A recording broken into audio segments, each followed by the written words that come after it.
All right, folks, it is March 26, 2025, and we're going to bring you guys some live coverage of the DC Blockchain Summit that is taking place right now. I am tuning in late, and we're starting this live session a little bit late because I went to grab me and wifey some coffee before we started up here, and the line was long for some reason. It was like a backup of 10 cars, so my apologies for running a few minutes behind. The summit's already began. I just watched Charles Hoskinson with World Liberty Financial and Don Jr. speaking. They had a little panel session. And then right now I'm listening to Senator Tim Scott and one other one, I forget his name. But we're going to get in tuned up here. We have the CEO of Constellation Network. That would be Ben Jorgensen, who's supposed to be speaking here just in about 1 minute, actually, which is why I wanted to start up this live show right at this moment here. And so we're going to try to tune into this session here. There's multiple stages, and I'm still trying to figure this out. It's streaming on Rumble, and so I do have a live feed here. I'm going to check the sound. We're going to check the visuals, and I just wanted to give live commentary, a live update as we go through it. Obviously, just major bullish fundamentals from a regulatory standpoint with the institutional adoption through the ETFs. Now is the time to get bullish. And I just put out this tweet. I retweeted this one, and I said, are you bullish enough? SEC Chair nominee Paul Atkins discloses $327 million in assets ahead of confirmation hearings scheduled for tomorrow, March 27th, with up to $6 million in crypto investments. Not only do these guys have a little bag, they got a pretty decent sized bag of digital assets with $6 million in crypto investments. Now, this is Paul Atkins holding a board seat on Securitize until February. And so he's now stepped down from that position. And he owns up to $500,000 in call options. He also holds equity in Anchorage Digital and a $1 to $5 million stake in off-the-chain capital. So Anchorage Digital right now is like one of the leading institutional custody providers in the space. Some of you guys may have heard of Anchorage Digital already. Many of you guys have heard of Securitize, big tokenization of real-world asset effort underway over there at Securitize. But this is our incoming SEC chair. Compare this with Gary Gensler. Now, remember, we were bullish about Gary Gensler too. Why? Because he taught at MIT, and some of the things that he spoke about MIT, right, with the utility of XRP and other digital assets. We knew Gary Gensler knew about XRP and digital assets and the utility that they could be used for, but yet he allowed the regulation by enforcement regime to really grow and expand and continue launching attacks against American entrepreneurs. Now we're completely flipping to somebody who isn't just teaching or talking about crypto, they're investing millions of dollars in this space. And he's probably going to have to divest of these holdings just like the crypto czar David Sachs had to, right? Over 200 million of assets that David Sachs had to divest from. I expect that Paul Atkins will have to do something similar, but this is an incredible time to get bullish on this space right now with the SEC Crypto Task Force announcing 4 additional roundtable discussions, April 11th, 25th, May 12th, and June 6th. Scoop from Eleanor Terrett, who is actually one of the moderators or one of the she's not a speaker, but she's a moderator, I guess, or a host at the DC Blockchain Summit week or DC Blockchain Summit that's taking place here today. So let's get some live coverage right now. I'm going to tune in here on this session. I appreciate everybody for stopping by here. I do want to make sure that I don't miss this session right here. Where is at the DC Auditorium? So see, they're speaking at the Vault, the DC Auditorium, Proof of Sound. So it looks like there's a few different stages right now. And like I said, Ben Jorgensen, CEO and co-founder of Constellation Network, DAG, he's supposed to be speaking right now. So I'm going to see if I can find where this is taking place at. Let's take a look at it.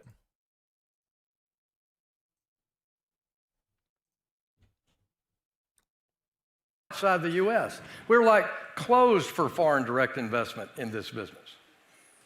And we're going to change that. And we will once again take our rightful place as we are in the $100 trillion traditional capital markets business. Now, real quick, I just want to say, if you guys haven't already, please make sure you like this video and share out the stream. I'm going to be taking comments and questions as we go. I appreciate your support. Let's get it going here, okay? If people remember one thing that comes out of this panel, it's what you said, we're open for business now. That's wonderful. We heard from Congressman Sile this morning on the Genius Act and the Stable Act, and you two are playing incredibly important roles in that. But because we're almost out of time, I'm actually going to skip over that, if I may, and talk about market structure, because I think I'd love to hear from both of you. Where are we going next? We know the importance of starting with clarity for stablecoins, because again, that creates opportunity for payments, for cross-border financial activities. But where are we going next? So talk a little bit about Market Structure Act and kind of what you see and want to see happening for the rest of the year. Let me spend 10 seconds and then flip it to the chairman. Last year, we had a market structure bill, bipartisan, with strong Republican leadership, but it was bipartisan leadership, called Fit for Purpose, 21st Century Act. We called it Fit 21. We got 71 Democratic votes on the House floor there. Clearly bipartisan. We've taken in technical assistance on that.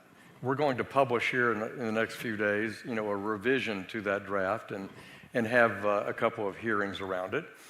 But to have a place to use a stable coin, you got to have a regulatory framework. So we're going to do that work, and we're going to work with Senator Loomis in the Senate, John Bozeman in the Ag Committee, Senator Scott to bring that to reality this year as well. Last word for me on market structure. Once again, Charles has been so helpful for me in just understanding and appreciating the complexity. It's not just commodities versus securities. It's far beyond that. And so understanding and appreciating the magnitude of the opportunity to create a market structure is really important. One of the things he recommended was, why don't we get the industry in Russell 325, massive room, give them 3 weeks, assign them 3 weeks to go out there and figure out market structure where the world is not driven towards CFTC because they're open and SEC was closed because of Gensler. Let's make sure we understand the new terrain and give the industry an opportunity to weigh in with a world that is fair versus one that was consistently unfair. Okay, so that's an invitation for everybody in this audience to participate. Please call Charles. His cell phone number is 100. I don't care. No. But it's just but if I may be so bold, on behalf of the audience, I really want to thank both of you for your amazing leadership role and how you are working to make this country the crypto capital of the world. So thank you. Thank you all very much. Appreciate that. Okay, so that's the end of that session. Somebody asked, can I turn up the volume? I'm at max volume right now. Thank you. Thank you, Congressman Hill and Senator Scott. This is really cool for me personally because I've covered these guys and their work with crypto for a couple years now from New York, and now I get to come to DC and actually meet them in person, so it's pretty awesome for me. I also hear the rent is cheaper down here, so maybe I'll move, I don't know. But anyway, we are coming up to lunch soon, but up next we have the co-founder and CEO of Constellation Network, Ben Jurgensen. I didn't know this about him, but apparently he is also a restaurateur in addition to being a blockchain whiz. He has his own restaurant called The Wild in San Francisco. But he won't be talking to you today about food. He will, in fact, be talking to you about how to unlock the trillion-dollar transparency economy. And so, please welcome Ben. Thank you.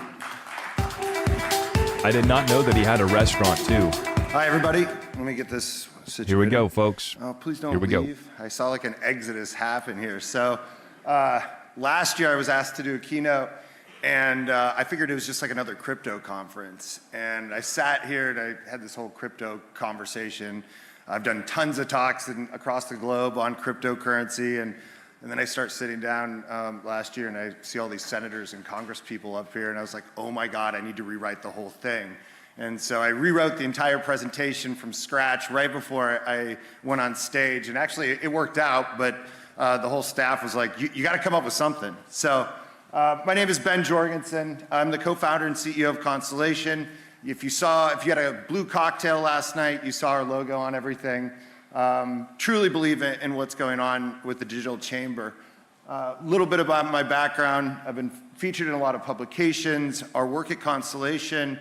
One of my challenges today is to not mention blockchain. So that's kind of a thing that I'm putting out there to really kind of challenge the status quo. But Constellation's been in business for about 7 years. Notably, we work with the Department of Defense for the last 6 years. We built our own blockchain from scratch. And really what our blockchain does differently is that we're creating data solutions. And I'm going to go into a little bit on that today. We actually have about 3,000 brick and mortar locations that actually have blockchain deployed and are actively using blockchain distributed ledger technology today. So what's going on in the world today? I think we've seen a lot of things going on in the media, but I want to say something negative to start this off, and then the whole talk is actually very positive. But what we're seeing today is that nobody has any trust. We have misinformation coming into media. We don't trust our neighbors. We don't trust our government. And as a result, we're starting to see President Trump and President Musk, kind of a deep enlightenment moment, try to reduce the federal deficit by $6.5 trillion, leveraging blockchain technology. Now, what they're saying is really not about just using blockchain to do all transactions, but to use its core competencies, such as a trustless network, to create more efficiencies in the government, have transparency, create more efficiencies. Ultimately, this whole thesis is then that it'll unlock innovation. And so we can find this hidden abundance and actually take that abundance and put it into innovation. So we stand at a very fascinating inflection in our economic history. In 2025, humanity will create about 463 exabytes of data every day. To put that into perspective, say 1 grain of sand is 1 megabyte. Across the entire world, that would make roughly 7.5 quintillion grains of sand on Earth. So the entire planet would actually represent 7,500 exabytes. In other words, we produce 6% of all sand on Earth every day. And in 16 days, that amount of new sand would surpass the amount of sand on Earth. That's pretty fascinating. So we're really approaching this new world of data and something that we've never seen before. When we start looking out at 2035, we're going to start producing around 11,000 exabytes daily. That's more data than we create. More data will be created in 24 hours than was entirely created in 2015. And if we think about where we were in 2015, we saw a social media boom like no tomorrow. We thought everything was digital. So this unprecedented abundance of data has created a paradox. As data becomes increasingly plentiful, its inherent value decreases, while the economic potential of verifying and authenticating the data grows exponentially. It's no longer about who has the most data, it's about who can transform abundant data into verifiable intelligence that drives trillion-dollar opportunities. So let's explore what this economic frontier looks like with data abundance. By 2030, the global data economy is projected to be about $13 trillion, representing over 10% of the global GDP. Organizations that effectively harness their data are already seeing results. We're seeing faster go-to-market strategies. We're seeing an increase in operational efficiency. These things are already happening today. So this represents an unprecedented opportunity and horizon in our data economy. The vast potential waiting to be unlocked through intelligent data utilization.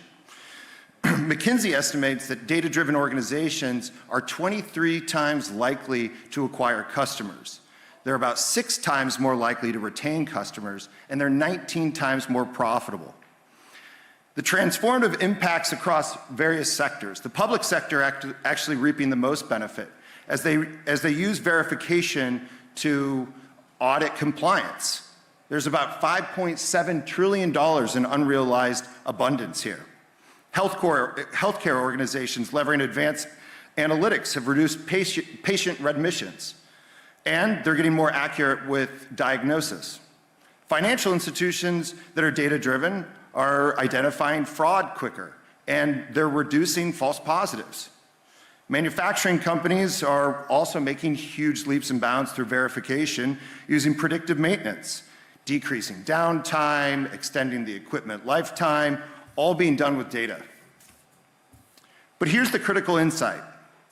This isn't just about optimization, it's a $1 trillion economic revolution.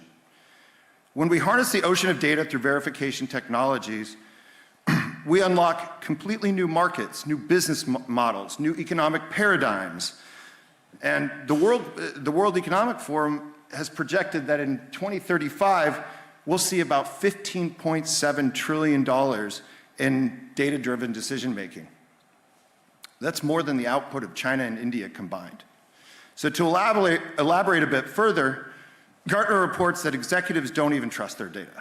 So 83% of executives are using data to make decisions and they don't even trust it. 3% of that data is actually being used and trusted. That's a huge gap.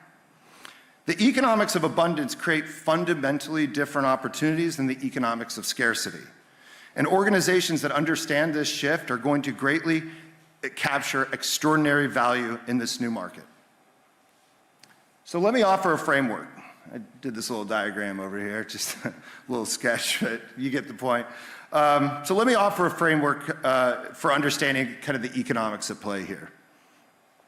As a resource becomes abundant, its unit value approaches zero, while the value of verification, authentication, and transformation of that resource goes to infinite. That's the abundance paradox. Now, where have we seen this before? Well, when information became abundant, individual facts lost their value, but the organization and verification of that information became one of the largest companies in the world, Google. We also saw this in the music industry. As digital abundance made music readily available, the individual song lost value, but the personalization and organization of that verified data created the billions of dollars in the music industries we see today.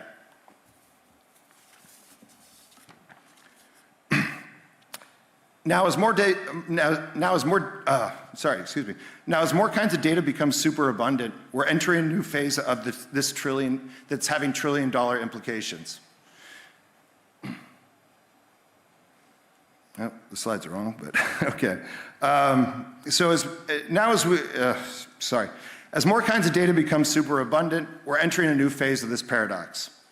Transaction economies transform. Verified data reduces the cost of trust up to 70% across industries, but more importantly, these new transaction economies are reducing barriers that we've seen before. Blockchain is actually enabling the reduction of these barriers. Compliance transforms cost to asset. The cost of regulatory compliance in the US is substantial, with studies estimating that federal regulations cost the US economy around $3 trillion annually. That's 12% of the US GDP spent on compliance costs. This includes costs for businesses, including payroll, for compliance departments, regulatory reporting, and systems required for compliance. Innovation becomes exponential. Organizations with high data transparency are seeing faster innovation cycles. They're seeing 2x return on their R&D investment, fundamentally altering the economics of product development. So this isn't really just about technology, it's about fundamentally reimagining how we create, capture, and redistribute value. What's standing in our way? The answer is simple in theory, but complex in practice. We used to lack the infrastructure necessary to verify authenticity, provenance, and integrity at data at scale. But now with Constellation, we're able to do that. We have that infrastructure. We just need the catalyst to drive adoption. So enter digital evidence. This economic transformation is precisely why we've developed digital evidence, not just as a product, but as a proof point for the $1 trillion verification economy. By leveraging Constellation's distributed ledger technology, developed in part with the US Department of Defense and verified by the Air Force Research Laboratory, we've created a system that transforms data from a liability requiring constant defense into an asset that creates compounding value. Digital evidence represents this very catalyst. And this is just one of many critical data streams that digital evidence can unlock to reduce inefficiencies through verification. It takes raw inputs from emergency vehicles, Panasonic Toughbooks, operational systems, then transforms them into immutable, verifiable assets that create and carry inherently larger economic value. But this is just one framework. Digital evidence is reusable for many use cases that unlock more economic possibilities for nearly every industry. When we establish immutable, verifiable records for any form of data, we're not just solving compliance problems, we're creating the foundation for entirely new economic models. The most valuable companies of the next decade won't be those that accumulate the most data, it'll be those that effectively transform abundant data into authenticated intelligence that commands premium value in the marketplace. When abundant data becomes verified and transparent, entirely new categories of economic value emerge. New asset classes. Tokenization market for real-world assets is projected to reach $16 trillion by 2030. Verified data serves as the essential foundation for this new asset class, enabling everything from fractional real estate ownership to portable digital credentials.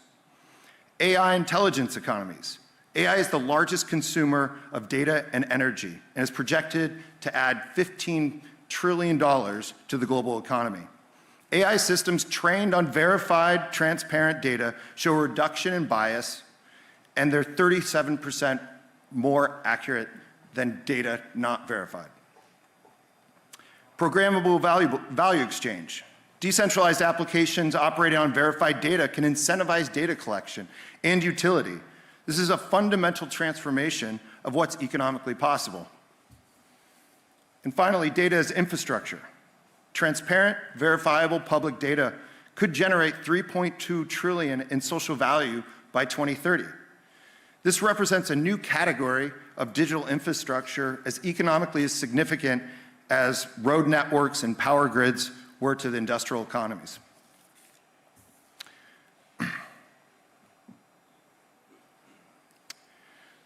These aren't just improvements to existing systems, they're entirely new economic frontiers by the ability to verify abundant data at scale. As we look at unlocking the trillion-dollar potential, 3 strategic principles will separate market leaders from followers. Beyond trust. These organizations that create the most value won't just improve trust, they'll design systems that make traditional trust mechanisms obsolete. By building verification into the foundation of their data infrastructure, they'll create a competitive advantage that you can't easily replicate. Verification networks. The greatest value won't be to capture verified data in isolation, but by those that create networks of verified data flowing across traditional boundaries. These verification networks will generate compounded intelligence that exceeds the sum of individual data. Abundance economies. Success in the transparency verification economy requires understanding the fundamentally different economics of abundance versus scarcity. Organizations that apply scarcity-based thinking to abundance-based problems will systematically undervalue the verification opportunity, while those that mastered the abundance economics will identify trillion-dollar opportunities underwritten in inefficiencies that unlock the next innovation. So we stand here at the threshold of a new economic era, one where verification technology unlocks trillions in latent value from our abundant data resources. At Constellation Network, we positioned ourselves at the forefront of this transformation by partnering with industry leaders like Panasonic, which you'll hear later today with my co-founder Benjamin Diggles, and developing solutions like digital evidence. We're demonstrating how verification technologies transform abundant data into exponentially valuable intelligence. But this isn't ultimately about technology. It's about vision. It's about recognizing that in a world where data becomes infinitely abundant, the critical economic bottleneck isn't production, it's verification. Those who solve the verification challenge unlock extraordinary value, not just for themselves, but for entire economic ecosystems. So I invite you today to consider how your organization will navigate this new economic landscape. Are you still focusing primarily on data accumulation, or are you investing in verification capabilities that multiply the value of data that you already have? Or are you still thinking in terms of scarcity economics? Or are you ready to capture the extraordinary opportunities of abundance economics? Because in the transparency economy, the most valuable resource isn't data. It's the ability to transform that data from an abundant commodity into verified intelligence that drives trillion-dollar opportunities. Thank you for listening.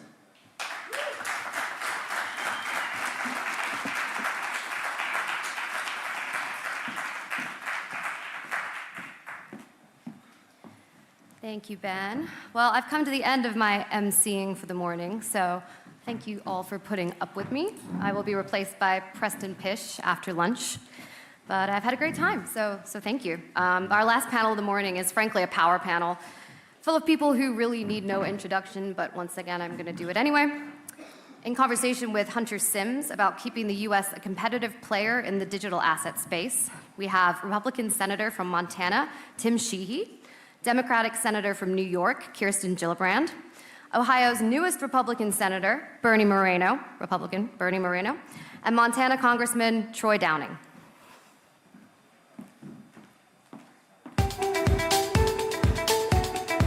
All right, folks, I will be sharing.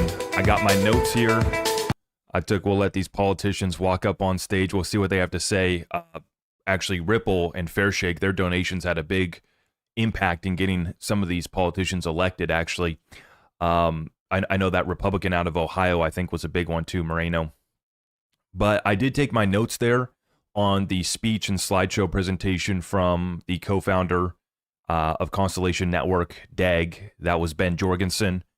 And so I got my notes here. I'm going to cover this, but I am going to let this session play out here. Looks like we got some politicians up on stage for a roundtable. So we'll see what they have to say. After that's done, it's going to cut to lunch break. And during that lunch break, that's when I'll be going over my notes on the presentation there from DAG. Heavy focus on data. And I think Ben was just trying to get across a point of how important this is going to be, not only right now and the work that they're doing with the government, but also going forward as this becomes, this data point that he cited, 15.7 trillion of data decisions, right? Decisions that are, the data behind it is so critical, so important. We're talking 15.7 trillion. That's by 2035. And so, although, we might not be at that scale right now here today, I think that this is something that needs to be addressed going forward. The utility behind data within the blockchain distributed ledger technology context is a utility that I have really overlooked up until now, right? I've been focused on payments, but I've always said I'm turned on by the cryptos that solve the $1 trillion problems, right? The $1 trillion problem solvers, that's what gets me excited. And so his whole presentation there titled, right, the $1 trillion transparency economy, something along those lines. Very critical update there from Constellation Network CEO Ben Jorgensen. And we just got an update to the DAG network too. So we're going to have to talk back about that one. And I'm looking forward to, giving you guys this update after I let this roundtable play out here with these politicians. Let's take a listen in on what they have to say. Reporting requirements. So it really creates safety and soundness. It creates protections against money laundering and illicit finance. It creates to make sure there's no race to the bottom. And as a quick reminder, if you guys haven't already, please make sure you like the stream. Help us out by sharing it out far and wide. Greatly appreciate you. Thank you.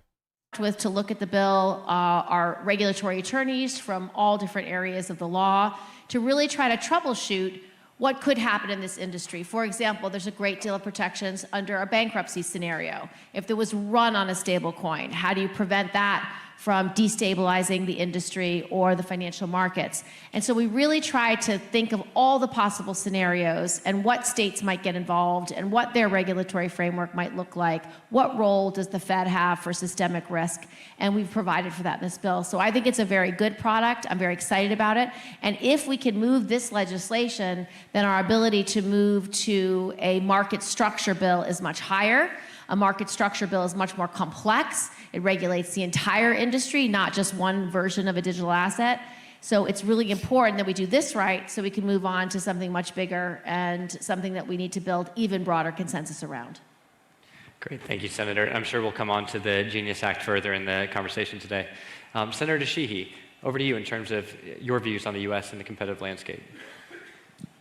Well, digital currency is going to be the next generation of economic development. I mean, obviously AI is taken off in its own right, but the future of the global economy is going to rest on a fluid cryptocurrency environment that is going to be global in nature. It's not going to respect borders. And I think we really have to upgrade our thinking around how we imagine currency, because I think a lot of folks in America have been approaching it from a very prosaic point of view, which is this seems like it's funny money, it doesn't seem like it's real, there's no value behind it, therefore it has no value. And those are the same arguments we heard against paper currency 150, 200 years ago when folks said that this isn't real currency. And here in America, we need to have a stable regulatory environment that gives a predictable landscape that companies can invest in. Otherwise, they're going to go elsewhere and do it. And if they go elsewhere and do it, we're going to lose that edge as America, and we're going to, unfortunately, wake up in 20 or 30 years and realize that other countries are far beyond us, and then we're going to try to play catch up. So I believe it's critical for us to work on the Hill now to legislate.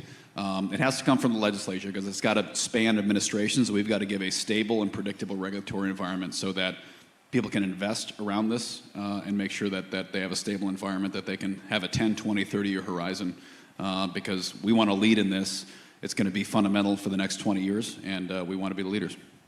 Yeah, absolutely. I think the point on legislative stability over various terms, I think, is a very important point. Senator Moreno, keen to hear your thoughts.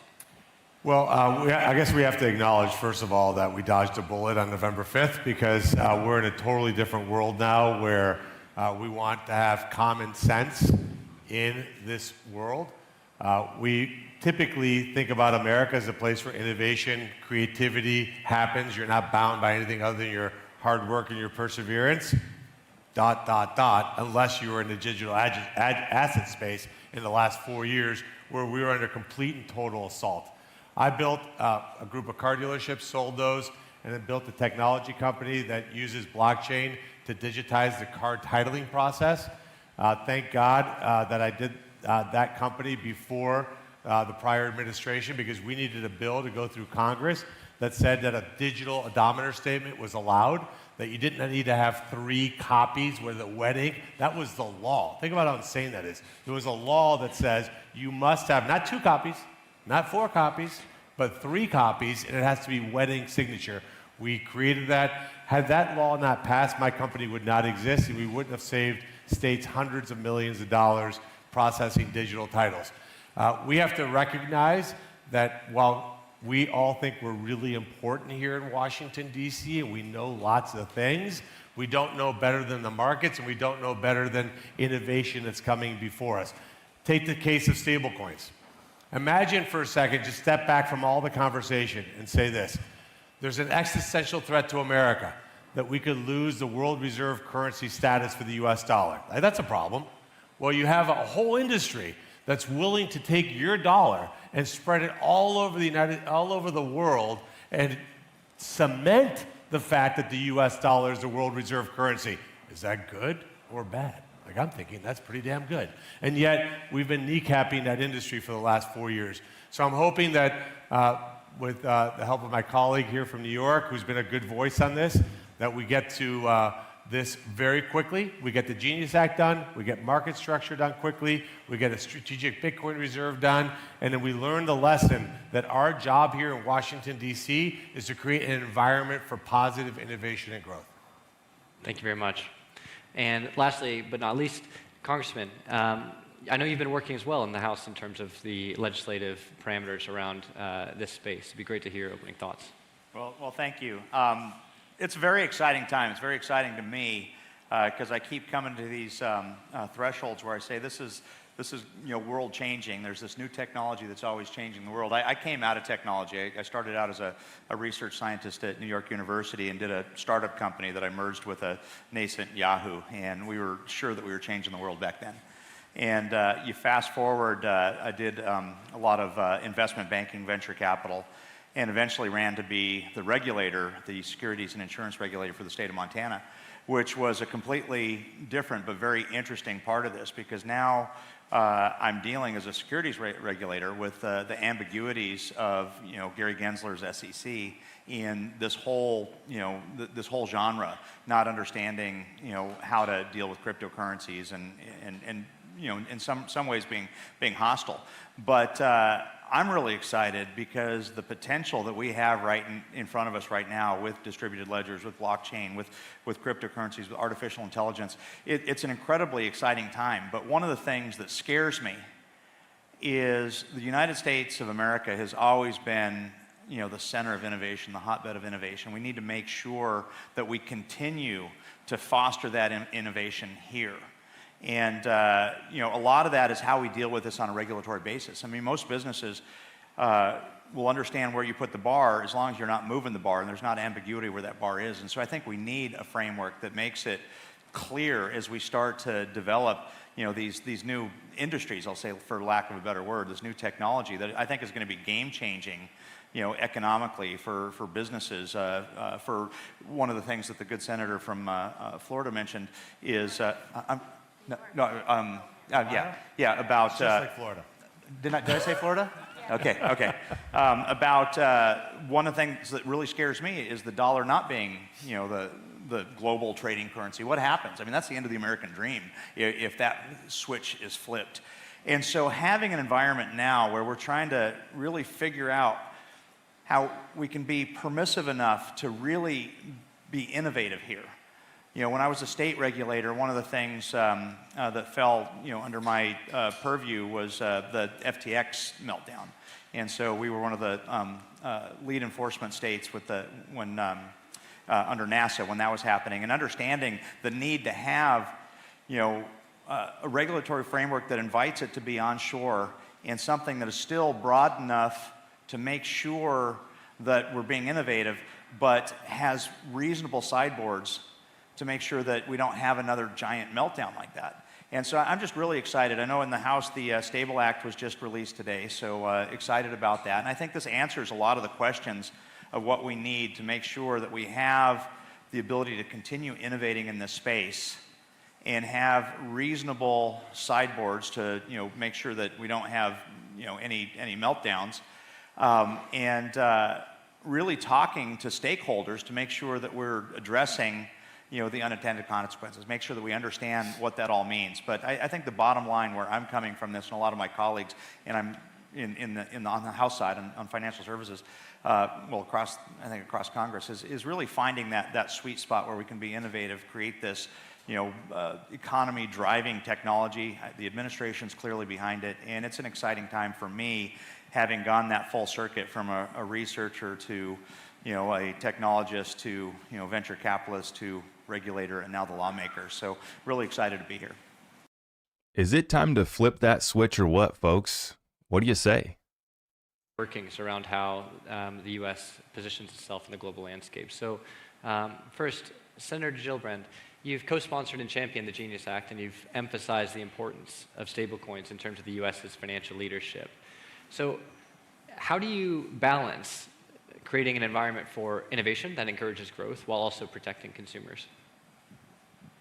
So you want to have the best regulatory framework in the world so that people want to gravitate towards your market. So the reason why New York State, New York City is the center of the world financial markets is because we have very good regulatory schemes for all types of financial services.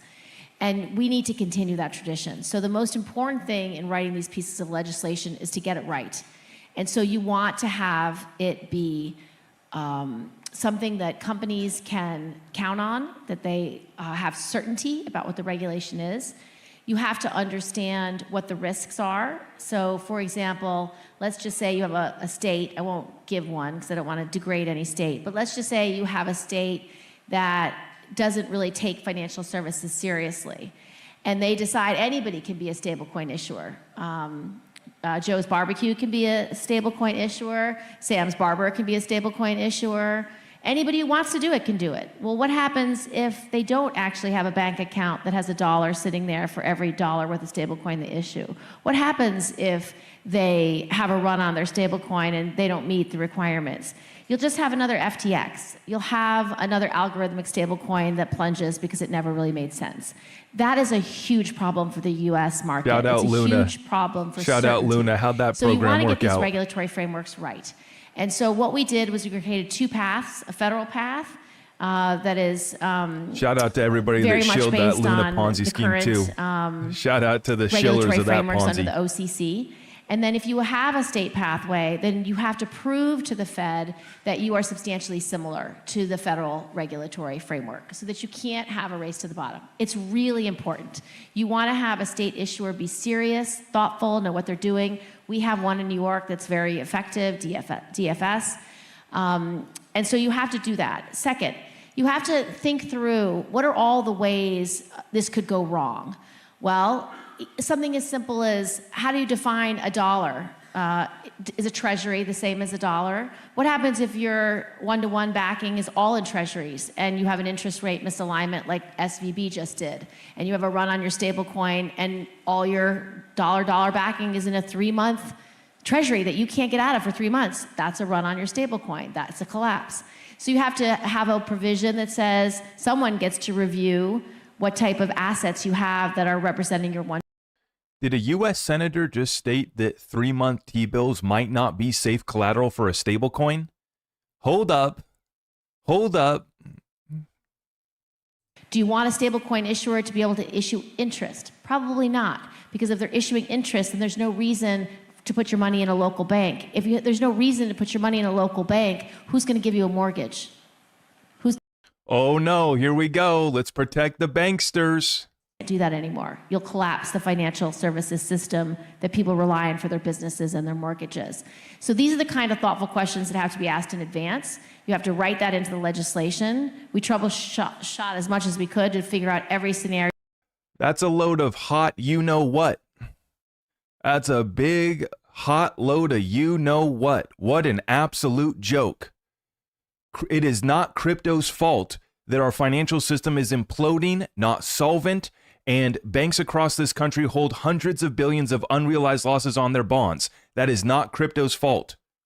Do not think that a watered-down bill is going to help your industry. It will destroy your industry because one more SVB, one more algorithmic stablecoin just continues to create such uncertainty that nobody wants to do business or do business in the United States. So you want good regulatory frameworks. Your smartest lawyers should be reviewing it, giving smart and thoughtful comments.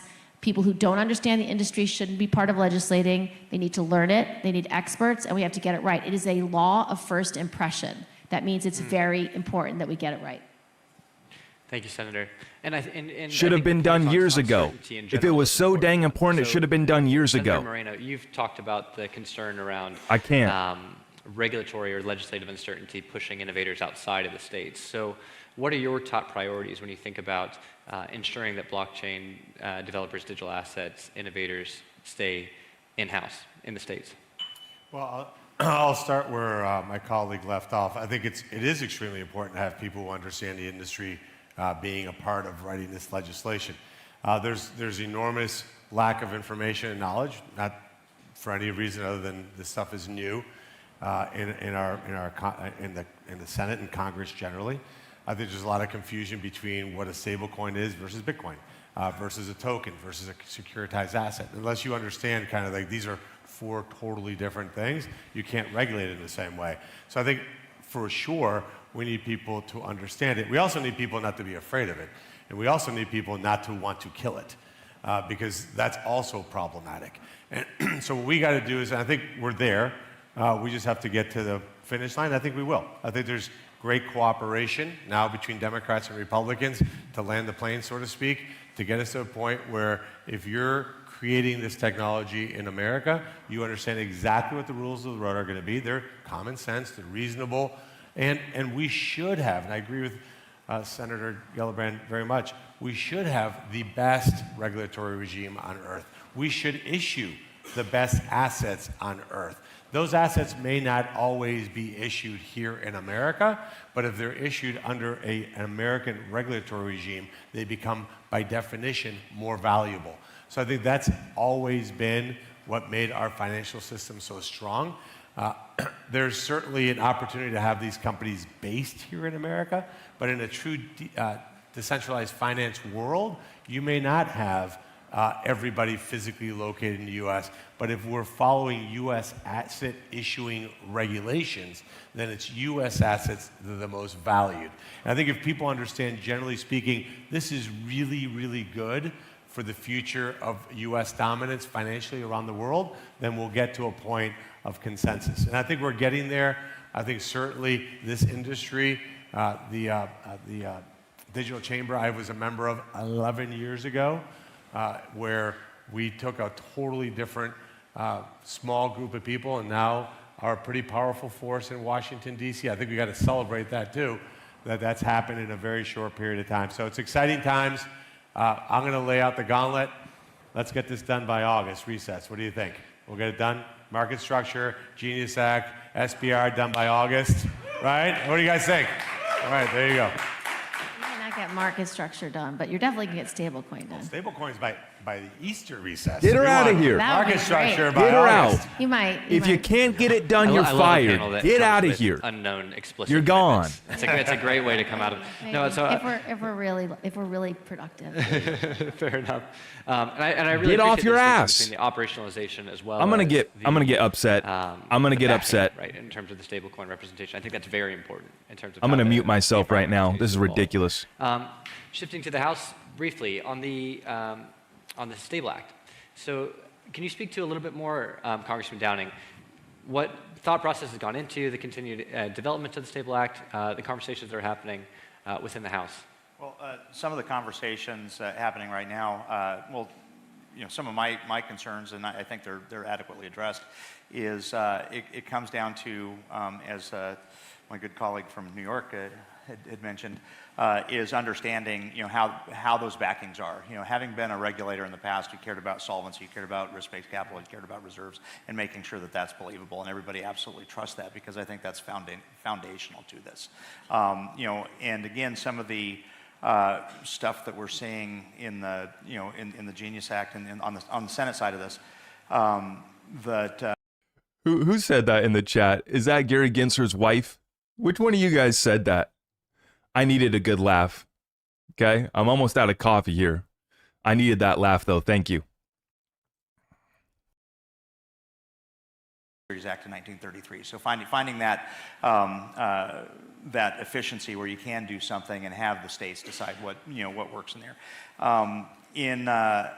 In our bill, I'm pretty happy with it. We've taken a lot of feedback from stakeholders and some of the things that have already been mentioned here, like not permitting interest to be earned on it. I think that's paramount to the a surviving banking industry, and I think you put it eloquently. Who's going to be doing the loans? I think that's an important part of it, and I'm really excited about. No, it's more important that we have competition and free markets.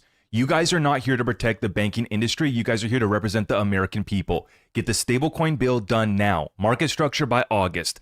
Bitcoin strategic reserve. Well, we're going to have a conversation about that, Bernie. I appreciate Bernie's other comments, so I'm not going to bang on Bernie too much. But no. We need competition on providing interest. Regulated DeFi. Institutional DeFi. The American people demand it. It is our right. You are not here to protect the banks. And also, how do you think about ensuring energy and infrastructure resilience into the future? More power, a lot of it, fast. So, the regulatory environment is one piece for anything in the world. In any place you're going to invest, you want to make sure you have a stable rule of law that boxes in your ability to invest on a horizon that's secure. So I think that's table stakes, and that's something, everyone to my left is working on. I'm frankly not working on that. I support it. When he gives me the bill, I'll sign it and assume he did it right.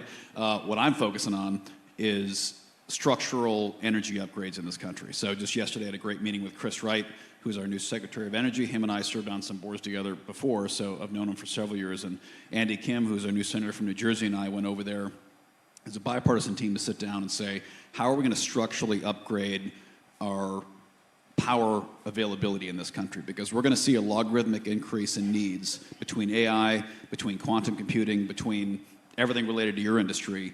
The power consumption requirements are going to be exponential in increase over the next 10 years, 20 years, 30 years. And right now we have a grid that's a century old, sometimes more than that around this country. And unfortunately, things that relate to your industry have nothing to do with ones and zeros and genius hackers. We need big steel towers with power lines on them and concrete footings. Stuff like that matters to your industry. It may not seem like it, but it does. You need enough electricity to run your industry, and we don't have that right now. Right now, to lay a new power line across public land, the permitting process. Not for all of crypto. Let's get a quick fact check in here. Okay, not all of crypto takes massive amounts of energy. So, okay, we're still educating. And this really shows you guys how far behind we are. We still need to educate these guys on not all cryptos consume entire countries' energy supplies like Bitcoin. It's just not the case. So we got to get these guys caught up to speed here. Our nuclear industry yet again, because that's the only way we're going to be able to meet. Wind turbines and solar panels are not going to give us what we need. And as long as we have a challenge with coal mining, nuclear is our best answer. So I'm looking at every possible way we can get more energy into the grid, upgrade our grid, and that's going to require permitting reform. That's going to require a regulatory environment that allows people to invest in an energy infrastructure, no different than we just talked about here with regard to blockchain technologies, is an infrastructure that private entities, the private sector is our solution to all this. The government has to get out of the way and pave a runway and say, go run and go fast. Private industry will take care of it. But they need to have predictability that they can invest billions of dollars into power infrastructure that's not going to get regulated out of existence after they've built it. Keystone XL is a perfect example. Billions of dollars laid out, decades of permitting and planning, undone at the last minute, and companies said, why would I ever invest in a long-term, multi-billion-dollar energy infrastructure project ever again? So that's what I'm focused on, is permitting reform and regulatory framework around giving us the electricity we need to grow the vital industries, AI, quantum computing, blockchain, crypto, mining, everything that we're going to need for the next 20 years to stay dominant. Okay. No, I think that's really, really interesting. And I think the private industry collaborations, public-private partnership collaboration, I think is critical. I really appreciate the three dimensions that have come out of this, right? One, energy; two, regulatory certainty; and Senator Gillibrand, as you referred to, certainty in terms of protecting the risks associated with the innovation side as well. So I know we have a few more minutes. I'm going to ask for kind of a fire round for a quick response. Coming back to this public-private partnership, what do you see that environment looking like? What would your ideal state be in the course of the next, let's say, 12 to 24 months of how the legislative components of the regulatory framework components interacts with the industry?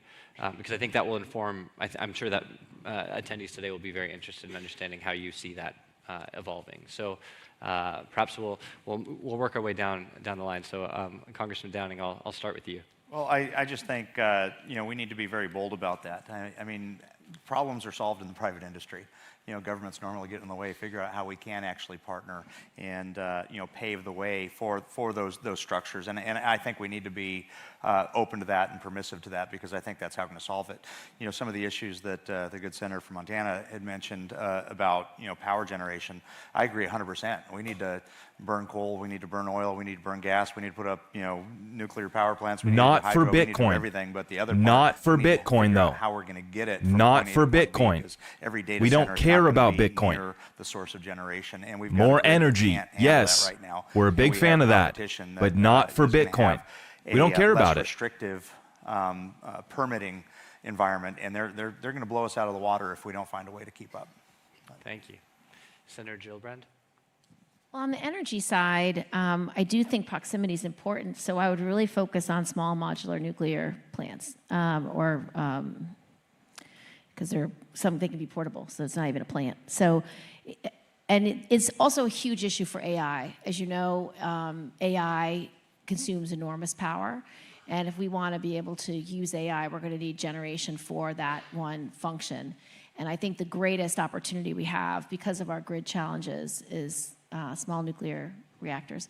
The second issue about public-private partnerships, when we get to the market structure bill, we are looking at different structures for, oftentimes a digital asset might present initially as a security, but over time it becomes more of a commodity. Who decides when you've shifted and who your regulator is? It's a very important question to answer, and we've wrestled with 3 or 4 different ways to do it. Nobody really quite knows the perfect way. But one of the things we had in our first bill was it's similar to a regulating organization, an SRO. And we designated who would be part of the SRO. So someone from the Fed, somebody from Treasury, someone from OCC, somebody from NIST, somebody from SEC and CFTC. So that is much more akin to what we do in the financial services industry, where we have SROs doing lots of self-monitoring of their industries, creating best practices. And I think that's one of the best ways where public-private partnerships can be extremely helpful, because you're getting constant input from the private sector about how to create regulatory environments that are effective, efficient, and nimble. And so I can imagine that that'll be some areas of debate. How do you create sandboxes? How do you create review processes? And that might be where you have additional participation from the private sector, from industry participants, because they might be at the forefront of knowing what the technology and the innovation is, more so than any given regulator. So that might be an area where public-private partnerships will be particularly relevant for this industry and for the broader ecosystem that we will be addressing in market structure. Very nice, thank you. Senator Moreno? I'd say 3 really quick things. Number 1, if your digital asset has a CEO, it's not a commodity by definition. Number 2 is we have to understand that the current system isn't perfect. 70 years ago, there was money laundering, there was drug trafficking, all kinds of financial misactivities. In fact, the number 1 way all those industries live is with the US dollar. I haven't heard a lot of comments about banning paper dollars. So we're never going to get to perfect. And I think we have to have the humility here in Washington, D.C. to understand that. Number 3, once we write a bill that says this is the rules of the road, then let the private sector go, let innovation go. When things inevitably happen, and they will, things will go wrong. It doesn't require a massive overreaction because, again, the current financial system allows a lot of incredibly bad behavior despite decades of regulations on top of regulations. So don't judge the digital asset space somehow differently from the non-digital space just because it's new. I think that mentality is really, really important. Thank you very much. Senator Sheehy? Speed, we got to go faster. Speed, we have to go faster. True in form and in word. So April, I heard April, Act, August, market structure bill, let's go. And panels are where those decisions are made, as we all know, so fantastic. Well, please offer a round of applause to our panelists today. Thank you very much.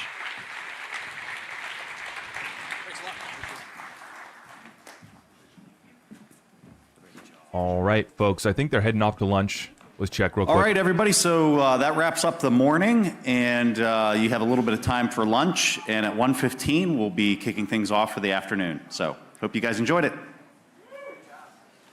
Okay, so we got about a 25-minute recess. 25-minute recess before they come back. Somebody was asking if you could watch this after the fact. Yeah, absolutely. Just note where you left off. We're about an hour into the stream. We're at the 58-minute mark. So just note where you left off, and then you can come back to the stream later. I don't know exactly how long I'm going to end up going here today. The SVP of stablecoins at Ripple, Jack McDonald, is going to be speaking at 4 p.m. Eastern. And so that's still a few hours away. Don't know if I'm going to be streaming for a few more hours. But I am interested to, break down kind of what we just heard from these senators and politicians. And, a couple points that I'm just like cheering. Yes, more of this. Speed. Bernie Moreno talking about getting the bill done by August. I'm like, yes, love it. More of that. And then when they go on to talk about, we need more energy for mining and for blockchain, it's like, no, we don't. We just need to choose the right blockchains that don't require burning this much energy. When I hear Gillibrand, I don't know how to pronounce it. I should check that real quick, but I think it's Gillibrand. She says no interest on stablecoins because we want to basically protect the banks. This makes me want to jump out of my seat. I mean, this is ridiculous, right?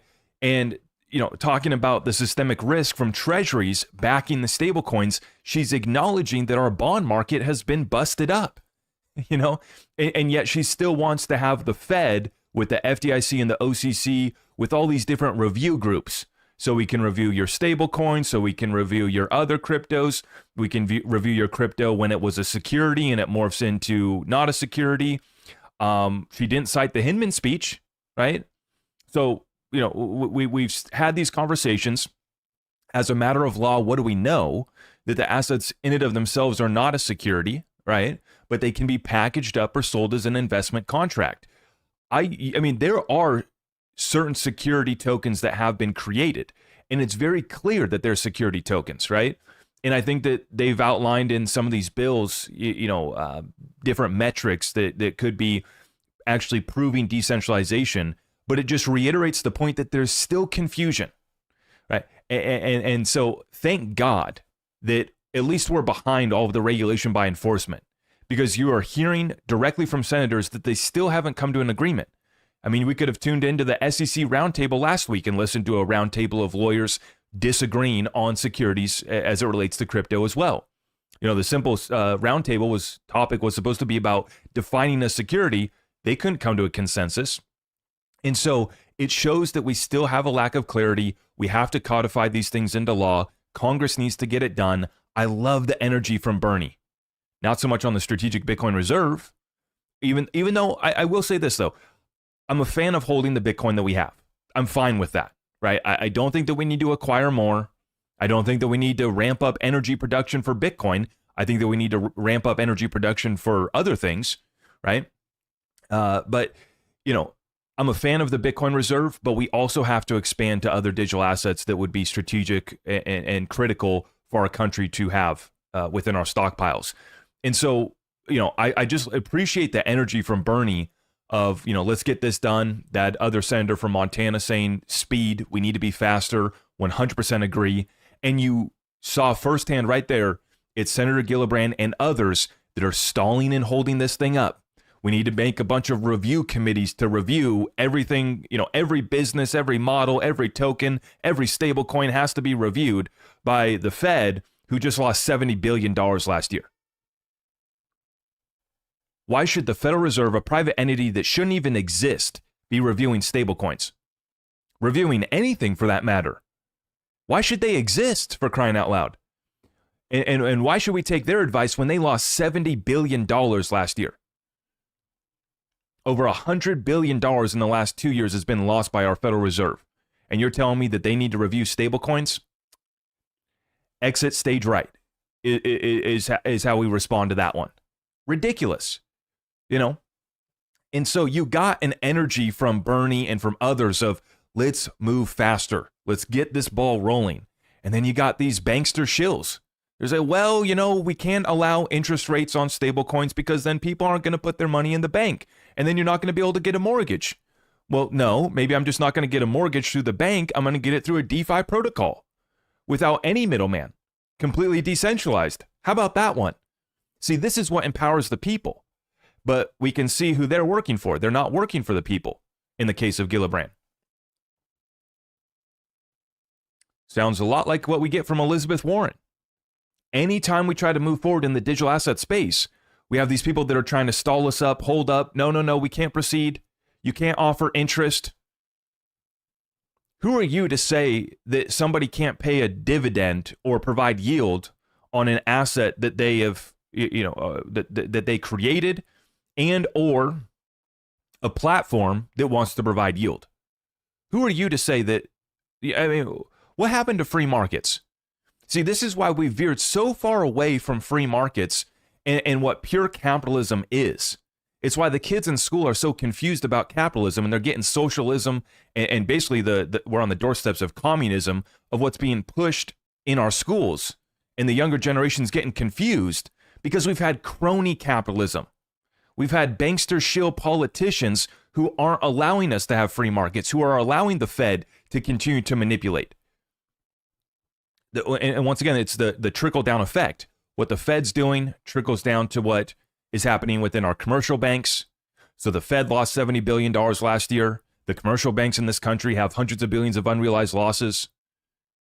I mean, where's the review board for that? And the funny thing is we already do have it within the OCC and the FDIC. In fact, what is the FDIC? We know that they had the meeting, what was that, about a year ago or so? Maybe it's been a little bit longer now, where they're talking about the systemic risk, talking about a bank run, talking about the issues. So we already have review committees, agencies, and regulatory bodies in place to protect against the banks and all these other issues. Did it stop the great financial crisis? Did it stop the 2020 market crash? Did it stop the March 2023 banking crisis? Oh, but wait, it was crypto's fault that we had the banking crisis back there in 2023.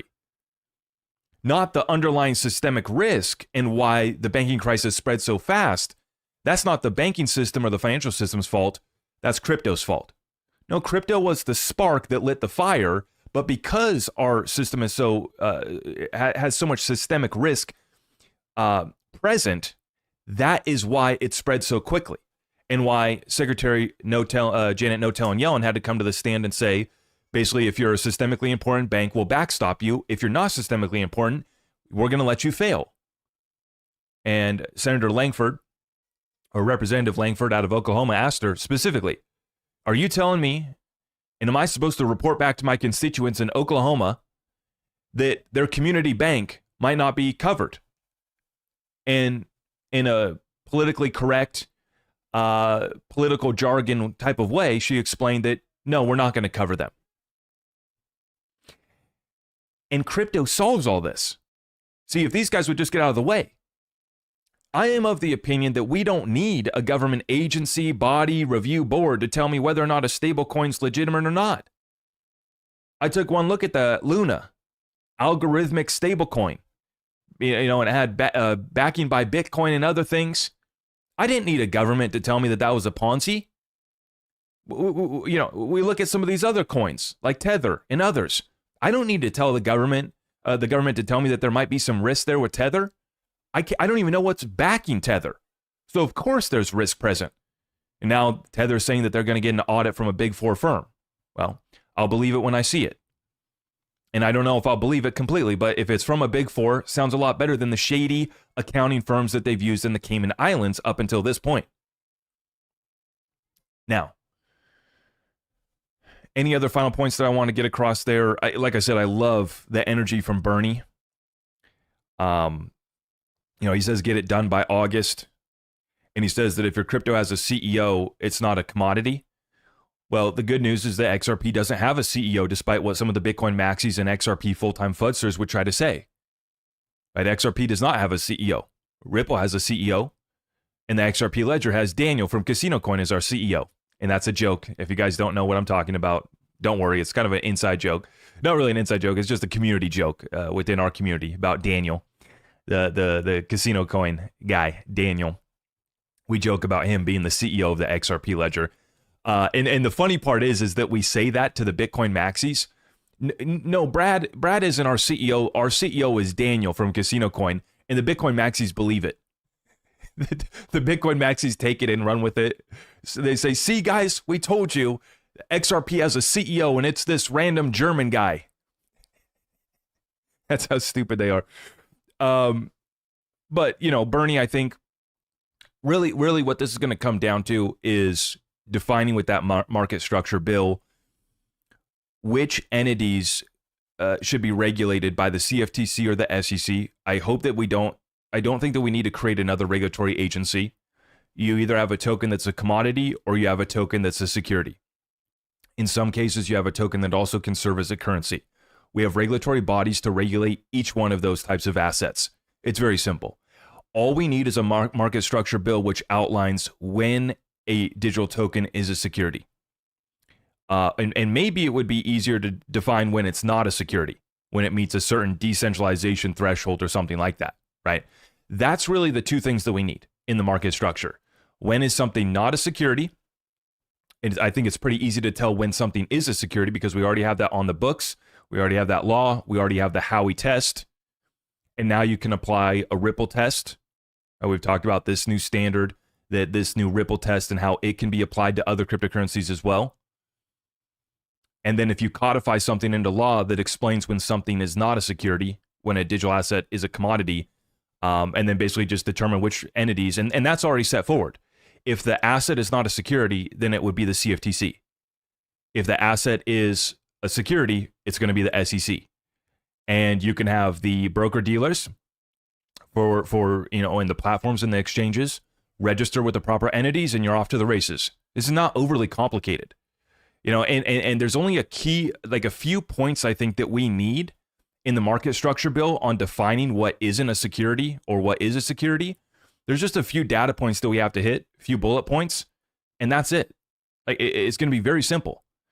And really, it goes back to the Howey test. If you have an asset that embodies the Howey test just by existing, that's a security. But it has to be a security, just fully embody a security just in its existence, which I think is a hard threshold to meet, because you have many tokens that are just commodities. They always are commodities, but someone may package them up in an ICO or some sort of investment contract, and those sales, those contracts are investment contract securities offerings. So I'm interested to see what they come up with. It's once again reiterating the point that here we are in 2025. Some people are citing the Hinman speech like Charlie Gasparino. Other people are saying that we still don't have clarity. And it reiterates the point, why the hell did we have the SEC coming after everybody if you guys are sitting up here on stage in March of 2025 and you still can't define a security, you still can't provide clarity? Ripple should not have had to pay the fine that they did, but they ended up settling up here for $50 million. And I've long explained this and described it as a traffic ticket violation in the securities world. I think that Judge Torres was correct in her ruling that some sales did constitute an unregistered security. Is the fine worth $50 million? I don't think so. But the problem was that Judge Torres didn't specifically cite which contracts were investment contracts. She kind of left it open vaguely and then served up that $125 million penalty. Now the case is coming to an end. $50 million is what Ripple will pay, and $75 million gets returned back to Ripple. So Ripple basically with a complete victory, and this new Ripple test I think can be applied to other digital assets as far as the assets themselves might not be a security, but in the way that they were packaged up in investment contracts, ICOs, that was. And if Ripple is getting in trouble, then there's some other folks that might need to be accountable as well. Now, I'm not a fan of anybody else paying it. We need the safe harbor established, like Hester Pierce recommended years ago. The safe harbor would be great. And I think that it's very clear. We set these rules. We get our stablecoin market structure, define a security. We're off to the races. Then we can get to more important topics like, should we be adding Bitcoin to our reserve? Should we be adding other digital assets to our reserve? This needs to be done now as a matter of national security and for the sake of our country. Now, I want to take a few questions. I want to take a few questions here before I talk about Constellation DAG. It looks like we still have another 10 minutes to go. I took notes on Ben Jorgensen's slideshow presentation, and so I'd be happy to talk about that, but I did want to take some questions. I did want to take some questions and comments from you guys. I have to get some more coffee here.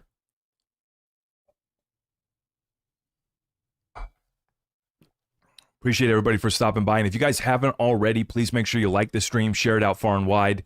Here in about 10 minutes, another panel is going to be starting up. Somebody talking about Reggie Middleton. Might be time to get Reggie back on the show.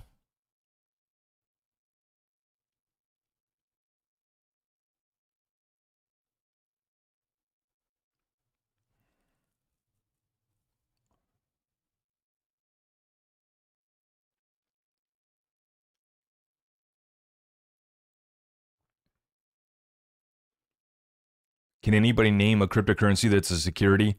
That's the thing, is there's only been a few that have really set out to be offered as a security. What's funny is the first regulated, the first entity that got the green light, right, was Prometheum.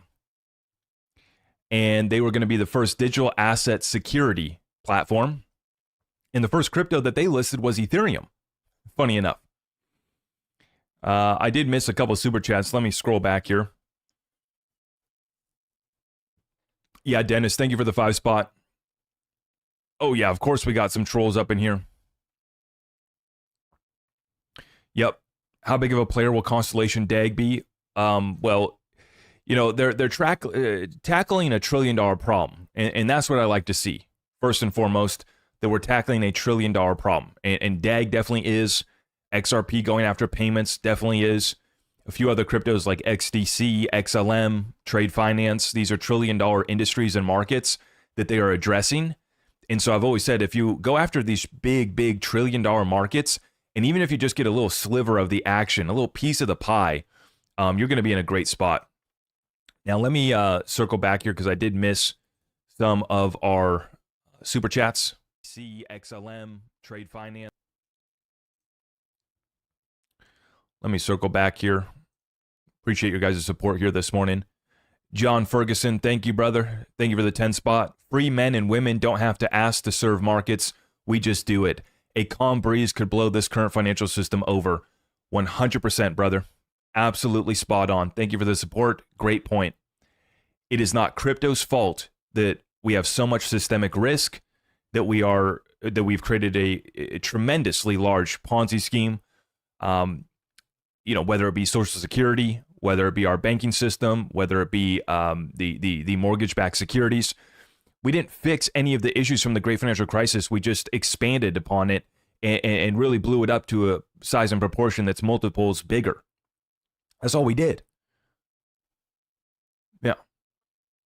Does XRP's market cap matter? Well, it depends on what kind of analysis you're looking to do. Market cap multiplier, look it up. XRP market cap myth exposed. Look up my video. Just type in XRP market cap myth exposed on YouTube.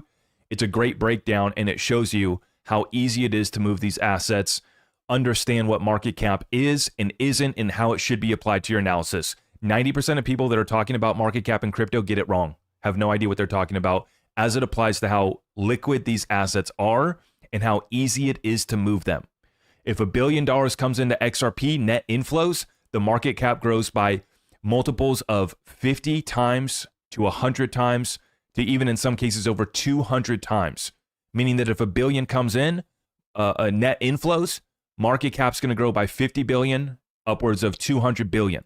It is not a 1-to-1 ratio, and people need to understand that when it comes to applying market cap to your analysis. Very important to understand. HBAR versus XLM, which do you prefer? Well, you know, I hold both. I'm late to HBAR. I've been in XLM for a while. I need to see a lot more from both of them. They're kind of tied for my number 2 spot right now. XLM still is my second largest holding. But yeah, I'm watching HBAR and I need to see more. I need to see more. Now let me see what's going to be coming up here next.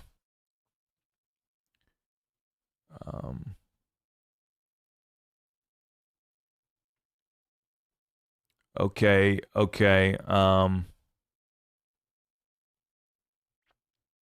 after this, it looks like we got head of public policy at Riot. Oh, wait, no. Where's this coming back? Yeah, okay. Head of public policy at Riot, vice president of policy government relations at CleanSpark, and SVP of government affairs and social responsibility at Mara. And this is turning out the Bitcoin vote. Oh, goodness, that sounds like such a great segment. We might have to skip that session. Blockchain in Bermuda. That's coming up after. That's an interesting one.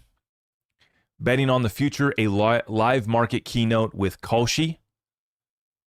Tarek Mansour, the CEO of Kalshi. I've never heard of that person before.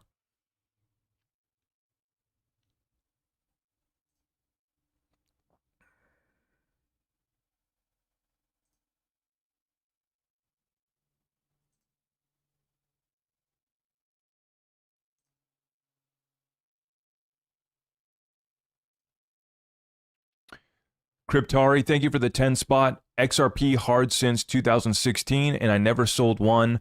I watch only a few influencers, of which you are one. Just thank you for all the time you spend doing this. You and just a few others keep me going. And that's why we do this. We've been showing up when it was bad, when it was good, and it's going to get a lot better. It's going to be a lot of fun going forward. That's the good news, is that we were able to ride out the storm. Just like I titled last night's live show, XRP survives the storm. We've made it through, guys. We're in the clear.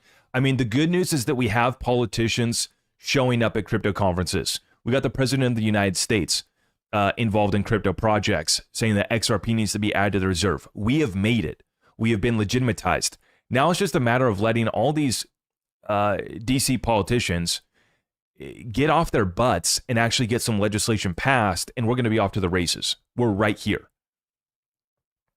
Yep.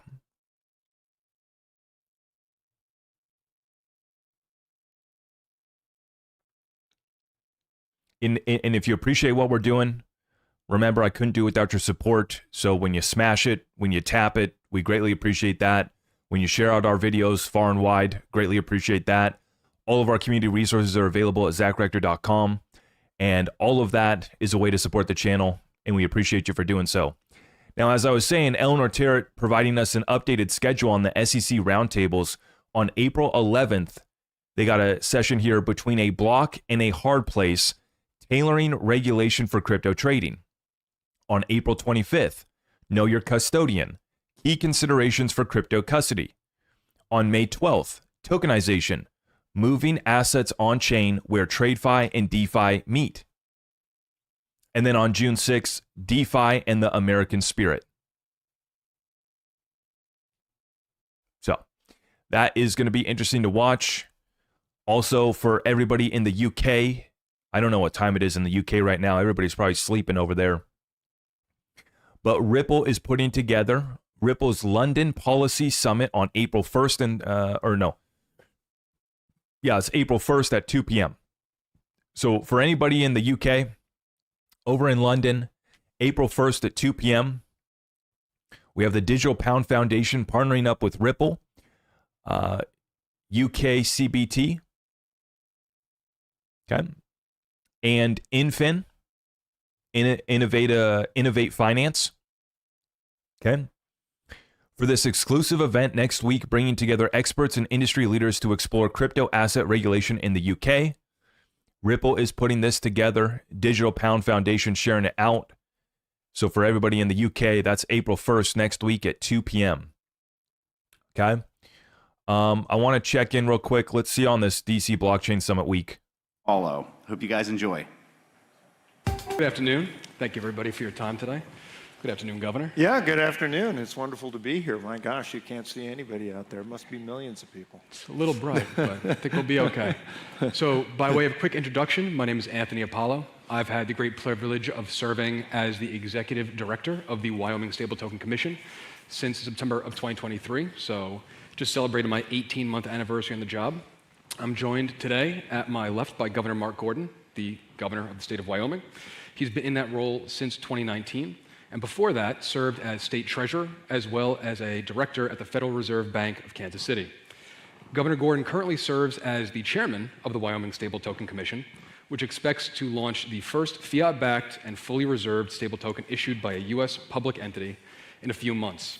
And to that extent, we have a bit of an exciting announcement to make here. As of today, the Stablecoin Commission has formally engaged Layer 0 as our token development and distribution partner. And we have stable tokens, Wyoming stable tokens, on several test networks already, 7 of our candidate blockchains. We'll talk a little bit more about that later. But we're incredibly excited to have the support of the Layer 0 team, and we're excited to have testing underway. So with that said, Governor, we're already getting to the deep end on what Wyoming is doing in issuing tokens. Tell us a little bit more about Wyoming's tenure in the cryptocurrency, blockchain, digital asset space. Since 2016, there's been 70 bills put forth, 40 of them enacted, the majority of those under your tenure. So why did Wyoming get involved in this space to begin with? Well, I think part of it is just the fact that we have the right ecosystem for development. It's a government that's fully accessible, We can turn on a dime, we can make things happen. And back in 2016, we had a number of people who came to some of the legislators and said, you know, here's a new opportunity that we should look at. Can we do something with DAOs? Can we do something with what we call a speedy bank, special purpose depository institutions? Can we start to engage broadly in the crypto and digital asset world? And then we've just kept growing and growing and growing on it. It's been exciting because Wyoming has a tradition of being first. We were the first.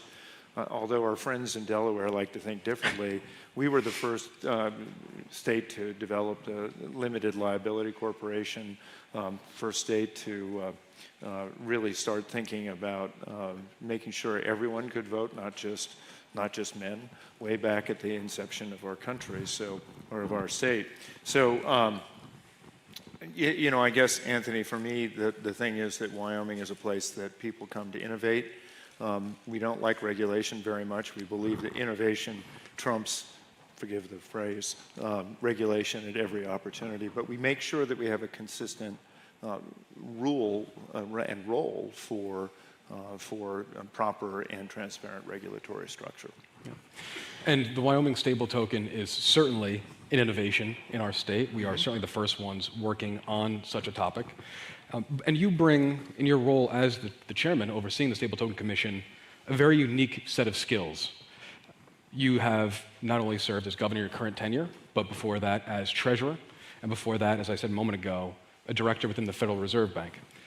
What has each of those roles, what perspective has each of those roles given you in regards to what we're building now with the Wyoming stable token? What I guess I'd say, Anthony, is that this country is formed on capitalism and the ability to not only succeed but to fail. And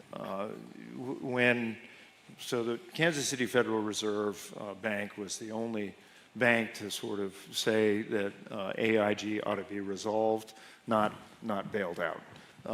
We felt that capitalism was important to see success.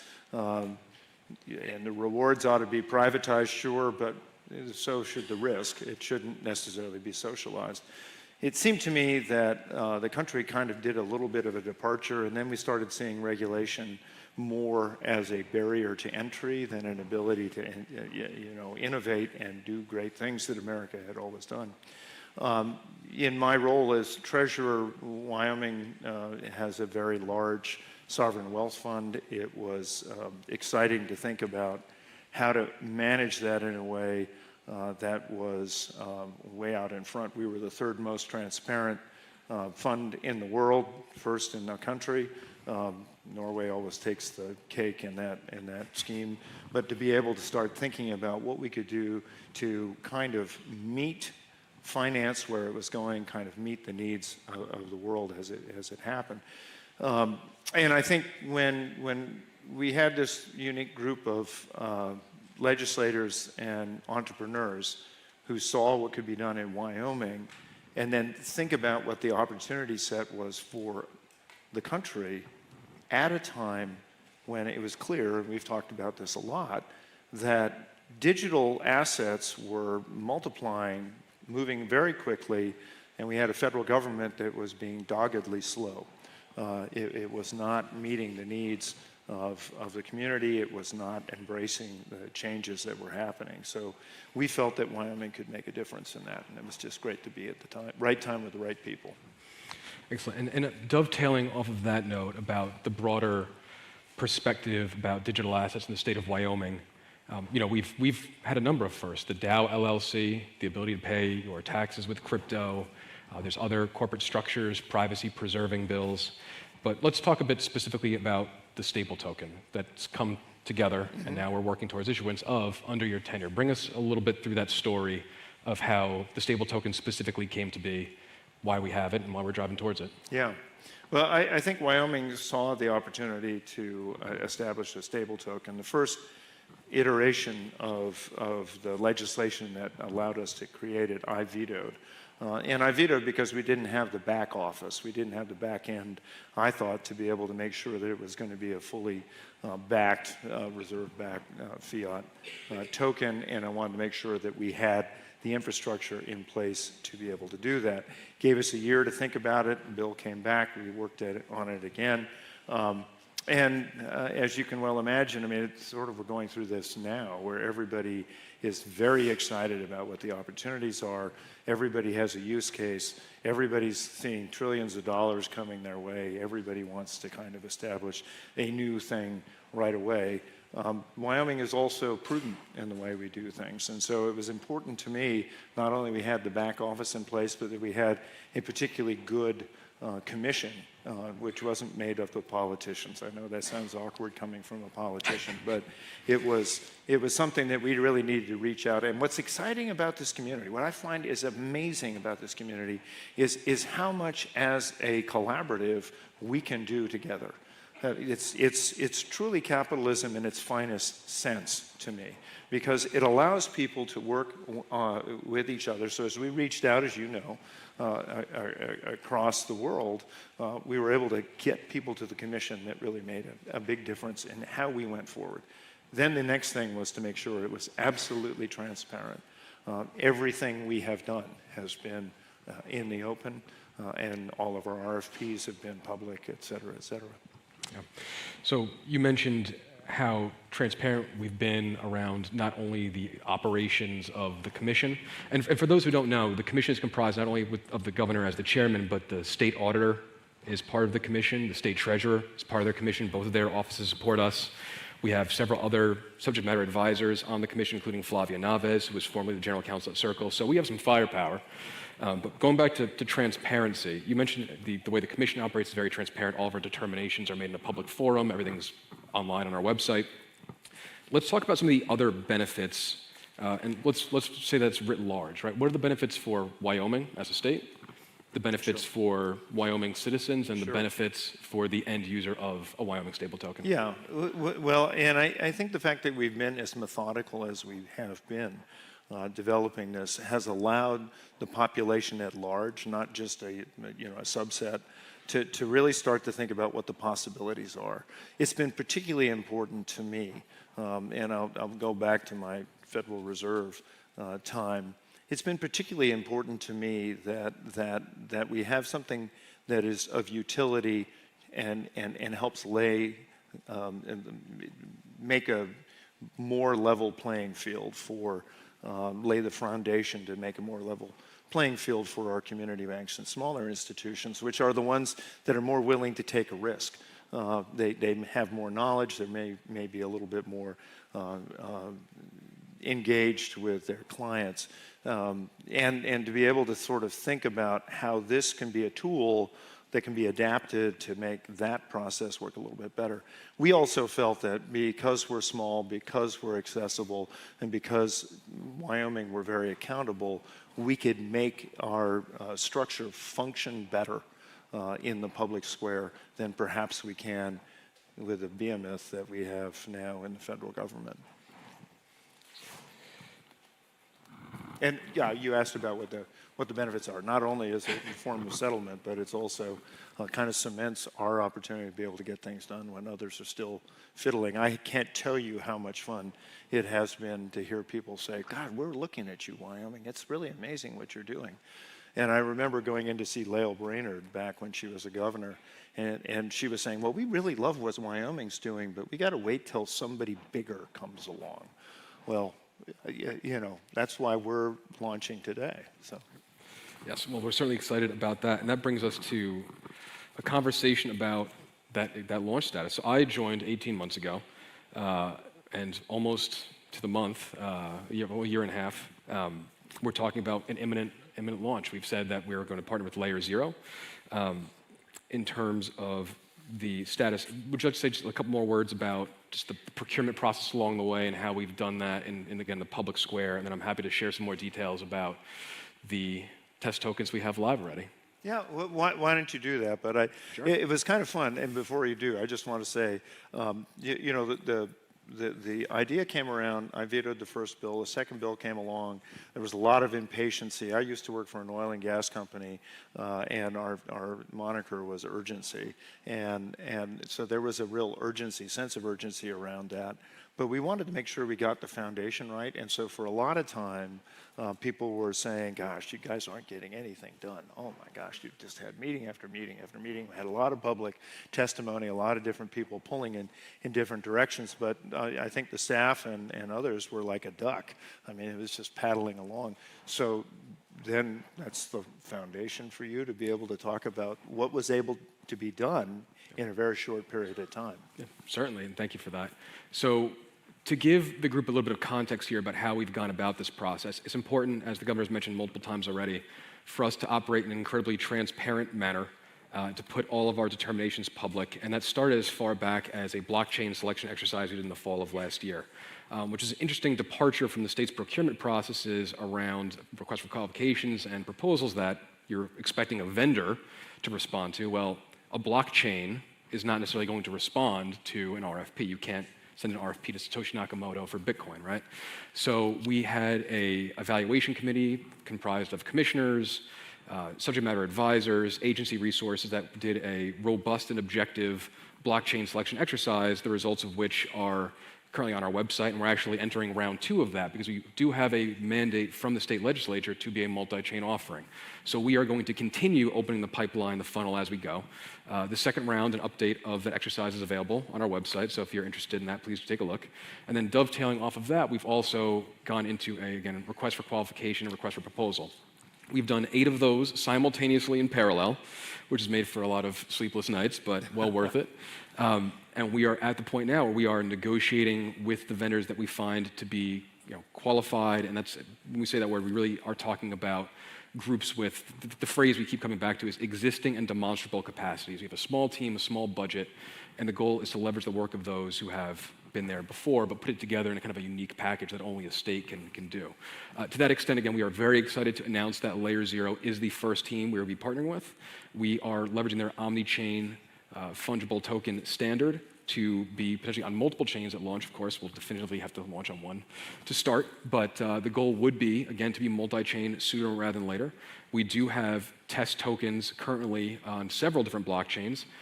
Those would be Ethereum, Avalanche, Solana, Polygon, Base, Optimism, and Arbitrum.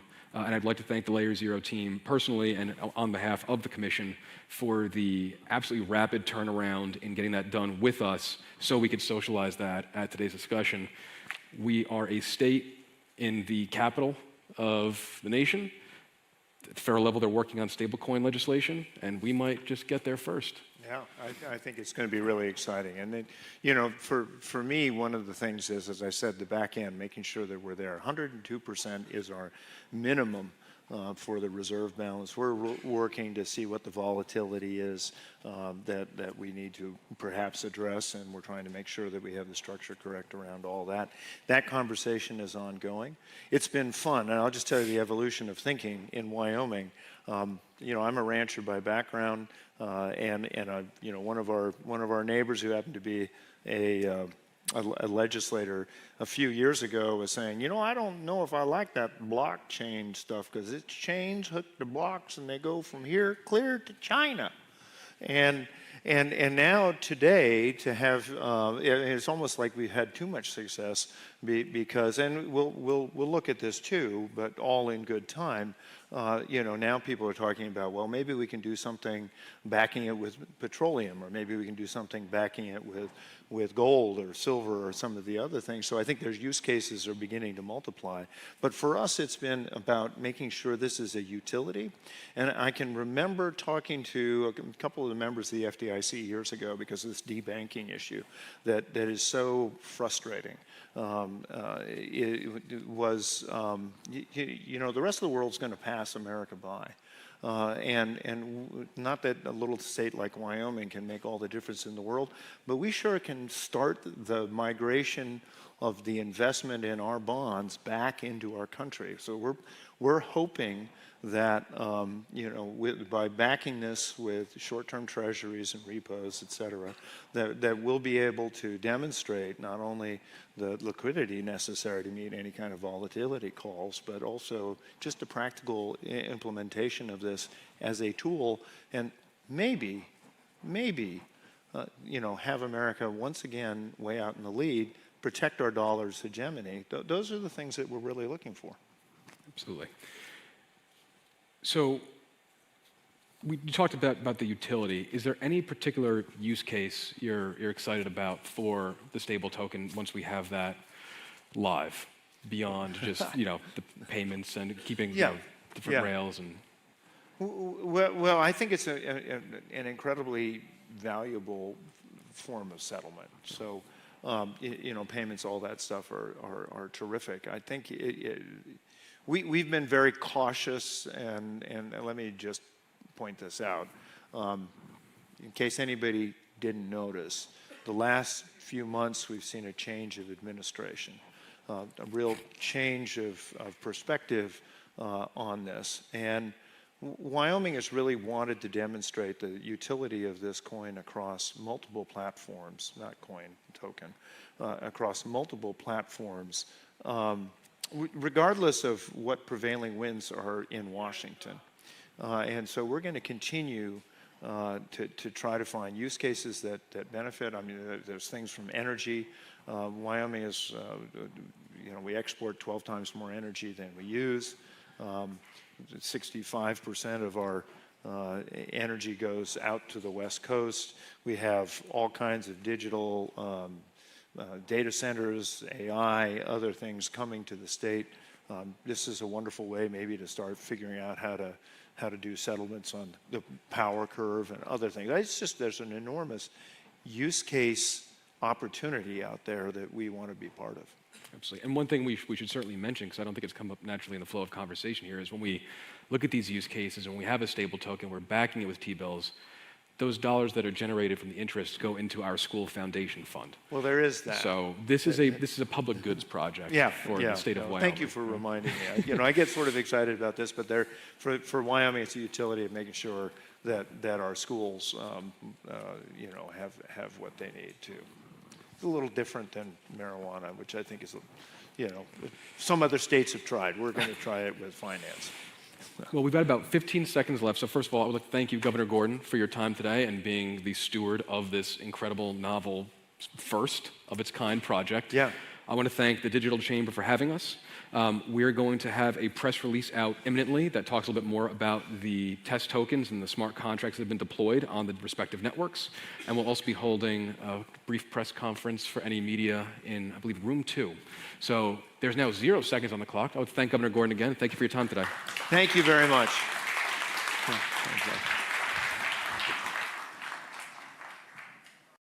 All right, folks, you heard it there. Let's listen in here. We got a 20-minute break until the next panel comes up, so enjoy the 20 minutes. We'll be right back. Perfect. 20 minutes. Okay. That gives us some time to basically cover that session, and then I want to go back and talk about DAG too. So, interesting deal that they got going there in Wyoming. I mean, this is a state that really is ahead of the curve in many aspects. That's the data point that he listed off. They export 12 times more energy than they consume, right? This is a state that really, I think, is setting an example. They've been leaning into digital assets and the capabilities that they have here with this stablecoin being kind of having that first mover advantage. But then the idea of tokenizing, that energy that they produce, right? 12 times more than they consume. They have resources, they have commodities that can be tokenized. And what did he say about those interest payments? It's going to go back into their school fund. I really think that what they're doing there is a great deal. Obviously, I think that the chains that they've decided to launch the token on really aren't the best. Ethereum, Avalanche, Solana, Arbitrum. I think I heard Polygon. I'd heard that Cardano was another chain, maybe potentially. It sounds like they're going to be on some other chains as well. But they're partnering up with this Layer 0 company. And I think I've heard of them before. I don't know too much about them, But this will be an interesting segue because that's what DAG actually is. Constellation Network is a layer 0 as well. And so these layer 0 platforms are allowing you to basically bolt on different layer 1s. And layer 0, I'm assuming, is a company that's helping people do that.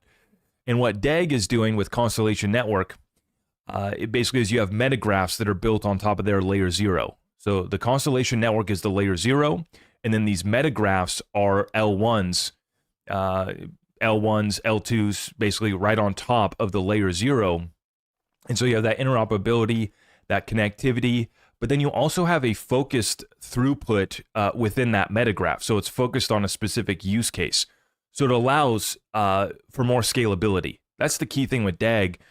And, you know, I think we'll have to follow up on Wyoming's stablecoin bill there and what they're working on. Very interesting. They do say it's going to be multi-chain. Their state legislator has required them to make it a multi-chain offering. So it'll be interesting to see. I think that a partnership with Ripple is obviously a missed opportunity. They should have leaned into that. But you continue to see that there's a heavy presence of basically everybody involved within Ethereum and some of these other layer 2s on Ethereum. It all goes back to the same kind of group that's trying to make sure that they kind of push through their agenda and their wishes, even though those blockchains that he listed off, I don't think are necessarily the best for even a stablecoin. You know, some of these other blockchains are great for smart contracts and other utilities in that regard. But I think that, and I've made my case on why the XRP ledger will be the best source of liquidity in the world. But you got to start somewhere. They're starting on Ethereum, Polygon, Solana, Arbitrum, and a couple others, but they are going to make it a multi-chain offering. And so I got to commend the governor in the state of Wyoming for what they're doing there, just at the forefront of digital assets. And so great work. We'll continue to follow you guys up with that. If you guys haven't already, please make sure you like this video, that you've shared out the stream. If you're on Twitter or X, if you could retweet the space out, retweet out the live, let everybody know that you're tuning in. We're going to keep the show rolling here. We got about another 15 minutes of break before we have the next session coming up. And I am excited. Jack McDonald from Ripple is going to be speaking in a stablecoin segment. That's later today. So I'm looking forward to that one. But I really wanted to tune in today to listen to the CEO of Constellation Network, that's Ben Jorgensen, in his slideshow presentation that he gave. Now, I got my key takeaways right here. The focus seemed to be, basically the first part of his presentation was really just showcasing how big the data opportunity is. The title of his segment was The $1 Trillion Transparency Economy or something like that. And he outlined some data points that were pretty shocking for me. 15.7 trillion of data decisions are going to be being made by 2035. So this is a problem, you know, well into the trillions. And even when you talk about, you know, payment flows and the utility of payments and then verifying those payments, right? Blockchain obviously, you know, provides a solution for that. But then the data behind all these payments, that's the whole promise behind the update to ISO 20022 messaging, is that you're going to be sending data-rich payments. So you're not just sending, hey, here's the amount from sender A to sender B, but there's more to the story that's being shared within that. It's they're, you know, data-rich payments is what ISO 20022 update's all about. And so with DAG, they've proven themselves now for 6 years. They've been working with the Department of Defense. He highlighted that. Now, I missed the number.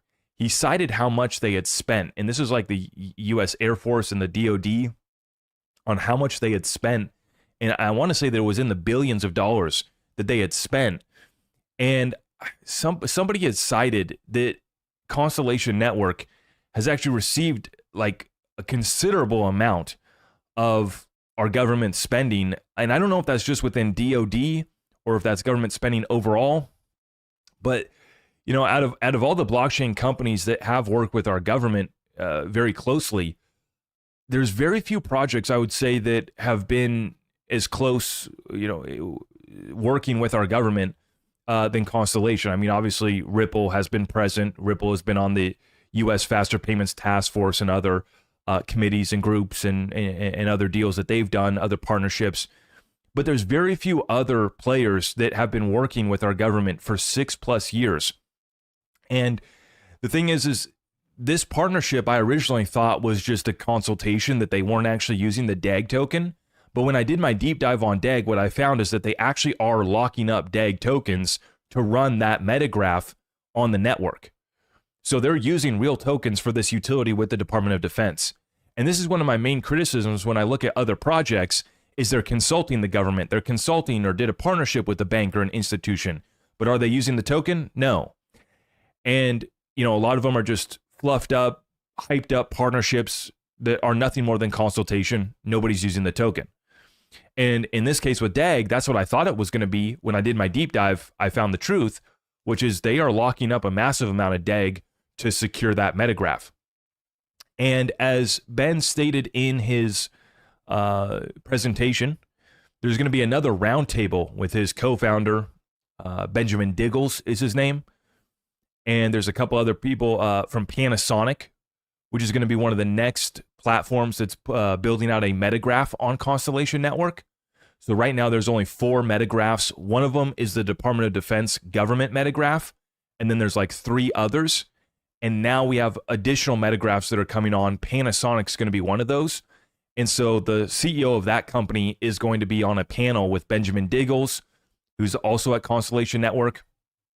Panasonic isn't within the Constellation Network company, but they're going to be building a metagraph on the Constellation Network. I hope that makes sense. It would be equivalent to launching a token on the XRP ledger, essentially. But in this case, it's a metagraph. And the thing about DAG, the utility of the token, is utilizing it for the network and securing the data that's being put on this network. So to launch a metagraph on this platform, you need to lock up 750,000 tokens. So you need 3 node validators to create a metagraph. You need a minimum of 3, and each node has to hold or stake 250,000 DAG tokens. So for each metagraph, a minimum of 750,000 DAG has to be set aside, and they've now rolled out a new delegated staking platform so that you could put your DAG to work, and you could choose any one of these metagraphs to basically stake your DAG with, and you'd be able to earn a return on that DAG. Now, I will, just to comment real quick on Ben's presentation, I didn't think it was the smoothest presentation, right? The slideshow is a tough one to do. I think that it's better to get folks kind of in a more natural environment, right? You get them on, like sit them down for a podcast, sit them down for a fireside chat, kind of a round table. The slideshow presentation comes off kind of more as a corporate pitch. And I think that might have been what made, Ben, and he had said that he had redone his speech right before he got on upstage there.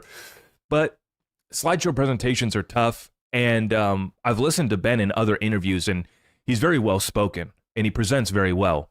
And I'm actually getting Ben on the show next week. So I am going to be interviewing Ben next week. And I'm looking forward to, diving into more of this and answering any of your questions. I have some questions myself. So let me know what you guys want me to ask Ben. I'll be interviewing him next week, and I'm really looking forward to having him on so we can understand this DAG token and their new tokenomics, their new delegated staking. They just got an update to the network, but then also kind of going further into just how big this problem is going to be. Like I said, the key takeaways for me from his presentation was just kind of how big this data problem really is. Right now, it's already into the trillions, and it's going to exponentially grow from here. And this comes from quantum computing, AI, just the sheer amount of data that's being produced and needs to be tracked, recorded, and verified. And what was it? The abundance paradox. So even though the information is abundant and essentially free, now it's more important than ever to verify it. And so it's this idea that when something is not abundant, not getting started off here, it might not be as important to verify. And the example that he used is information with Google, right? Google being a massive company. And what do? They basically aggregate and verify information. And the information is now abundant. The information is now free. But what's important? The value is in verifying it. And this is what AI is doing right now. This is what platforms like Google have to do if they want to be the trusted source for news and information. right? So I thought that was an interesting abundance paradox is what he called it. He said that 3% of GDP goes to compliance in America. Now, that's a problem in and of itself. The fact that 3% of our GDP has to go towards covering costs for compliance, that's a problem. That is inefficient. But, you know, how do we address that? It's data solutions like Constellation Network and others. So to me, as I stated earlier, and he cited digital evidence, just how important this is going to be. To me, you know, to summarize my thoughts on this, and the reason why I started looking into DAG a few weeks ago, and I did this deep dive, I said, okay, I need to pick up some of these tokens too, because from a technical standpoint, it looks like it could rip to the upside here for some big gains. But the utility of data was just a utility that I was really overlooking. I knew it was there, but I didn't know how to quantify it, and I hadn't really gone into it in depth. After looking at Constellation Network, you know, I've learned more about how big of a utility this is going to be, how big of a problem it is to solve. And like I've always said, it's the $1 trillion problems that really get me excited and turn me on. And that's why I've been so heavily invested in XRP, is because it was solving problems into the trillions on a daily basis. Now, this data problem, you know, is it trillions of dollars on a daily basis? Not necessarily. But like he cited, you know, the World Economic Forum is saying that by 2035, we'll have 15.7 trillion of data decisions being made. And so this is a massive problem. Somebody's got to do it. Is Constellation Network going to get the whole thing? The one network to rule them all? No, I don't believe that to be the case. But what Constellation Network lacks in the amount of partnerships, they've made up for in the quality of their partnerships. Because the network, or basically the partnership with DoD in the United States government, I mean, it doesn't get much better than that, especially for the solution and the utility that they're providing, which is verifying data. And you're talking about verifying data from the battlefield, from a drone, from, you know, a soldier transmitting data back, a ship. You know, you get what I'm going with that. So they've proven themselves. They're still working with the Department of Defense. And being an American-based crypto, too, is another reason why I'm bullish on that project. And so I thought that Ben did a good job of kind of laying out how big of a problem it was. And I'm looking forward to interviewing him next week and diving more into this. So please send your comments and questions as far as what you would like me to ask him, the CEO of Constellation Network and creator of the DAG token, Ben Jorgensen. So I'll be interviewing him next week. Let me know what you guys want me to ask him. Okay, let's do some more Q&A. I think that we should be approaching in 5 minutes. They should be starting back up. Yep, they're still on break. So we have about 5 minutes to go before the next panel. Comments, questions, how's everybody doing? If you haven't already.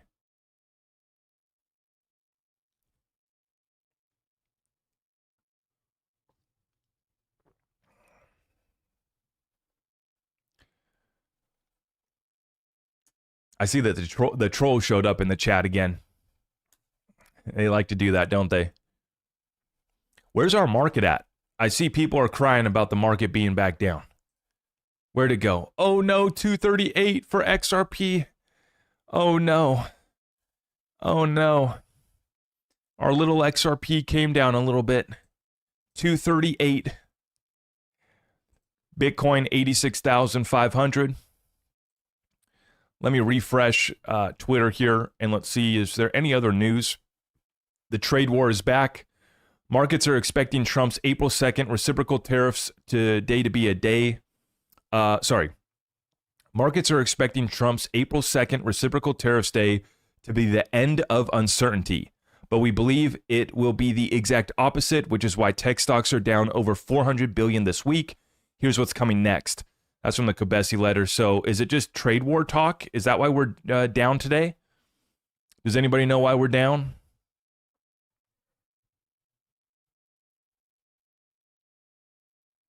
Okay, so here you go. This is what I was talking about with DAG. Panasonic and Toughbook. Welcome to the DAG Explorer. Enjoy your stay on mainnet. So it looks like we got 2 metagraphs that have just been added to DAG. To Constellation Network, I should say. Let me zoom in right here. See this? This is the list of metagraphs This top one's the federal one. That's the work with the government. And you can see here, 493,000 DAG has been tracked for the fees. And the total fees, or that's just the past 90 days. The total fees is actually 1.7 million DAG.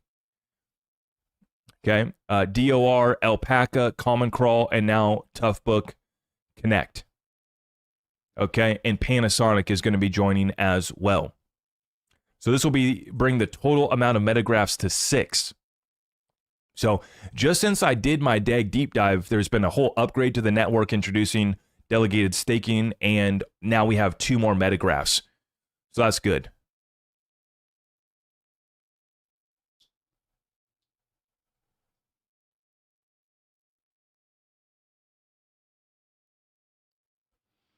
I'm not really seeing any news, so I'm just... U.S. prepares attack on Iran. This is from Whale FUD. I don't know if I believe that.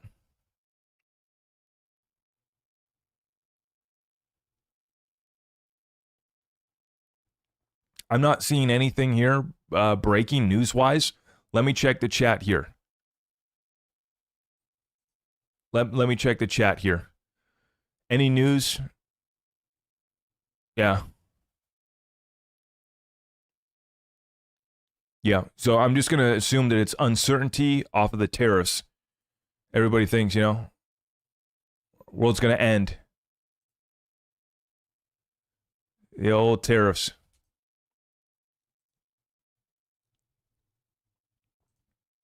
Yeah, I'm not seeing anything.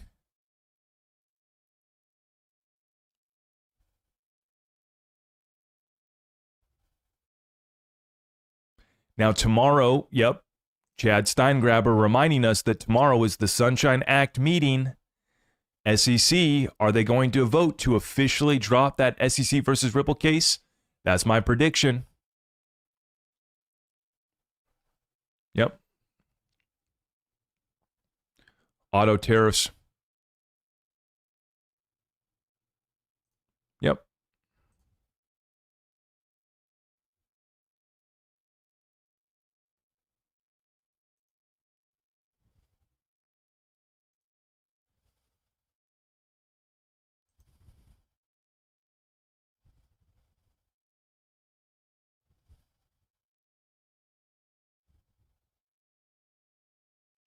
Treasury Department is set to lay off a substantial number of employees, officials say. Okay.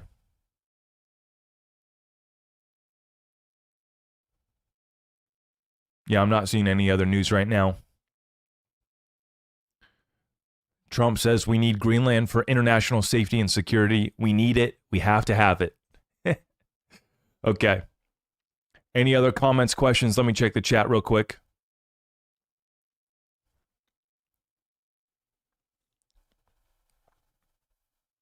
Appreciate everybody for stopping by. If you haven't already, please make sure you like the stream here. Looks like we're starting up the next segment. Let's take a listen. That's our next panel. Give them a round of applause. Digital Chamber. We have the founder and who used to be running the Digital Chamber, Pierre Boring, and the new CEO of the Digital Chamber, which is Cody Carbone. Let's take a listen to what they have to say. Queen of crypto, Bitcoin and ETH into one super network. So a little plug there.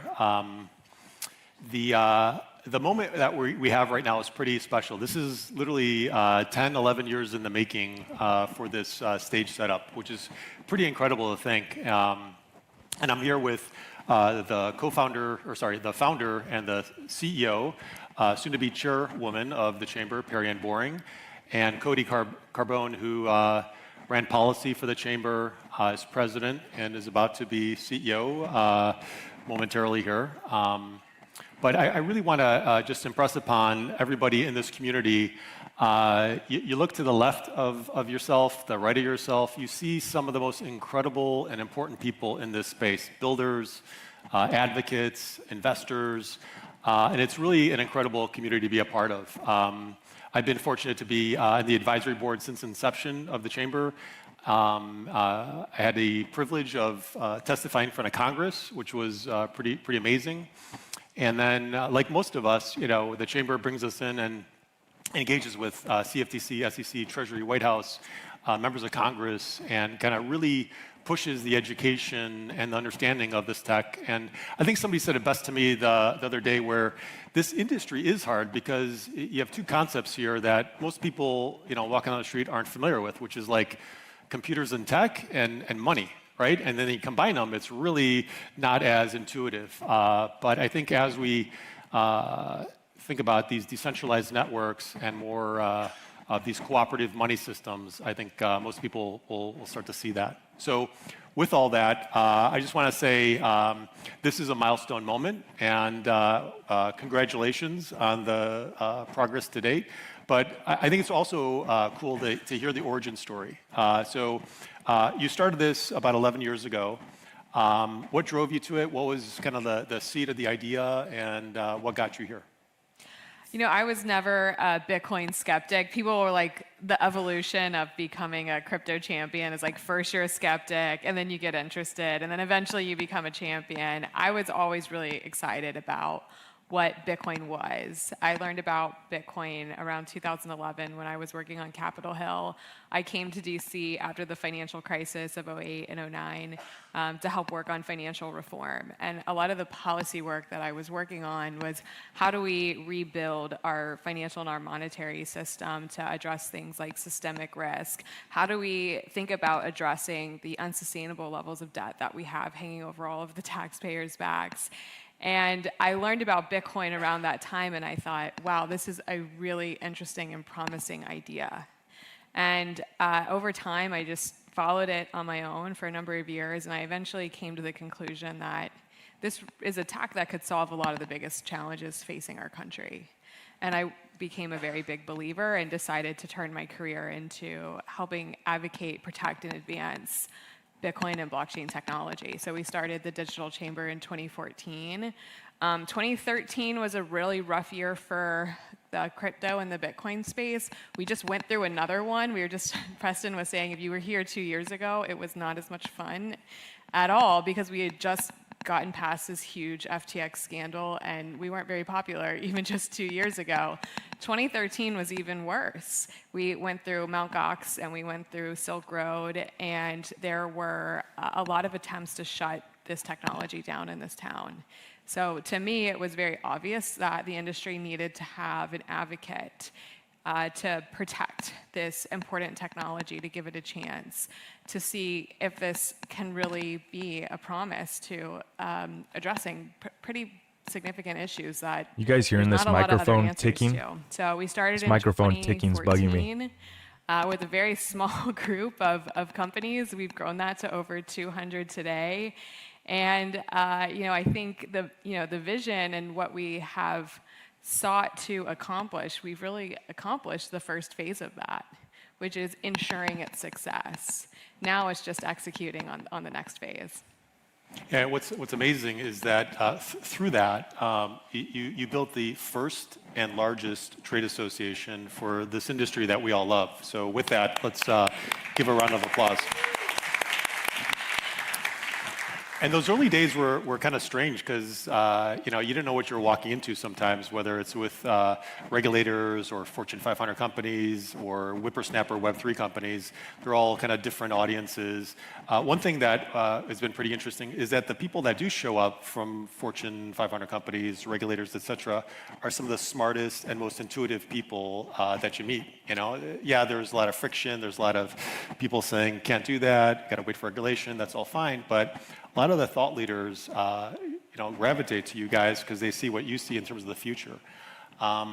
Did you ever get challenged last 10 years to be like, is this going to work? Or like, what kept you going? It's been a lot of challenges. I feel like we had everything working against us. From the very beginning, the whole DC machine was trying to shut down Bitcoin, which of course you can't really do. But that was the topic. There was multiple hearings in 2013 of should we ban this technology altogether. I mean, you're going up against some of the most powerful forces in the world, and we started with nothing. We didn't have any policymakers that really understood why this tech was so important, why it should be protected, why we should be encouraging its development here in the United States. We helped, build build a relationship with the very first member of Congress that came out as a pro blockchain and pro-crypto member of Congress, and that was Congressman Mick Mulvaney, small little congressman from South Carolina who then went on to have an amazing career, political career here in Washington. But I just remember that day where like we finally got someone who would take a meeting and listen and then was as excited as we were about the potential. And then fast forward to today, where in January we sworn in over 290 members of Congress that are pro-crypto. I mean, it's really hard to put into words how big of a deal that is, to be on the ground to get our first champion on Capitol Hill to now have a majority in Congress. We are so well positioned for success. It's really incredible. That's amazing. And I think the early days of the chamber were pretty amazing because you went around the world. So you did like trade missions to the UAE, to Japan, working groups galore. And sometimes working groups are like, depending on what's in vogue that week or that month or that year. So you always have to kind of rotate that, whether it's mining or tokens or whatever. And you guys have been very, I think, responsive to those elements. And so now that we're in this kind of penultimate step with this new administration and everything else, we're looking towards the future. And Cody, you've been running policy, running the chamber, and being an amazing partner to Perry Ann. What's next, and what's ahead of us? Well, hearing Perry Ann's story of the early days, I realize I'm very fortunate because I'm kind of set up. This is great. What next is the execution element. We've done a great job where we now have a favorable regulatory environment for the first time. We have those 290 members of Congress, and that's growing every day as we continue our education journey. We're now taking the education and we need to execute, and that's the advocacy element. Yes, the executive orders are fantastic. The president's working group is fantastic. A pro-crypto president is amazing. We need to get legislation passed. Political winds change very, very quickly. And so we need to make sure that we get the legislation that we want signed into law, stablecoins, market structure, protecting self-custody. There's a lot of things that we still need to get done to ensure that the US has the clarity, the regulatory clarity that we all deserve, that we know it's going to stay, whether it's a Democratic administration or a Republican administration in the future. And maybe they're not as pro-crypto, but we know that we are going to set the legal framework where now this industry can say, okay, I've got the clarity, I know who my regulator is. I don't need to be fearful of an enforcement action now. So now it's that execution. It's, yes, the education has been great. We've done an incredible job through Perry Ann's leadership over 11 years. We've built the roster of champions. Now let's hit the final step and let's get some things signed into law. Yeah, it feels very much like the chamber's been exercising for this moment for quite some time and is like ready for this next phase. And that's pretty impressive on any measure. And then as we think about this next chapter, how can the community, and this is a very crypto-centric thing because there's this calling, there's this coordination and this community, so it's very crypto in a way of how the chamber operates. And I also love the fact that the best idea always wins. If like there's a friction here, an issue here, you guys are very responsive to that. And so with that, what can the community, what can the chamber do to help you as you kind of get into this next phase? Show up. Do exactly what you're doing today. We are only as effective as the folks who are leading and building in the industry. And so come join us, work with us. It's great that I can go in, and the chamber has done an incredible job over these 11 years in building those relationships with policymakers, where now the policymakers trust us. They see us as a trusted resource. Where I view the chamber going is, and what we've been building, is that we're just the bridge to making sure that the member companies who are building are the trusted resource. We want to facilitate those introductions. It's great that I can go into a member of Congress's office and talk about, from the brain of Cody, why they should be pro-digital assets, why they should be pro-Bitcoin, why they should be pro-blockchain. But they need to hear it from the builders themselves. They need to hear it from all of you in the audience. So show up, come to DC. DC, it's very popular in DC to come here right now. It's beautiful. We're able to get into every door on Capitol Hill at the administration. So show up, come join us, work alongside of us, because again, there's only so much we can do as industry advocates. They need to hear from the folks who are really building. Awesome. And maybe back to some of the origin story and kind of getting stuff done with the chamber. what advice would you give, Marianne, to young entrepreneurs in the space? And I think one thing that's important to note is like most entrepreneurs, most CEOs, young CEOs, don't have the regulatory, kind of political vibe inherently coming out of the box, or like when they graduate or when they think about building something, it's not intuitive to them. And so I think this is a great API for a lot of those entrepreneurs in this space that's moving fast. But what advice would you give to people building in the space? Well, a big part of what we're trying to accomplish right now at the Digital Chamber is what Cody said, establishing that legal framework. We've been operating in an era in regulatory uncertainty and regulation by enforcement for a number of years, which has really driven a lot of activity outside of the United States. But make no mistake, that era is over. Sounds like a Brad Garlinghouse talking point. We overcame that. Still waiting for her to give a shout out to Ripple and the 150 million plus that they've spent fighting for our industry. Just 2 weeks ago, all the regulators were there, and essentially they were telling the industry, you are welcome here. We want you to innovate. We're not going to come after you just because you're innovating. And that's the environment we fought for so long. So this is a great time to start a company. This is a great time to invest, develop. We want to attract the best talent. We want to attract investment here in the U.S. blockchain economy, and we want to partner with our president to create the U.S. the crypto capital of the world. So I think one thing that's really important is staying to be mission driven, and to me that's something that's so important about just the integrity of what blockchains are. To me, a blockchain creates economic empowerment at a degree that's never been possible before, where everyone is equal on chain. There is no discrimination that happens on chain.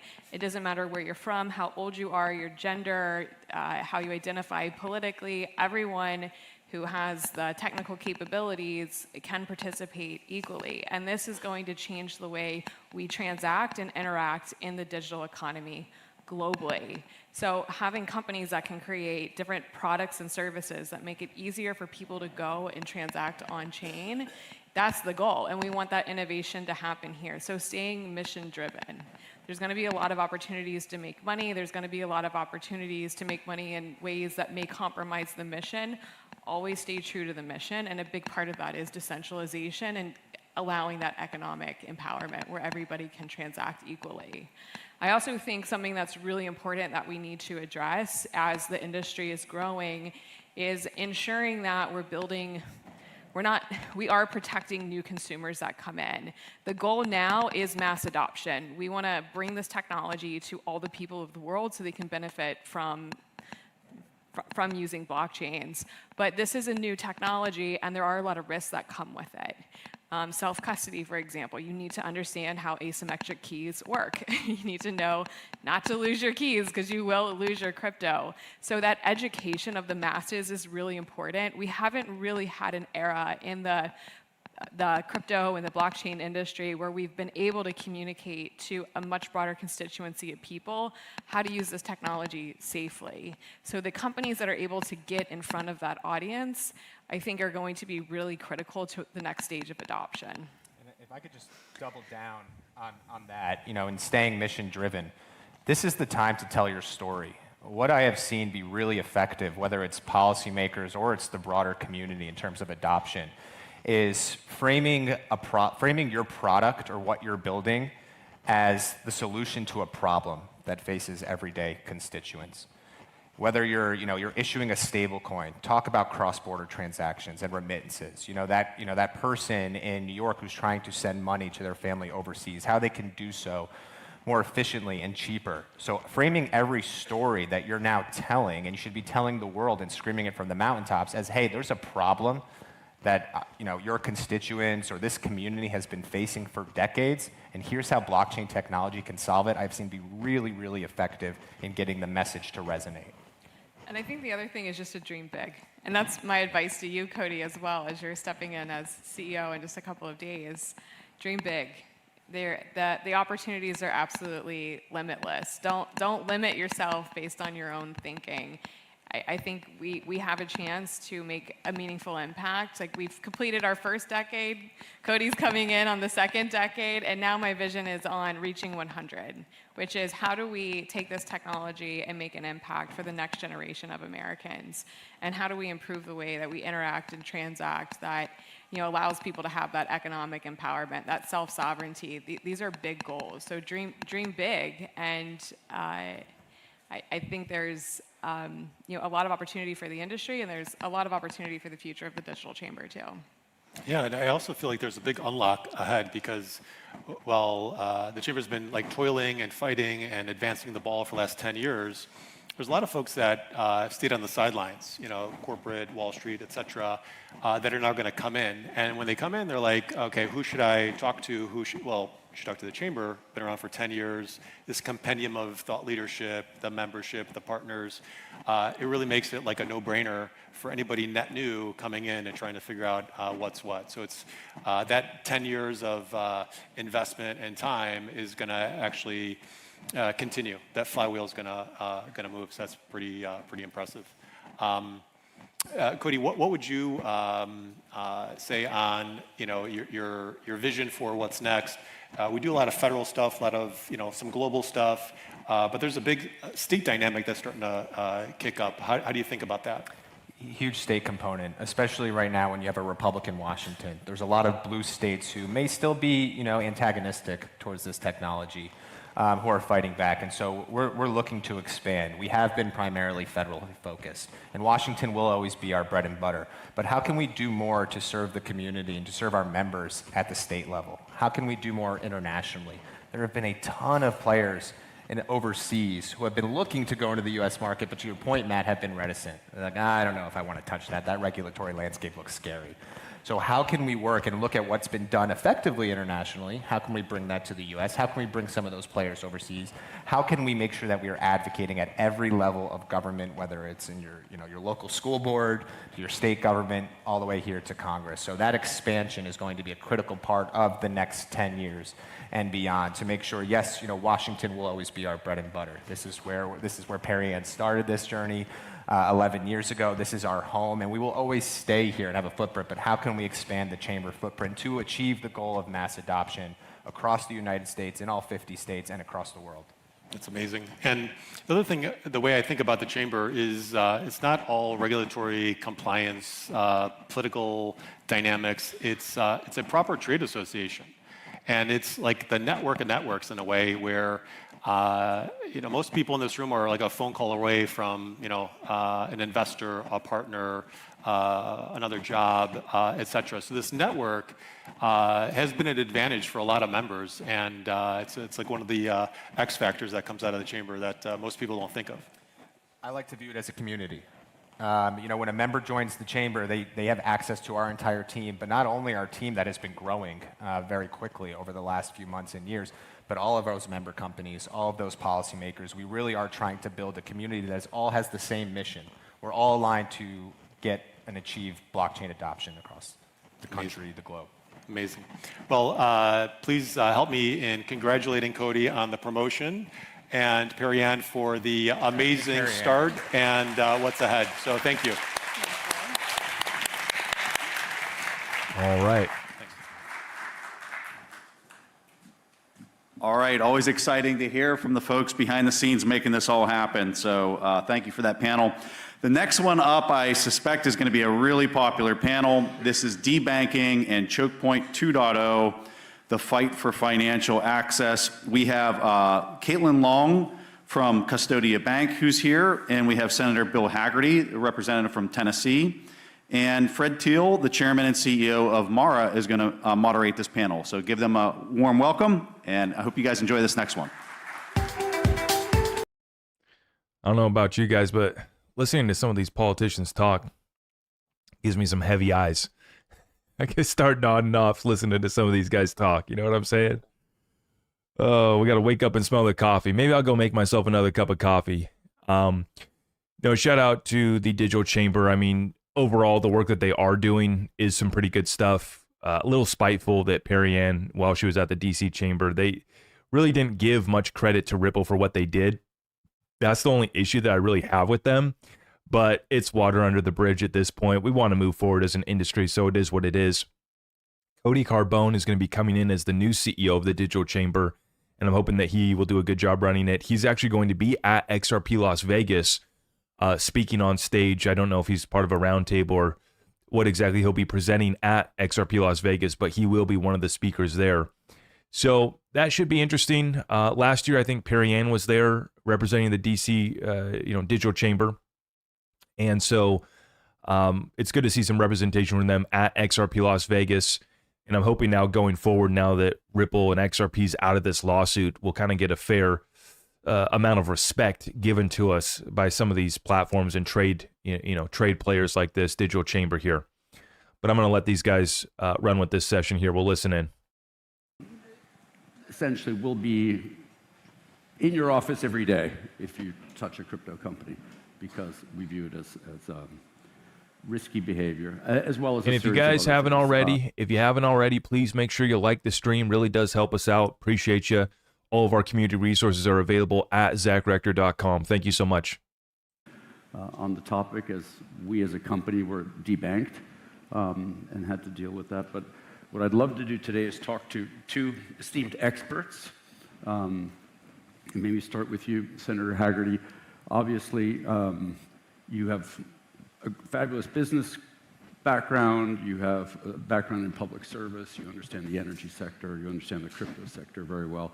And you're championing the Genius Act today. What are your thoughts on the importance of banking for crypto companies, and what do you see today as still existing of this operation? Well, if I could just take a step back, you mentioned my background. I started at a place called the Boston Consulting Group many years ago in the financial services practice arena. I actually had the benefit of working with the founder of BCG, and one of the things that he taught me was that if you have a competitive advantage, you should apply that advantage. You should really push it forward. You should push it hard. Well, think about the competitive advantage that our capital markets provide the United States. And it's the fuel for capital investment, which is the fuel for economic growth. And when you have innovation in that arena, you should be supporting that innovation. You should be trying to create an ecosystem that helps it thrive. And the previous administration, with this Operation Choke Point 2.0 and other activities that they undertook, really did the exact opposite. They tried to kill an industry that was thriving here. And all of the DNA exists here. And it just broke my heart to come into the Senate and hear company after company, yourself included, talk about what's happening, that the developers are moving offshore. Someone would leave the United States and go to Portugal to start a business? You've got to be kidding me. Nothing against the Portuguese, but I'm saying, can you imagine innovative high-tech activity like this moving offshore? It was strictly because of the approach, the regulatory approach that the previous administration took. They waged war. And Operation Choke Point 2.0 is essentially the weaponization of the supervisory system in the banking arena.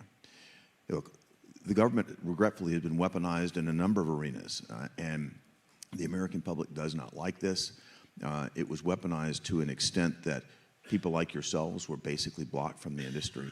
And as I talked with bankers, supervisors with no direction from Congress, but with a whisper, are told that high-risk businesses should be debanked. You look at what happened to Signature Bank and Signet. You look at what happened to all the banks in the industry that were trying to be in a position to actually support, clear, and facilitate this. They were under attack. So it's a disgrace that it ever happened in the United States. I'm thankful that control in the Senate has changed. Sherrod Brown is no longer the chairman of the Senate Banking Committee. That's how we were able to get the first major piece of legislation through the Senate Banking Committee. And Elizabeth Warren fought me for 3.5 hours on this, by the way. That we moved it out of committee. Elizabeth was only able to hold 5 Democrats with her. I was able to get 5 Democrats to come over with me. And all the Republicans voted to pass this out on a bipartisan basis. This will be the first major piece of legislation that establishes this industry is one that's credible, one that's going to be supported. And again, stablecoin is just the first step, but it helps us start to build momentum that, again, brings credibility to the industry and I think sends a very strong message to the marketplace that the United States is going to support this. Absolutely. Thank you for that. Caitlin, you and Custodia Bank fought and continue to fight valiantly to get a master account at the Fed. And that's an ongoing process. I know there's some things you can't comment on about it, but could you just share with the audience a little bit about the history, the background, and how you think some of Operation Choke Point 2.0 is still actually happening? Right. We were hit by Operation Choke Point 2.0, to your point, in two ways. One, we were denied access to a Fed master account, and then we were debanked 5 times in 18 months. 5 times. The Federal Reserve targeted my company, tried to kill us. And there's a debate whether this was retaliation for us daring to pursue our legal rights in court against the Fed, because almost nobody ever sues the Fed. Because I haven't heard of anybody else who's been debanked 5 times. No, in none of those instances due to anything we did wrong. We have a clean, pristine compliance and operating history. When Jay Powell testified to you that the Fed does not tell banks to close accounts, I know that's not true. And in fact, Aaron Klein from the Brookings Institution spoke up and said, it's prima facie not true because the Fed told banks not to bank the cannabis industry. So Choke Point obviously is more, we're a unique case, I get it, because we did dare to sue the Fed. But the backstory is, and there's reports about this on Fed master account access as well. Senator Toomey forced the Fed to disclose who owns master accounts. Lo and behold, there are dozens of legally ineligible holders of Fed master accounts. And the Fed is denying legally eligible holders access. That's the lawsuit.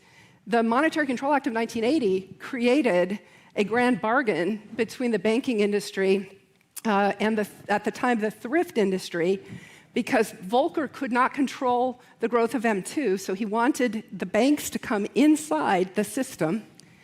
And at the time, the thrifts were outside the system, creating a lot of M2, and inflation was raging in the late 70s, so there was a grand bargain in the Monetary Control Act of 1980 that every legal depository institution got access to a Fed master account, and that's how the Fed controlled inflation.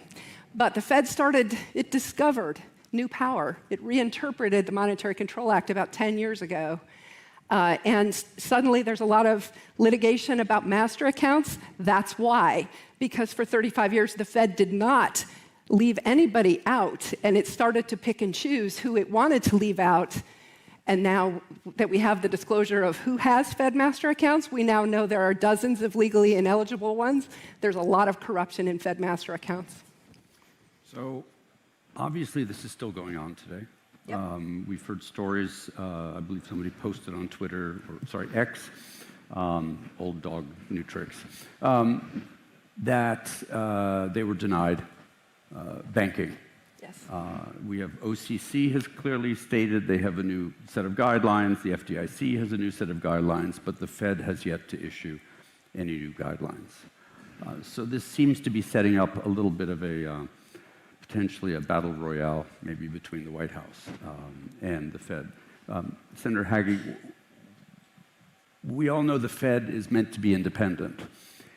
We also know they have at times done political things. What are your thoughts on this? Well, President Trump has been clear about the role of the Fed chair and his intention to let Jay Powell serve his term. But if you just look at the level below, Michael Barr, the vice chair, clearly exceeded his authority, his supervisory authority. My argument was he should have been fired immediately. Barr was smart enough to just withdraw from that position because he knew it was coming. I argued to the president, you should fire this guy from this position right away. It's clear that there are situations there that need to be addressed. They need to be addressed in a radical fashion. I just had the candidate for our next OCC chair in my office earlier today. I think the message is going to permeate the system pretty clearly as the president's team comes into office. And there needs to be coordination at a variety of levels. But this is one that doesn't require a lot of coordination. This is one that just simply requires clarity. The market's not accepting this. I'm certainly not accepting it. The White House isn't accepting it. And the regulators, as we put them into office, will not accept it either.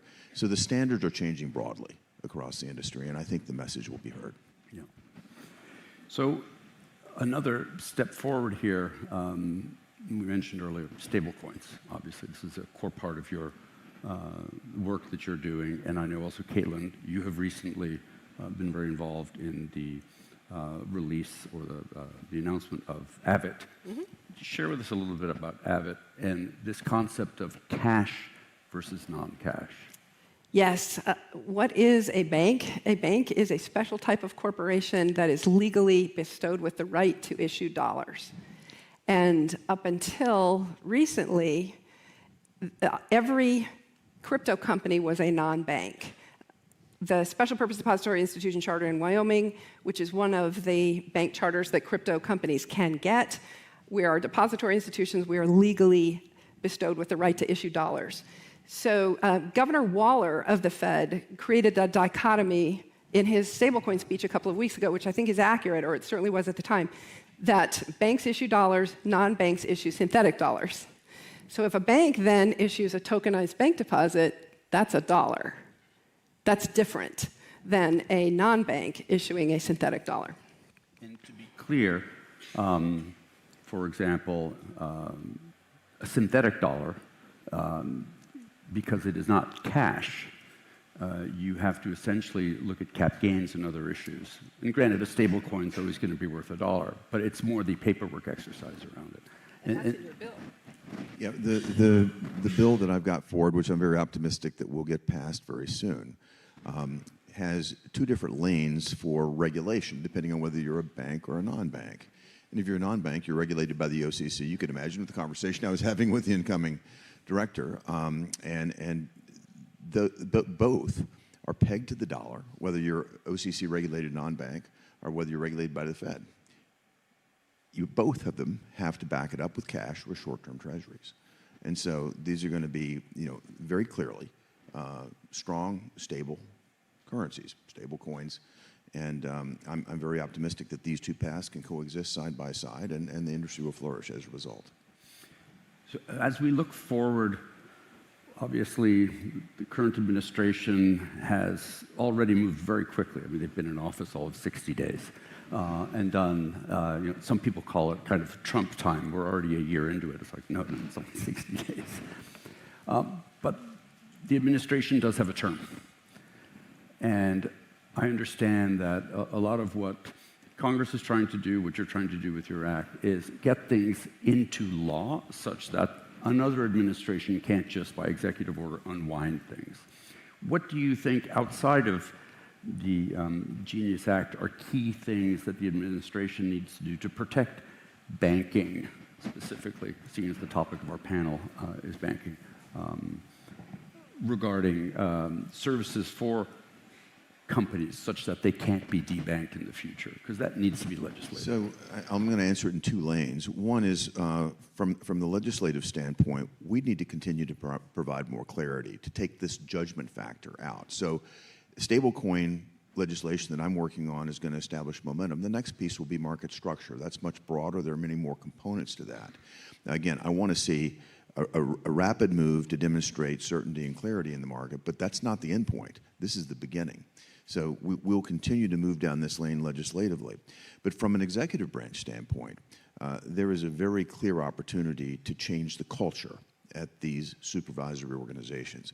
If I look at the turnover, if I look at the fact that you've got regulators and supervisors that have acted on their own whims, they've decided what particular industries are the ones that they like and which ones they don't. And if you happen to fall into the latter category, well, there's going to be a little bit of supervisory attention paid unless that particular client or that particular industry as a whole finds its way out the door. And it's not just in the digital asset arena. When I was U.S. ambassador to Japan, one of my friends called me. He found himself in a disfavored industry, and his lead bank here in the United States backed out. Capital-intensive industry. It was time for him to roll the next stack. And I said, how fast can you get on a plane to Tokyo? He was out the next Monday. We made the appointments. He got it all banked in Japan. But that is a hell of a bad way to have to deal with malfeasance here in America by supervisors. It's got to come to an end. And it's going to come to an end. I really feel confident about that. And Caitlin, what are your thoughts on that? The concept, so the FIRM Act is great. It takes the reputational risk out. The OCC and FDIC have already voluntarily removed reputational risk, and of course the Fed's the outlier. The Fed board is 4-3 Democrats, so it's an interesting question. It does seem like there is a clash coming between the White House and the Fed over whether the White House has authority over supervisory rules and regulations and can force the Fed to follow suit with the other two federal banking agencies. But the other piece is confidential supervisory information. It's a crime for a bank to disclose confidential supervisory information, and what has happened is that got weaponized to prohibit banks who have been harassed and bullied by the regulators, not all of them have, but many have, from being able to complain to folks like you, because it's legally a crime to disclose that information. And so the regulators were able to flip that as a tool. That the confidential supervisory information was meant to protect the banks from the disclosure of information that could foment a bank run. It was not meant to protect the regulators that were over their skis. That's a great point, and we've heard this time and time again. Again, it's a component of the weaponization, way beyond the intent of Congress when these, when these entities were established. I think, frankly, beyond the intent of the executive branch when they initially established the guidance to get this underway. But we can fix this problem very easily. We just get rid of the Fed completely. Your problem solved, right? Now, guys, I'm laughing reading your guys' comments. Please keep the chat respectful, please. But are you tired of talking about stablecoins yet? Because I know I sure am. And the thing that I'm actually wanting to hang around for is the SVP of stablecoins from Ripple, Jack McDonald, is actually going to be taking the stage here later this afternoon. But I'm about tired of talking about stablecoins. But this is a very important point that we need to get across here. David Schwartz highlighted this too recently. It's the boring stuff, right? It is solving the boring use cases, the boring problems, stablecoins, etc. Listening to these politicians up on stage, I understand that you're nearly falling asleep. I was too. I had to go make myself another cup of coffee. Okay, that's why I'm cutting them off early here. Not that they're not saying important things here, but the problem is we've been waiting for them to get something done here for quite some time, and so we're really just past the point of taking the time to be up on stage here chatting about it. It's time to actually get something done. But the point that I was trying to make here is how important it is to just acknowledge where we're at. We would have never been here years ago. Depending on how this election could have gone, we wouldn't be here either, right? Just like she said, at the Fed right now, right, they're leaning a certain way, and we're about to see a clash. President Trump is saying that the Fed should lower interest rates. The Fed now expecting to maybe only cut rates by 0.5%. That would be 50 basis points this year. And so President Trump clashing with them on interest rates. Are we going to clash on them with cryptocurrency and that guidance that they're the last ones to lift?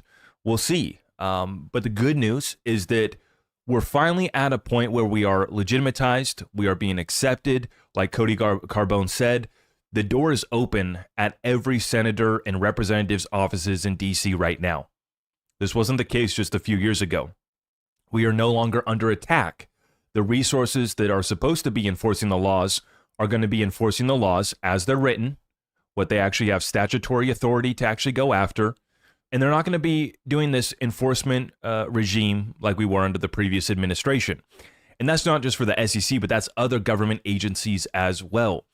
So I know, guys, this is boring in some regards, listening to some of these guys talk about stablecoins and issues that we have really hashed out and sorted out for years now. And we've been saying, hey, this should have been done a long time ago.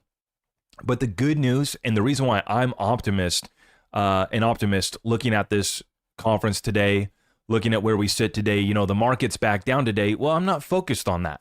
I'm not focused on, oh, my XRP bag's down a little bit. I'm focused on listening in on Constellation Network CEO Ben Jorgensen provide us an update on DAG.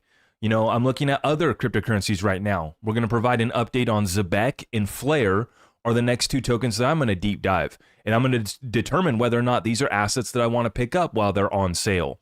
My XRP bag is good. So these are days and moments where you got to be doing the due diligence on other platforms, other investment opportunities, focusing on your business. I was just thinking I should get a workout in right now while I'm listening to these guys talk. I should be getting myself a little pump in right now, but I don't know how motivating these guys on stage would be for getting a pump in. I don't know. So I did go get myself another cup of coffee. We're going to keep it rolling for now, but I hope we can pick it up a little bit here. And really, it just shows you how slow things move in DC, right? And how frustrating this has been, but at least we're not under attack. That's the good news. We're out of the storm. It's smooth sailing. We want to go full speed ahead. We don't want to just be letting the breeze, gently push us along and we're just kind of coasting along. We want to go 0 to 100 real quick, right now. And I think that's where most of our frustration lies. And I definitely hear it. And I definitely feel you guys in the chat right now. Now, if you haven't already, please make sure you like the stream. Appreciate you for stopping by. Let's take a quick market update here.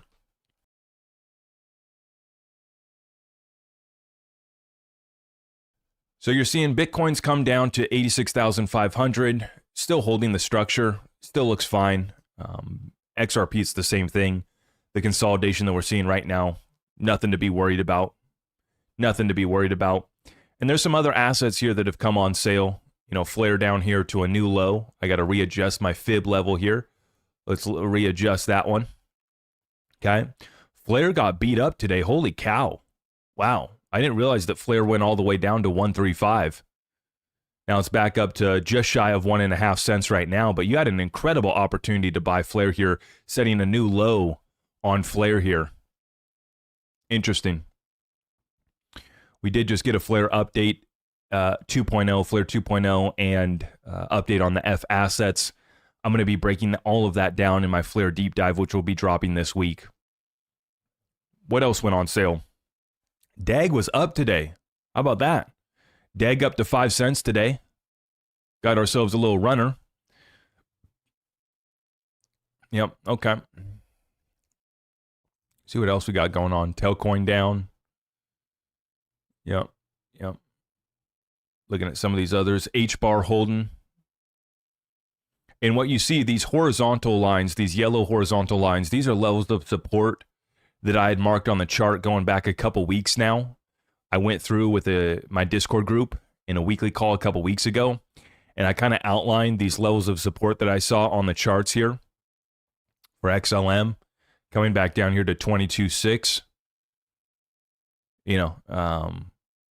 No worries with XRP, no worries with the broader market. Everything's fine. And as I outlined, I really laid this out earlier this week too, as I said, guys, expect volatility and maybe downside pressure into Liberation Day, April 2nd, but take advantage of those opportunities if you need to acquire some more, because after Liberation Day, we'll know there'll no longer be the uncertainty, and we'll be back off to the races once again. And as you're seeing here at this DC Blockchain Summit today, the undercurrent and the fundamentals couldn't get better. We were dreaming of being at this point a few years ago. We're actually here now. We were dreaming of being out of the SEC versus Ripple lawsuit. We're finally here now, and so these things have taken way longer than we expected, but that's only been a blessing and an opportunity for us to acquire more. The key thing was staying liquid, right? And so hopefully you've kept your job, you've stayed liquid, and you're looking at the opportunities like we are on red days. We look at what can we buy, and we prepare ourselves for those massive green candles that are coming in on these charts. And, basically these charts we're expecting to overextend just off of how much liquidity is set to pour into this space. It's going to be an incredible opportunity for some of you guys to secure some profit. And I know that I'm looking to secure profit on XRP and these other digital assets as we go into the next phase of this bull run. But I think that many people are going to get caught off guard because they're distracted by today's price. They're caught up in the sentiment. They're caught up in crypto Twitter. They're caught up in negativity. Other economic factors are impacting them, job loss, real estate, etc., other assets struggling, stock market, maybe your 401k retirement account taking a hit lately. And so this has sentiment down when sentiment should be as great as it's ever been before for cryptocurrency specifically, especially US-based utility cryptocurrencies. The sentiment should be the best that it's ever been. The fundamentals are all there, full green light, we're good to go. So, and this is before we even get the full settlement on taxes, which I expect to be rolled out with Liberation Day as we approach the next tax day, April 15th, right? The IRS revenue expected to drop off by 10% or 500 billion is the estimate. And I think that might be conservative from what I'm seeing. The vibe out there is not very good when you ask folks about how they think about the IRS, when you ask folks how they think about the Federal Reserve, if they even know what the Federal Reserve is. Everybody that knows what the Fed is, is pretty critical of the Fed and what they've been doing. And it's like so obvious what they tried to do here by keeping things afloat. Back in August, we had the Japan carry trade start to unwind and blow up. So they provided a backstop, just like they did with Treasury Secretary Janet Yellen back in March of 2023 with the banking crisis. 23 banking crisis, 24 liquidity crisis. That was sparked by the Japan carry trade back in August.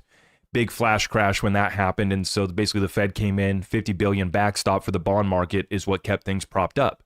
That with the Fed starting to cut rates, that kept things propped up. And then after the Trump election, the market went off with the Trump pump, but the Fed now shifts and they, start to get a little bit more hawkish, at least maintaining rates at the current levels. And now the expectation is that the Fed is only going to drop rates maybe once or twice. Atlanta Fed Governor Bolstick, I think is his name, he's actually suggesting that we're only going to get one rate cut. And I don't know if he's specified whether that was a 25 basis or a 50 basis, but the forecast right now is only for 50 basis points or half of 1% interest rate cut here in America this year.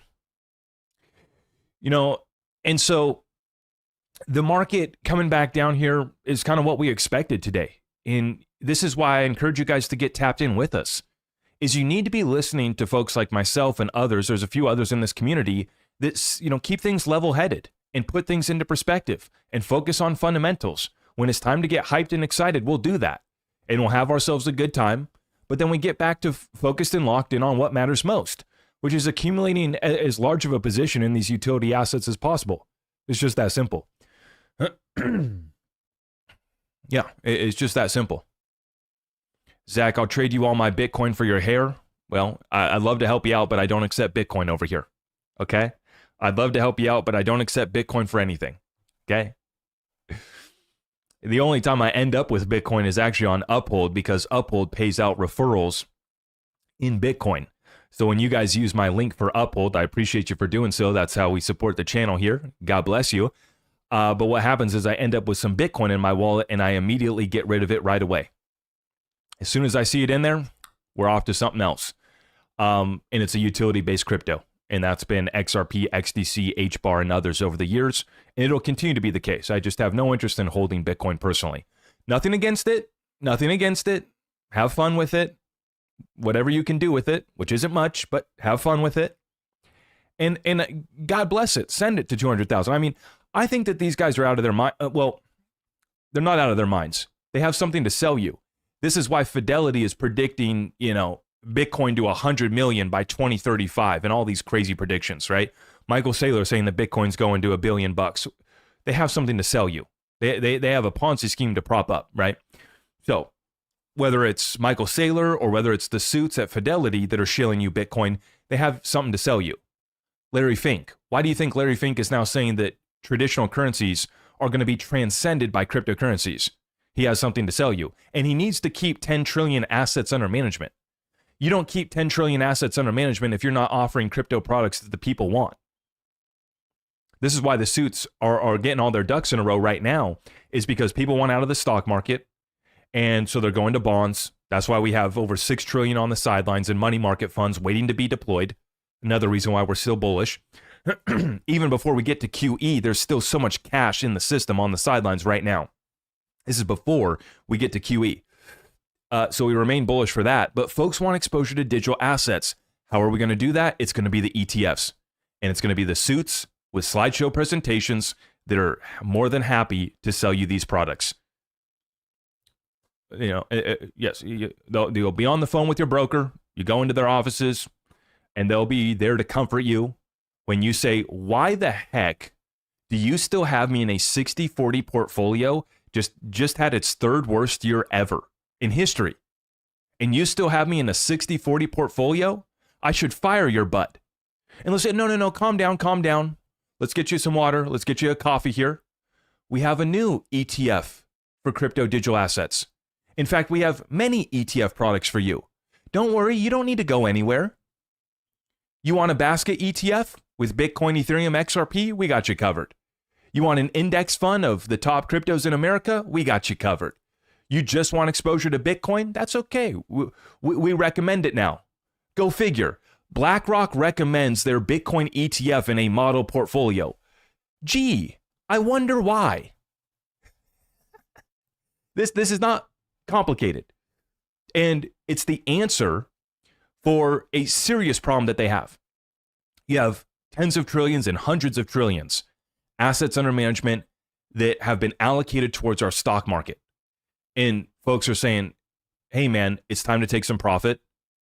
Other folks are maybe a little bit more colorful. Hey, why the hell haven't you gotten me exposure to crypto yet? And they say, well, sorry, we've been up against the regulators, right? They got plenty of excuses. And some of them are legitimate, right? I mean, we don't have XRP ETFs yet. So this is why it's going to be such a big unlock. This is why Brad Garlinghouse said that we're underestimating this unlock. This is how they keep 10 trillion assets under management at BlackRock. It's not by offering one ETF, it's by offering 4 gold ETFs. If you want an example, they have 4, last time I counted, 4 ETFs for gold that BlackRock offers you. Some are for spot, just basically getting exposure to the metal. Others are for mining companies. I told you, they're going to be ready to sell this in 589 different ways. You're already seeing, dozens of XRP ETFs in the works. And I showed you guys yesterday's update. I broke down how one ETP, the 21 shares XRP ETP, if fully realized, meaning it's at 8 million shares issued right now, if they issue the full 21 million shares, each share is backed by 30 XRP. We do the math. It takes us to 630 million XRP that would be locked up in just one XRP ETP. That's over half of 1% of the entire supply of XRP. You multiply that out over a couple dozen ETFs, you're talking about 5, 10% or more of the XRP supply being held up and locked up in ETFs. That's not cross-border payments. That's not derivatives. That's not XRP memes. That's not AMM. That's XRP parked, sitting in wallets for the XRP ETFs. 5, 10% of the supply or more. And this happens quickly. Quickly. They're already selling out these funds. The success of these crypto ETFs, I mean, specifically the Bitcoin ETFs, and in particular, the leader was BlackRock. Go figure. And there is just no way that they're not going to launch an XRP ETF. I believe that the XRP ETF is not only going to be more successful than the Ethereum ETF by a long shot, by the way, by a long shot, but I also believe that the XRP ETF has a chance of giving the Bitcoin ETF a run for its money too. Sounds crazy and far-fetched to some, but hear me out. I mean, you're seeing it from a retail perspective, and these are retail folks that are buying cryptos right now, but they also have 401ks. They also have these money managers. And the smart money and the institutions, everybody is getting exposure to these coins that have real utility outside of Bitcoin. It's easy to go into Bitcoin. It's easy to sell Bitcoin. It's, they have a very simple pitch for Bitcoin. It's, this immaculate conception. There's no issuer. Some Satoshi Nakamoto fairy made Bitcoin. There's only 21 million. There will only ever be 21 million, even though it only takes 51% of the network to fork it. But hey, that's not mentioned by the suits when they sell it to you. It's a very simple pitch for Bitcoin. I mean, it's why so many of us got into crypto and moved into Bitcoin first. We agree with the Bitcoin guys on many principles and their thoughts and views on the failure of fiat money. We agree with them. But Bitcoin was a beta test. It's what it was. But it's easy for the suits to sell Bitcoin. When they go in to sell these other projects, this is where they have to explain the utility. What's the most simple utility to explain? Other than Bitcoin store of value? Would be an asset that has a store of value dynamic to it like XRP, but also provides the additional utility, that being payments and liquidity. It's one of the easiest and largest utilities for anybody to understand and grasp. And this is why I predict that the XRP ETFs are going to be more successful than the Ethereum ETFs by a long shot, and I actually think that they have a chance for giving the Bitcoin ETF a run for their money. Because just like what retail's doing right now, retail's skipping over Bitcoin going to meme coins. Retail is bored with Bitcoin. People don't care about Bitcoin anymore. And this is why you're seeing them skip over Bitcoin to go buy an NFT, to go buy a meme coin. People would rather, degen gamble on a meme coin than buy Bitcoin. Now, whether I'm not saying anything about Bitcoin, I'm just saying what the fact is. There's a reason why this is happening. And so what this means is that when the ETFs go live for institutions, smart money and the pensions and the 401ks can get exposure, where's it going to go? Look at these platforms that have spun up, like I Trust Capital. I need to partner up with them because I know plenty of people that use I Trust. I've heard nothing but good things. But this is a platform that gives folks exposure to cryptocurrencies. And I would place a bet that their biggest asset under management is probably XRP for their clients. So you're seeing these products that spin up for 401k offerings. What's the number one asset that folks want exposure to? XRP. I've talked to the guys at Caleb & Brown. It's the same thing. The amount of XRP that Caleb & Brown holds is significant. By the way, I did hear reports. I got to confirm this with Caleb & Brown myself. Have you guys seen anything about them dropping Canada? I heard that they're going to be dropping Canada potentially, which I'm very sad to hear about. That's very unfortunate. But the Canadian regulators up there are giving us kind of a tough time.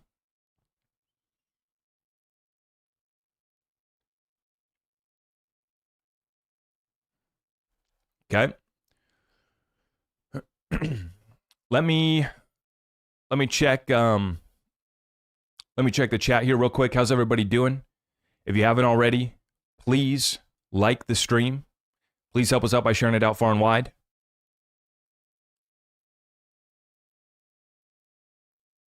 Shane, sup, brother? I've been here listening since around 10 a.m. PST.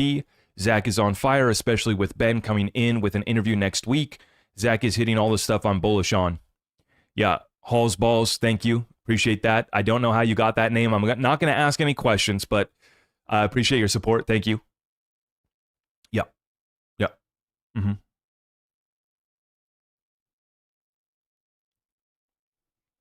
Okay. Let me catch up on Super Chats, and then let's also see where we're at. I need to refresh, I think. Let's go live. Are they still on stage here? Let me refresh this. Rumble. Gonna make me watch some ads.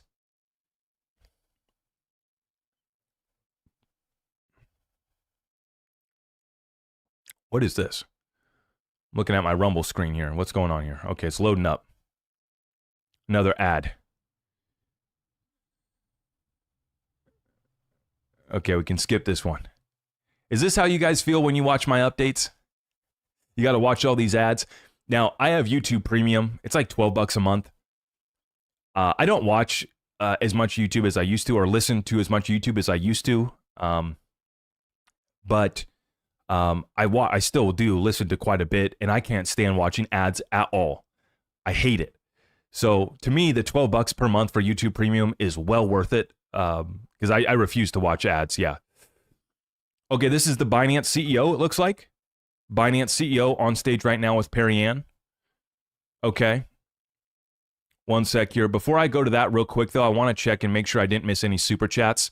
Really do appreciate you guys for showing up here today. Thank you so much for all your support. XRP Plumbing, thank you for the 5 spot. I appreciate that. Thank you. Okay. Josh Lim, thank you. I see you dropped me 2,000 in a currency that I don't know what that is, Josh. Maybe that's Korean. Is that the Korean won? Josh? Korean won? South Korea in the chat? Boy, South Korea bullish on XRP. I got another update on that too. Another update coming on that. Check this one out, guys. Here we go. Back to the DC Blockchain Summit. Perry Ann and the CEO of Binance, I believe, are making sure you're making those investments in the right area and ensuring that, over you said 220 for the crypto industry and for users to interact and to transact. I think one thing that's important to put into context is just the magnitude of Binance's market dominance. You talked about your user base, over you said 266 million today. users, yeah, Yes. which is massive. Binance is the largest exchange, crypto exchange in the world. The largest crypto exchange in the United States is Coinbase, and I looked up your trading volume earlier this week, and Binance does, according to CoinMarketCap, so correct me if this is wrong, it was like 7.7 billion daily trading volume. And then Coinbase, which is the largest US exchange, does about 870 million. So you're not just bigger, you're like 8 times bigger. Yeah, my data, I'm not quite sure what data you're looking at. Are you looking at just spot or does it include derivatives? But if you include both, we do about 65 billion on average a day. Yeah. Yeah. And it's going back to the president's mission. If the US wants to be the crypto capital of the world, I think a part of that is we have to work with the largest companies in the world. Otherwise, how are we going to have the right infrastructure for the US to be that dominant market player, which may or may not be your goal, but that is Donald Trump's goal, and we want to support him at the Digital Chamber. We're with lagging right achieving now. that. We're lagging. And I think it's really, I mean, it kind of seems like it's the US's loss that Americans We're don't lagging have right now. I'm going to access refresh this. the largest and deepest liquidity pools, which are on Binance. So what is your message to the, you're here in DC, what is your message I'm to going to the refresh United this. States? I'm going to refresh this. Stop blowing all your money on cable Oh, and crap. switch to Philo. With I Philo, forgot to you'll mute. get There we go. We muted him now. We got to watch another ad here. Oh, skip ad. There we go. Oh, another ad. Is this how you guys cuss my name every time, huh? Gosh dang it, Zach. Okay, it's not letting me skip this. I've tried skipping it 3 times. It just restarts the ad. Oh, Rumble. Okay, the page is glitching for other people too. Okay, other people are saying it's glitching.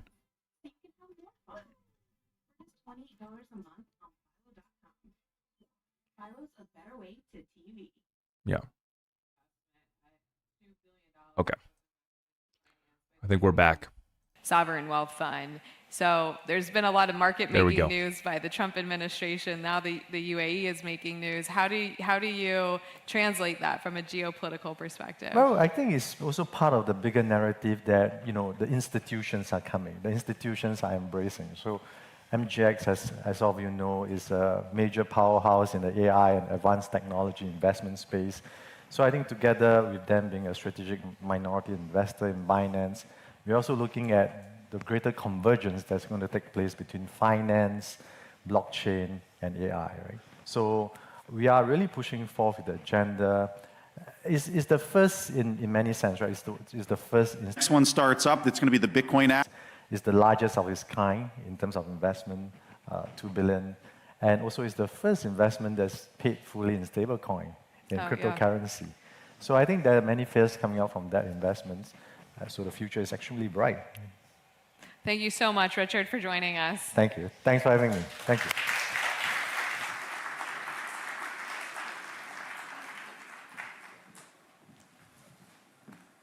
All right, thank you guys. We have about a 5-minute break before the next one starts up. It's going to be the Bitcoin Act, so don't go far. And shortly after that, we have Michael Saylor and Cynthia Lummis that are going to be up on stage. That one starts at 3:10. So just a real quick break to swap out the room, and I hope you guys are enjoying. Alrighty, alrighty. No. Gosh darn it. Do not play that music. Shoot. There goes all the ad revenue. Gone. No, actually, YouTube made it really easy now. If I do ever play something with copyright, they make it super easy to clip it out. So we're good there. But yeah, we got 10 minutes to go. We'll be back with more. Yeah. Just cut it, Zach, and go on another rant about Bitcoin, please. That's what you guys really want, huh? Yeah, I know. Let me check Twitter real quick. I want to see if there's any breaking news while we're sitting here. Markets are down. XRP at 237 right now. So fresh lows for the day coming in on XRP and Bitcoin. 86,300 for Bitcoin. Okay. 86,003 for Bitcoin, XRP 237. So we got some deals coming in on some of these cryptocurrencies if you're looking to take advantage of it.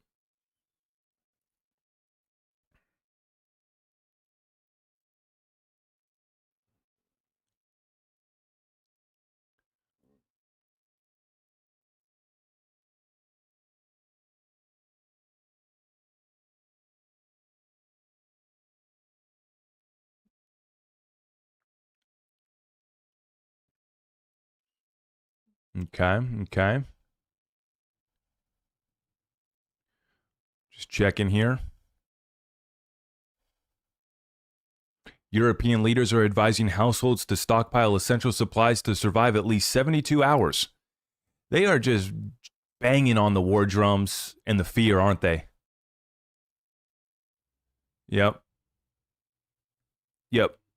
They are banging on those war drums, aren't they?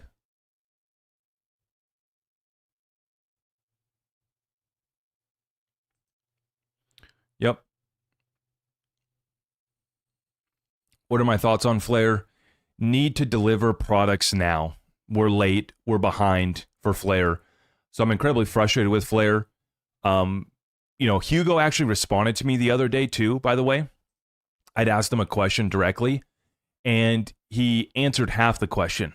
I asked him a time frame on when he's going to be delivering some of these things. He didn't answer the time frame, but he kind of explained the use case behind it, and so that was good. But yeah.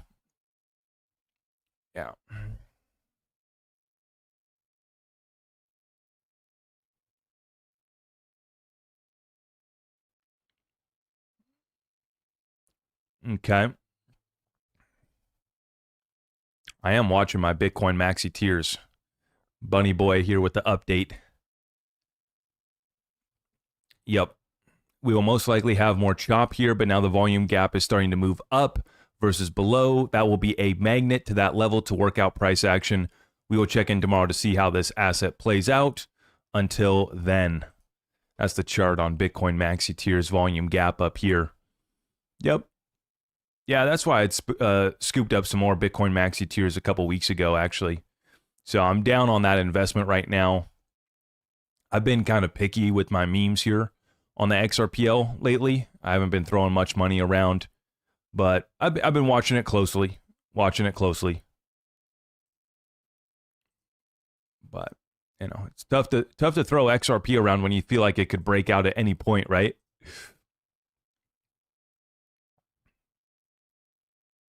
So we have a new bill that's coming to the floor here in the House. Representatives Steele and Hill will be formally introducing the Stable Act on the House floor today.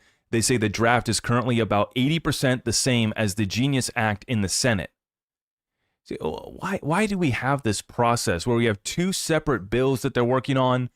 There was other additional bills that came before this. It's like they have 24 different iterations of the same bill. And the process does not get sped up, that's for sure. If anything, it gets slowed up. Yeah.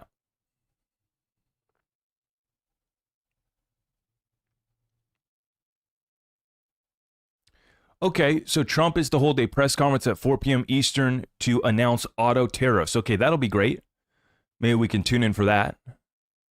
Auto tariffs at 1. That's good. Boy, has NVIDIA gotten beat up. Talk about a change in sentiment. After being the hottest stock in the market for years, NVIDIA is down another 6.5% today. It has now erased over $750 billion of market cap since its high. As a result, NVIDIA is now worth less than both Apple and Microsoft. What happened to NVIDIA? Boy.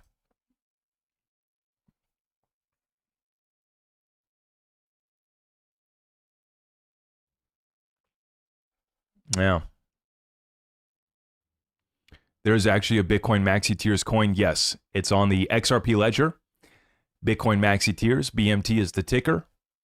I usually don't play around with memes, but when they make me laugh, when I think they might pump, I might throw a little something. Fidelity plans to launch their own stablecoin. Yep. $700 billion wiped out from the S&P 500 today, all because of the tariffs. Okay, we got less than an hour till we got a press conference here with President Trump providing us the update. Market coming back down right now for XRP and for Bitcoin. I'm going to zoom in on the 4-hour chart since we're live watching this together. Let's zoom in here a little bit on XRP and on Bitcoin. Let's take a look at it. XRP fresh lows for the day, $2.36. Where are you scooping it up at? Where are we scooping it up at? Okay, watching it closely, and we've broken below 86,000 for Bitcoin. What are you guys buying today? Let's ask that question. What are you guys buying in the chat today? Let me know.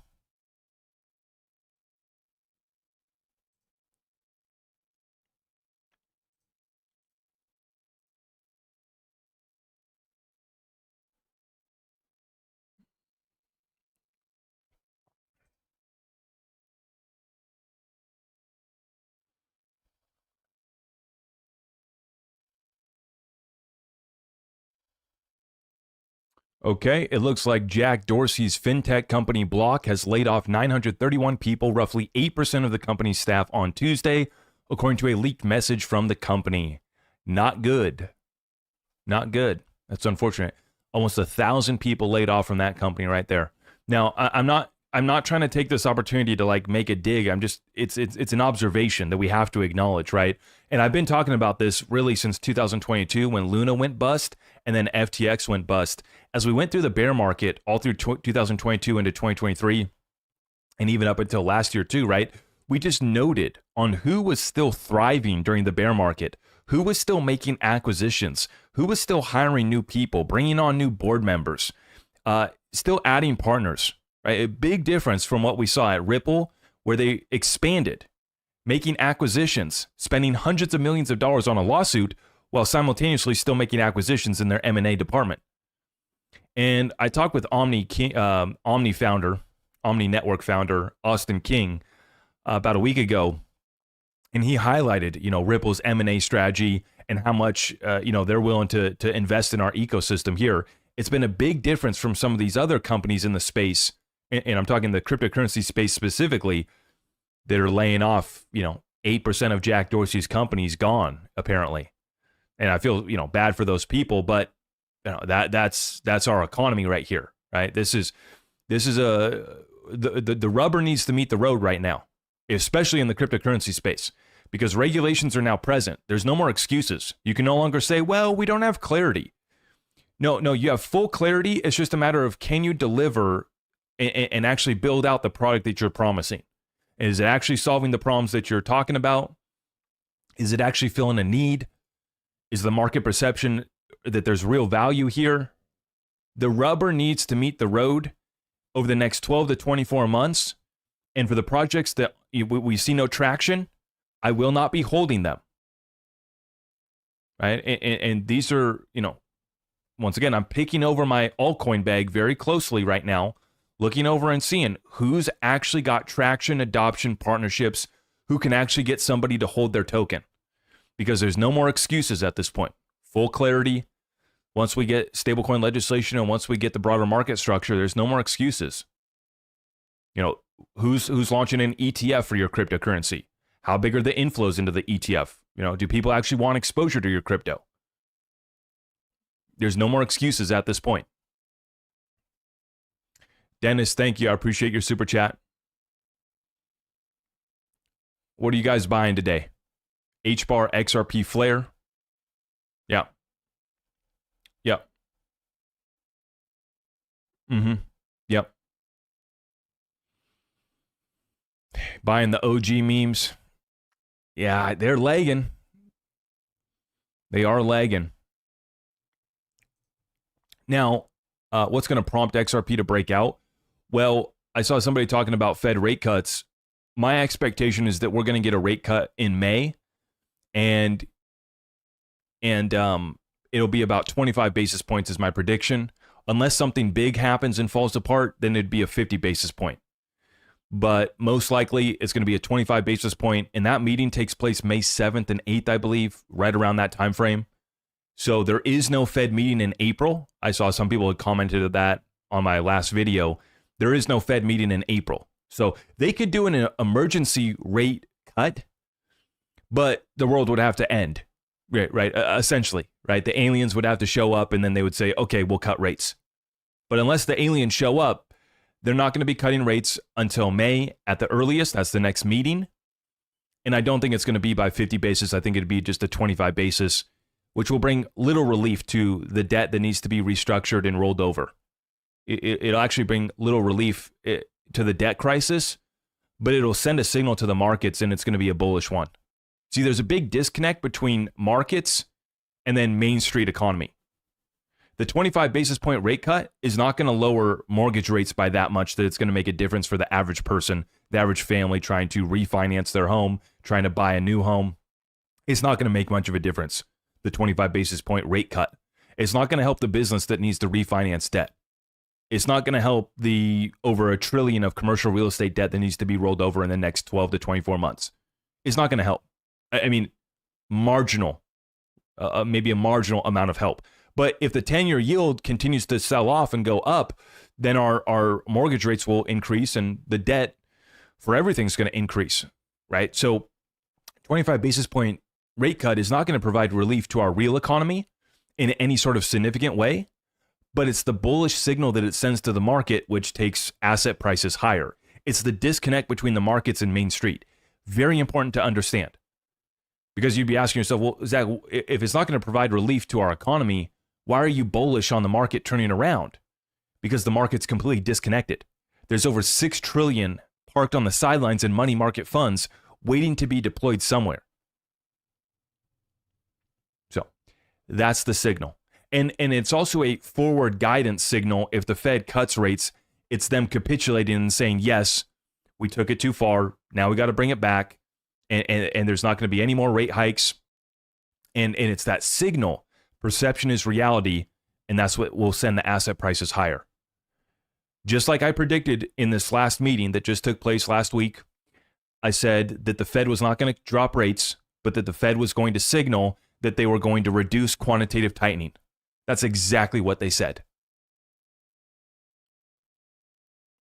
This is why you want a program that analyzes and fully encompasses everything from the Fed's interest rate decisions, their balance sheet, what President Trump is doing with tariffs. You got to understand and be able to put all this together so that you can take effective action within your business and your investments. It's very important to understand. Otherwise, you're just rolling through blindly, trying to guess whether the markets are going to be going up or down.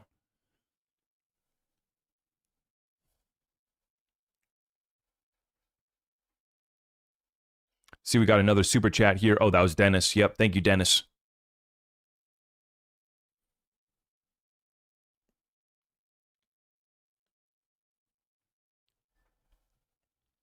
The market is tanking. No, it's not. No, it's not. This is not a tank. This is not a dump. This is not a crash. Not even by stock market standards. I mean, maybe for your altcoin. And I've been telling you guys that your bag is full of some crap. You might not want to hear it, but I've been saying it. You guys are holding some crap. Don't come at me. I hold some crap too, guys. Don't get confused here. I beat myself up and I like to make fun of myself for some of the crap that I thought was going to do something. Some of these coins that I bought on the XRP ledger, these meme coins, I'm not even going to admit to it because I got wrecked on them. And looking back, I'm just, how stupid were you? How stupid. You threw 200 XRP at Peanut the squirrel?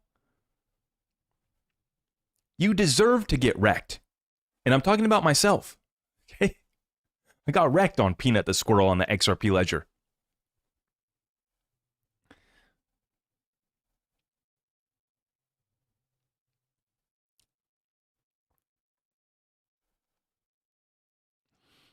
Okay, let's go back. Oh boy, folks. I might have to put something in my coffee cup because we got Senator Cynthia Lummis and I think Michael Saylor up on stage with her. It might be 5 o'clock somewhere. If we get too silly with it, should we pray before I play this? Should we pray real quick? I feel like we got to do something. I either need to pray, I need to go get an adult beverage. What are we going to do here? Senator Cynthia Lummis and Michael Saylor, lock in, stay safe, and maybe pour something up real nice. 24 years old in 1979. And I've always been looking for ways that government can balance their budgets. Wyoming's always been able to because we have mineral wealth. And when we harvest that mineral wealth, we were able to convert it into cash and put it in a fully diversified asset allocation that continues to produce revenue for the Wyoming legislature. So it was converted from something in the ground to something that has enduring value long term. So when I was state treasurer, I was always looking for ways to have some assets that produced income and some that were there as a store of value, much as it was when those minerals were still in the ground. And at that time, it was pre-Bitcoin. But now Bitcoin definitely serves that role. Now I'm in a branch of government, the federal government, that is $36 trillion in debt. I am embarrassed. I don't want to pass that debt on to your generation, my daughter's generation, my grandsons.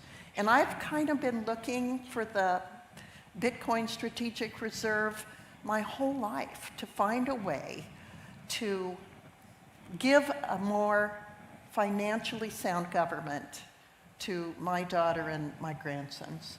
And thanks to people like Michael Saylor, who have just been trailblazers in recognizing and helping people understand the uniqueness of this asset, we're in a position to do it. So I really want to thank Michael. If you haven't seen his presentation, that is about 30 minutes, it's easy to find these days on the internet. It'll just blow you away because he talks about the expanding role and certain aspects of Bitcoin as they deal with defense, with national security strategy, with energy. It really is, Michael, one of the 10 best presentations I've ever seen in my life. And he is so significant to this effort that it's just an honor to be on stage with you here today, Michael. Yeah.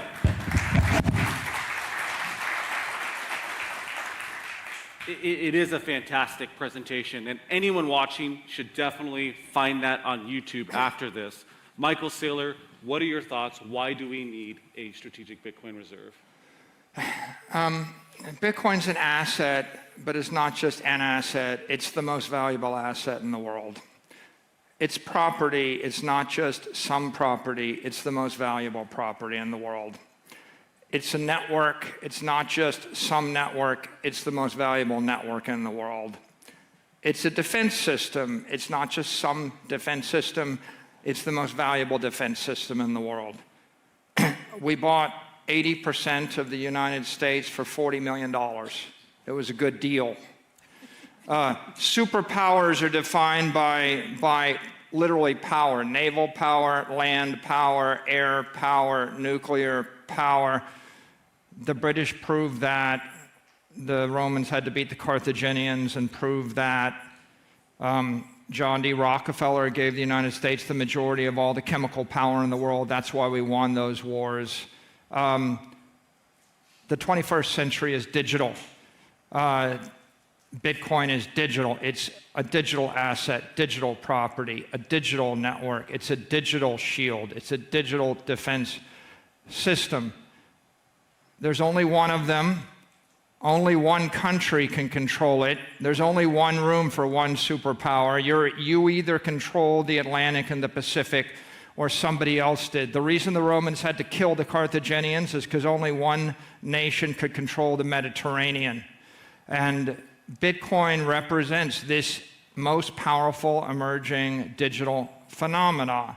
The country has an economic challenge. We have to pay off our debt, but there's smart ways and stupid ways. We can either pay off the debt through austerity, and nobody wants that, or we can be visionary. I think we'd rather pay off the debt by being visionary.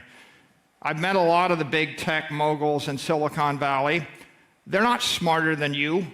They don't work harder than you. They're just richer than you. And the reason they're richer than you is because of insane leverage. It's because they have a lever that's 1 billion X. Whatever, when they do an hour of work, they get 1 billion hours of output. The dude with the machine gun, he's not tougher than you. He's just got a machine gun, right? When you own the Air Force or the whatever, the nuclear bomb, you're not smarter, you're not better, you're just more powerful. MicroStrategy was worth $600 million 4 years ago. The enterprise value was $100 billion today. I'm not working harder, right? I'm not better. We just found leverage, right? You want to make 100x your money. You don't do it by, there's a famous line from Robert Heinlein. He says, you don't win wars by dying for your country. You win wars by making the other person die for their country. Okay, and so in this particular case, Bitcoin is here. It's a viral, exploding digital energy network covering the world. It's spreading like wildfire. It's unstoppable. At this point, your choice is you can ignore it and let someone else benefit from it, and you can hope that your enemy doesn't control it, or you can dance with it a little bit and flirt with it, and maybe you make a little bit of money and you get a little bit of power, or you can embrace it. And if you recall, what they say about John D. Rockefeller is he was bullish on oil at the bottom, bullish on oil at the top, bullish on oil in the middle. He was always the buyer. He was never the seller. When the entire rest of the world thought oil was crazy, it was too volatile, it wasn't profitable, he believed that the future of the nation, the future of Standard Oil, was petroleum. And because of that dogged determination, the United States was the energy leader when World War I came along. We were the energy leader when World War II came along. That's why we're speaking English right now, because we embraced the idea of power: nuclear power, electrical power, chemical power, air power, naval power. The 21st century is going to be defined by digital power. Bitcoin miners are spitting out digital power by the exahash. We should control, we should own the network. And Bitcoin is digital energy. Only one nation can own the majority of it, or the great plurality of it. It's either going to be us, or it's going to be our enemy, or it's going to be the next future superpower of the world. And that, you know, why are they going to be the superpower? Because they're the ones that embrace digital energy. And why are we not going to be? Because we depended upon donkey carts and steam engines, you know, and antiquated technology. It will pass us by. The digital energy network is the network of the AI economy. The AIs are going to think a million times faster than us. There's going to be a million times more of them. They're going to be a million times smarter than us. They're going to want to move digital energy on a digital network with a digital asset. Whoever owns, controls that network is going to be the beneficiary. I think it couldn't be clearer right now. This is an opportunity. We can buy the entire thing for a nickel. It's nearly free for us. And then we'll make $100 trillion off of it. Or we can ignore it and we can all just raise our taxes, cut our costs, work harder, and lament the fact that every time you see some schmo that's worth infinite money and you look and you're like, how could that person be worth so much money when they just seem so stupid? You know? You just remember, they moved to Silicon Valley and they made it by using a computer. Satoshi gave us money on a computer. We should accept the gift. We should not give the gift to our enemies or our frenemies. We should just take it. It's free. Thomas Jefferson bought Louisiana Territory for a few $1 million. Nobody knew why we needed the Louisiana Territory or Texas or California. I think we're lucky we have it. Seward was considered to be a moron. Seward's folly. Don't buy Alaska. What's in Alaska? There's nothing in Alaska other than $1 trillion of oil. People can't imagine. They're like, well, I can't imagine living in cyberspace. You know, you can't, but the AI can, and the AI is going to be doing all the work shortly. That's exactly where they want to live. They want to live in cyberspace.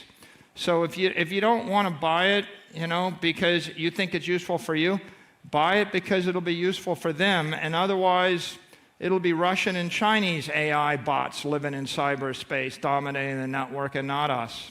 So I think it's there, it's ours, we should take it, it's manifest destiny for the United States of America.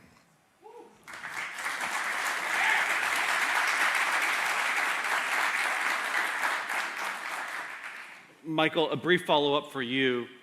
We're talking about a strategic Bitcoin reserve, but there are thousands of other cryptocurrencies out there. Is there a second best? There's no second best. I said it was a brief follow-up. A short answer. There's $1 trillion of smart capital invested in this network. 99% of the electricity driving crypto security is in this network. 99% of digital power of hash rate is in this network. 99% of the political support, of the brand acceptance, of the regulatory acceptance is in this network. It's the winner, right? Don't sell the winner to buy the loser. And you've got a winner. It's like debating with John D. Rockefeller saying, I think petroleum sort of works, but I have to find the next form of liquid fuel. Or debating with Oppenheimer saying, yeah, I know your nuclear bomb works, but I just want a different one. It's like, we have the thing. It's going to be 1,000,000 times more valuable and scale up. We should just scale up the network. So, Bitcoin reserve. Well, if you look from my seat in the U.S. Senate, we're trying right now to find a way to match our revenues to our expenditures, finally, for the first time since the 1990s. Even if we were to do that, which is Herculean and will take several years to do without having a dramatic impact on our economic well-being, we're still $36 trillion in debt. I don't want to hand that to my children and grandchildren. So without a Bitcoin strategic reserve that can dramatically reduce the debt, cut it in half, even if we only have 5% of all the Bitcoin in the world, we're going to have to find ways to continue to pay interest on that $36 trillion. Now, right now, the interest on that $36 trillion that Congress pays every year exceeds the amount we pay on defense, and it exceeds the amount we pay on Medicare. So if we don't find ways to diminish that debt, we are going to continue to chew up all the taxpayer dollars on interest on the national debt and have nothing to spare to keep Medicare, Social Security, our defense obligations pursuant to the US Constitution. And we're crowding out expenditures that can help grow our economy with something that cannot, which is interest payments on the national debt. That's why a strategic Bitcoin reserve is so important, and that's why not having one creates a hole from which our economy may never recover. Yeah, Michael, I'd be very interested to hear your take on this as well, because many people would say Bitcoin doesn't need America. America needs Bitcoin, but the US could drop the ball on a strategic Bitcoin reserve here. What do you think? I think that Bitcoin is unstoppable. So the truth is, Bitcoin doesn't need America. America does need Bitcoin.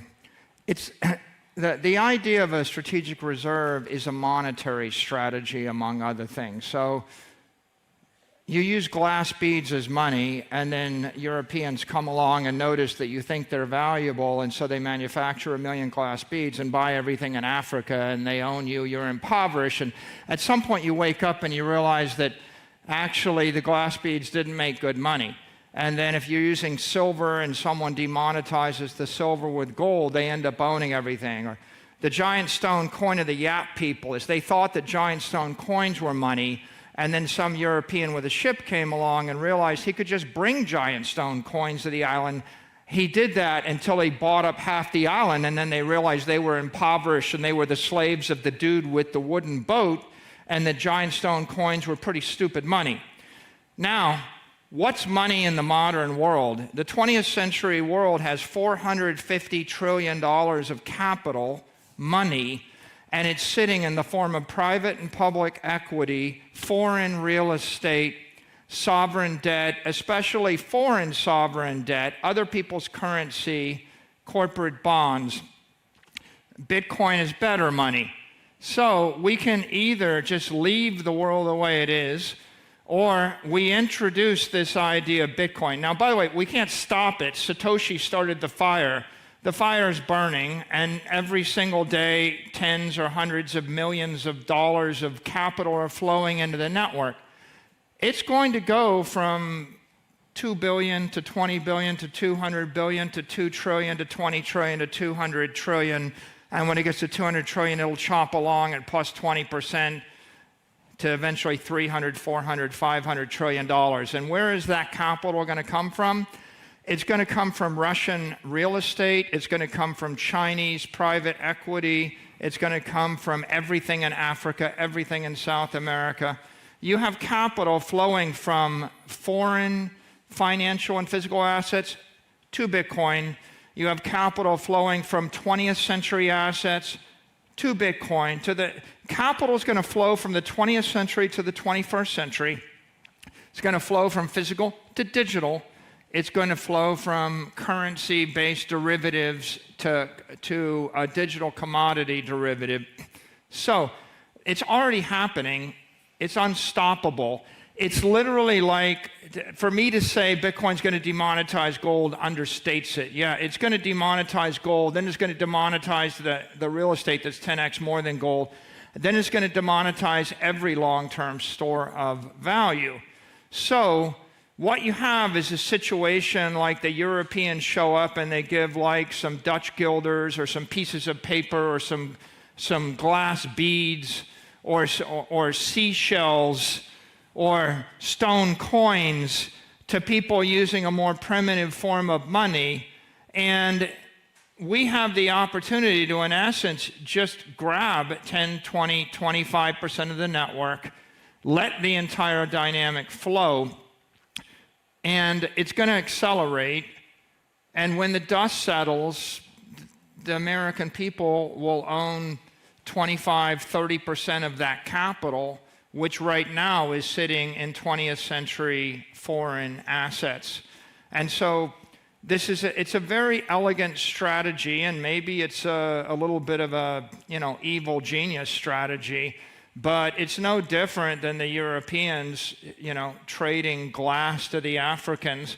And during the 49ers rush, we discovered gold in California, and we used technology to pull all the gold out of California. And one of the little vignettes of history is we created hyperinflation in Europe when we actually pulled the gold out of California, because we traded all this gold for all the European commodities and manufactured goods. The Europeans suffered a recession. America was built on the gold that the 49ers brought. And so this is the modern digital gold rush. We should just go grab the digital gold. eventually the rest of the world will trade all of their stuff for it, but when they buy it, they'll be buying it at 10 million a coin, or 20 million a coin, or 50 million a coin. And we will basically take our debt and we'll negate it, and then we'll flip to being a creditor nation. And what does it take to be rich?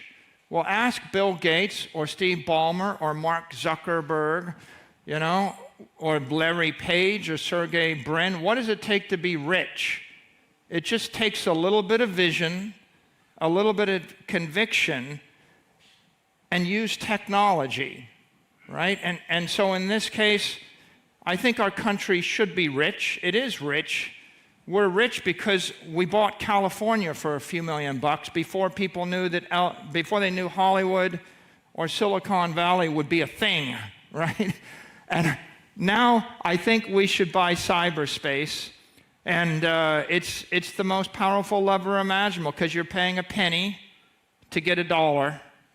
And not only are you paying a penny to get $1, but you're de-risking the thing, right? Because in the process of adopting Bitcoin as the network, you force a stampede of all of our allies, all of our frenemies, all of our enemies, and you accelerate the monetization of the network. So everybody's a winner. I mean, arguably, even the rest of the world's a winner, because they're going to be better off using digital capital as a store of value than using Siberian warehouses.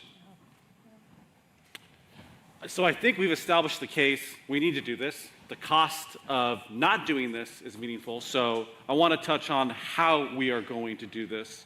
Senator Lummis, you introduced the Bitcoin Act. And of course, the backdrop to this is President Trump's executive order of March 6th, establishing a strategic Bitcoin reserve. So some might look at this and say, well, the president's taken this executive action. We already have a strategic Bitcoin reserve. What do you say to them? Well, I haven't researched whether the president can establish a strategic Bitcoin reserve without congressional authorization or not. I'm inclined to think he can. The first 200,000 Bitcoin can come from the Asset Forfeiture Fund. We are currently trying to find out from the U.S. Marshal Service how much remains of that. The Biden administration was selling that prior to turning the reins of government over to the Trump administration, so we're trying to analyze how much of that is still there, but that could comprise the first year of a strategic Bitcoin reserve. Thereafter, we can easily achieve what was in the Trump executive order by making this neutral in terms of we don't have to expend new taxpayer dollars to buy Bitcoin. There are multiple ideas for garnering the 800,000 Bitcoin that would comprise a $1 million Bitcoin reserve without spending a new dime of taxpayer dollars. Among those are this. We could take our gold certificates, which are currently held at the Federal Reserve on the books at their 1974 value, which is $42 an ounce. Now, most of us know that gold has gone closer to $3,000 an ounce. So if we took those gold certificates, not physical gold, let's keep our physical gold. Let's take the gold certificates, bring them up to current fair market value, and convert them to Bitcoin. Other possibilities that we were just discussing in the back room that are really exciting is the United States has energy-producing assets. Let's use those to convert the energy production capabilities of the United States government to producing Bitcoin. That's another way that we can convert our royalties that we usually get in cash into royalties in kind by way of Bitcoin.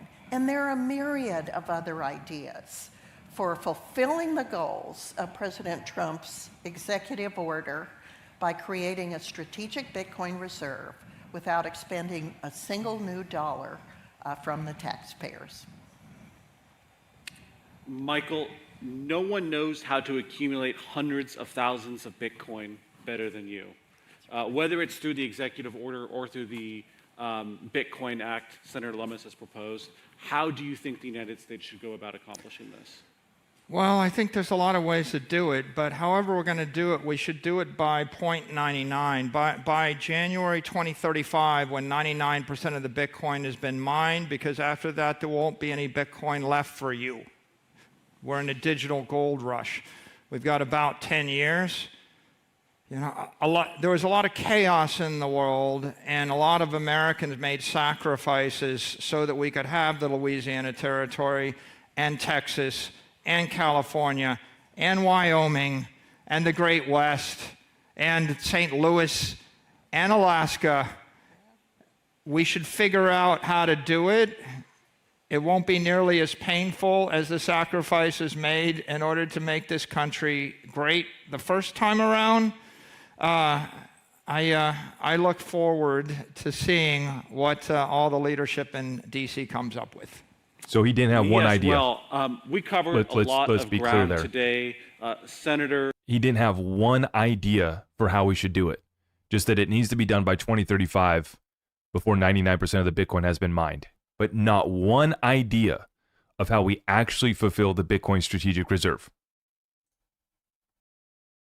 Century is digital and Bitcoin is digital gold. So I want to thank both of you for your leadership. You are without a doubt the tip of the spear for Bitcoin adoption in your respective sectors, in corporate America and in Congress.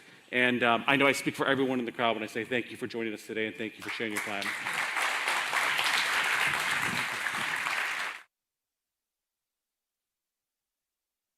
All right, folks. Well, should we come back down to reality now? Dramatically lose its purchasing. Is it time to come back down to reality here? Holy smokes. Wow. You know, you think that maybe the guy's done, right? This guy can't get any more insane. We can't be getting any worse. And then he just continues to take it to a whole nother level. I mean, I came back from going to the bathroom and getting myself a glass of water here. And I come back in, and the first thing that I hear him saying is donkey carts and steam engine. That's my first note that I have written down here. I go for a bathroom break, come back. First thing I hear, he's talking about donkey carts and steam engines. And whatever he was obsessed with on the glass beads too, right? Why are we talking about all these, history lessons on when beads and rocks were currency? The level of delusion. Now, he states that America can make 100 trillion, okay? My question is Senator Cynthia Lummis, she suggests that we use Bitcoin to pay down our debt. How do we make 100 trillion on Bitcoin while paying down the debt with the Bitcoin? You have to sell the Bitcoin, or you'd have to take out a loan against our Bitcoin. Now, if buying Bitcoin wasn't stupid enough, folks are suggesting that we should leverage our Bitcoin to buy or to pay down our debt. Let's take a step back, though. I've long stated here now, ever since Trump came back in, that we got to figure out who we actually owe this debt to and how much of it is it going to get paid back, how much gets restructured, what are the payment terms going to be. We got to get our house in order. And just like Senator Lummis stated, Biden was selling off the Bitcoin, and that made me laugh my ass off. The fact that Biden was selling the Bitcoin, I find that to be hilarious. Now, what he was doing with the proceeds, it probably was bad, but I just did get a good laugh out of that, right? But this is out of control. AI wants to live in cyberspace, so let's buy it for the bots. He's suggesting that because AI is going to live in cyberspace, and the AI wants to live in cyberspace, we need to buy Bitcoin for the bots that want to live in cyberspace. Do the bots want to live in Bitcoin network? Is there anything to do in the Bitcoin network? What does the cyberspace and the bots that are going to live within cyberspace have to do with Bitcoin? What are we talking about? What planet are we on? Manifest destiny. I mean, this is very clear. He, along with Senator Lummis and others, you can start to see that Saylor's been rubbing off on her too much. They really do look at this as the next manifest destiny for America.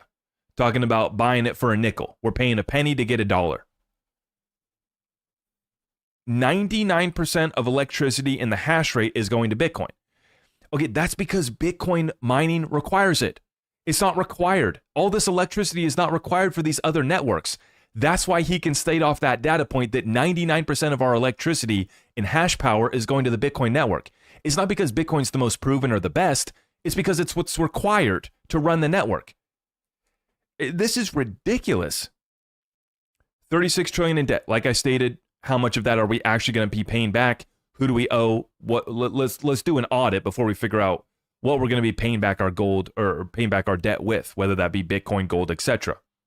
Now, I was very pleased that Senator Cynthia Luma said that we should not sell our physical gold. I was like, yes, finally, some common sense here. We're actually having an adult conversation now. We should not sell any of our physical gold. Yes, but she's suggesting that we sell off the gold certificates, which are at the Federal Reserve, and they're marked on our balance sheet at $42 per ounce.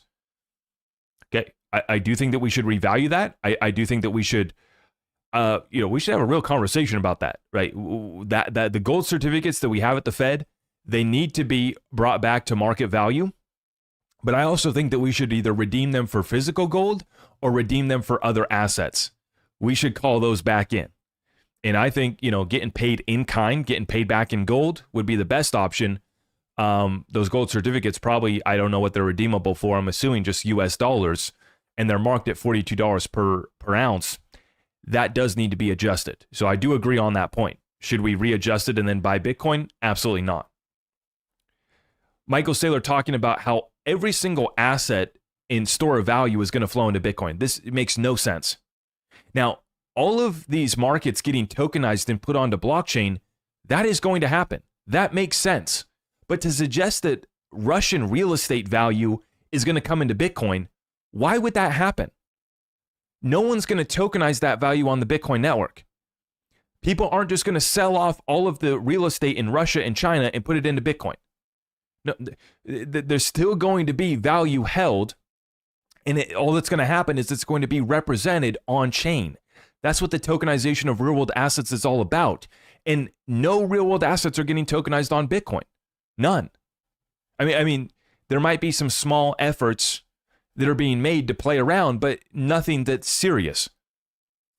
So this idea, he says 450 trillion in real estate, bonds, stocks, etc. It's all going to flow into Bitcoin.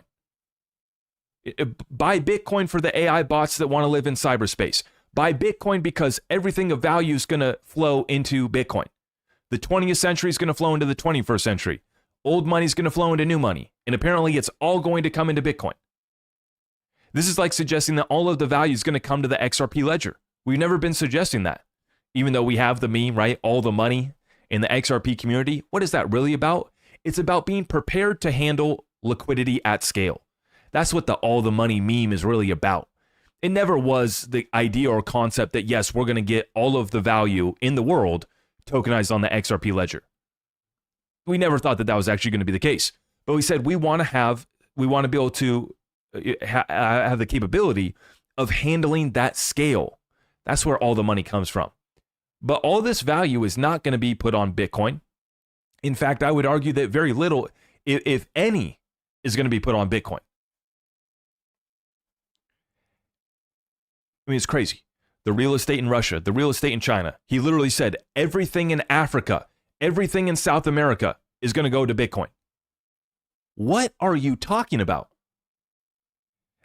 Honestly, respectfully to the digital chamber, I don't understand why he's allowed on the stage. Respectfully, I do not understand what we're doing here. Zoomed out, just talking about the crypto space. How should the cryptocurrency space be representing ourselves to people outside of crypto? Michael Saylor is not the answer. I think that what you just heard from Michael Saylor is an embarrassment on behalf of the entire crypto industry. Now, to each their own. If Michael Saylor wants to live in that world and sell that story, then let him. That's fine. But I feel embarrassed on behalf of the crypto industry that we allow guys like this up on stage. digital commodity derivatives. Right? We're moving to a world of digital commodity derivatives, is what he said. Are they being issued on Bitcoin? No. Is there a prospect of them being issued on Bitcoin in the future? It's very unlikely. We're going to demonetize gold. The level of delusion here. We're going to demonetize gold, real estate, and every store of value. Everything's just going to fade away. Everything's just going to evaporate, or as he stated, flow into Bitcoin. We're going to sell off everything that we own and go into Bitcoin. We're no longer going to perceive any value in real estate, gold, stocks, none of it. It's all going to go into Bitcoin. This is insanity. The fact that people are buying into his scheme is unbelievable. Murdoch, thank you for the 20 spot. Hard not to cringe when my intuition hears Ponzi when Saylor speaks every single time. I'm still trying to figure out how what he's doing is not a Ponzi scheme. I've been trying to say, okay, maybe he's got something going on here. It's not a full-blown Ponzi. Do I agree with him on Bitcoin and the digital asset space? No. But maybe he's not rolling with a full-blown Ponzi scheme. I still can't figure out how it's not a Ponzi scheme. I've been looking all over because I've been trying to say, okay, maybe I'll give it a chance. I can't find anything that tells me or shows me that this is not a Ponzi scheme. To the T, to the definition of a Ponzi scheme. Okay, we got Bo Hines on stage right now. Let's get back to it. Bo Hines on stage, Executive Director for President Trump. Let's take a listen. President Trump is going to be having a press conference here shortly too, so we'll be tuning into that.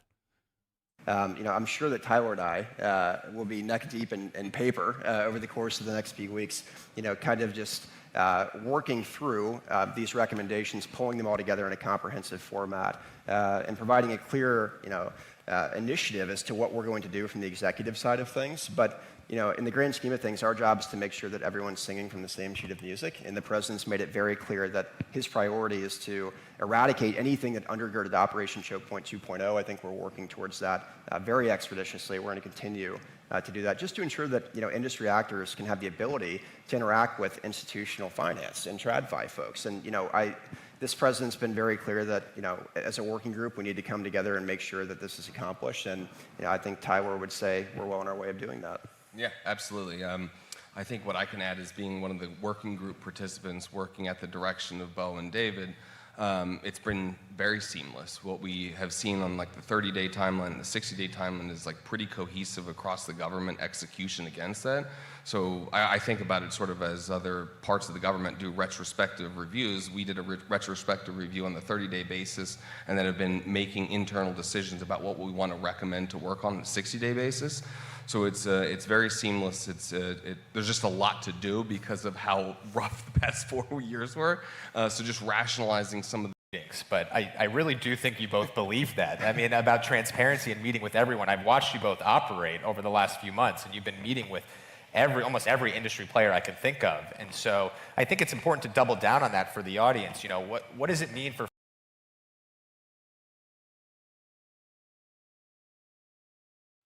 Hold up one second, chat. I was just refreshing this. I wasn't live. Thank you for whoever commented that.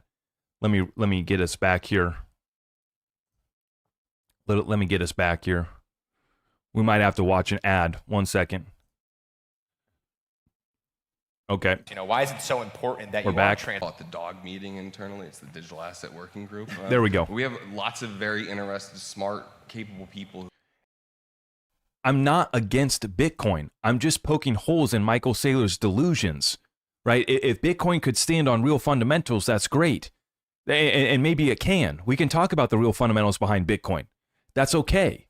But there's a difference between the fundamentals of Bitcoin and the delusions of Michael Saylor. Big difference.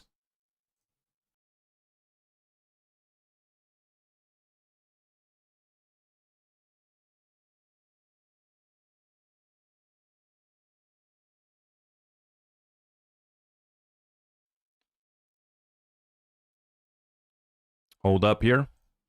Let me refresh this again.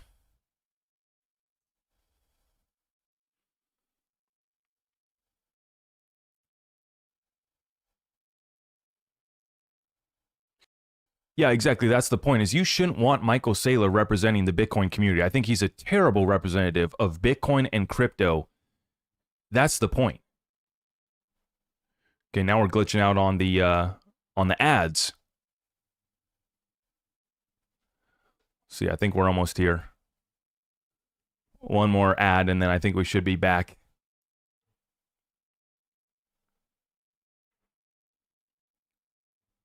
One second here. Appreciate you guys in the chat. If you haven't already, please make sure you like the stream, share us out far and wide. Let's get back to it here. Bo Hines, Executive Director, on stage with Cody Carbone, CEO of the Digital Chamber. All right, we're back. Hear you guys for more meetings, but I really do think you both believe that. I mean, about transparency and meeting with everyone. I've watched you both operate over the last few months, and you've been meeting with almost every industry player I can think of. And so I think it's important to double down on that for the audience. You know, what does it mean for folks to reach out to you guys? You know, why is it so important that you are transparent and open, you have an open door policy? Well, yeah, maybe I'll take the first stab and let Bo play cleanup. You know, since Treasury has such diverse and voluminous interests in the area across the whole of the building, we have a team of 50 plus people who are working on this every day with me, and I call it the dog meeting internally. It's the Digital Asset Working Group. We have lots of very interested, smart, capable people who are working on the issues every day, and you know, we know what we know, and we could benefit from knowing what we don't know, and that's why it's so important to engage with industry to hear what we don't know. No, I think it's absolutely right, and I echo exactly what Tyler has said. I mean, the reality is, in order for us to know what's happening in real time, we have to hear from folks that are dealing with it. And I think that, you know, ultimately industry knows best. This is what you guys live, breathe, and sleep. You know, we can do our best to keep as many balls in the air as possible, but at the end of the day, there might be something that impacts your particular vertical that we're not aware of. And so just ensuring that we're hearing from you on a frequent basis allows us to actually accomplish what we need to deliver the best result for you all, really, at the end of the day, and for the United States of America. And Bo, you mentioned, you know, something that's important for you is that all of the regulators, in addition to industry, all the regulators are singing from the same song sheet. Always, you know, all working collectively to try to push that industry forward. And I think through this working group, it's really happening. Yeah. That's not. Do you guys want to listen to Trump or this? I think we should listen to Trump. What do you guys say? Should we slide on over to Trump real quick?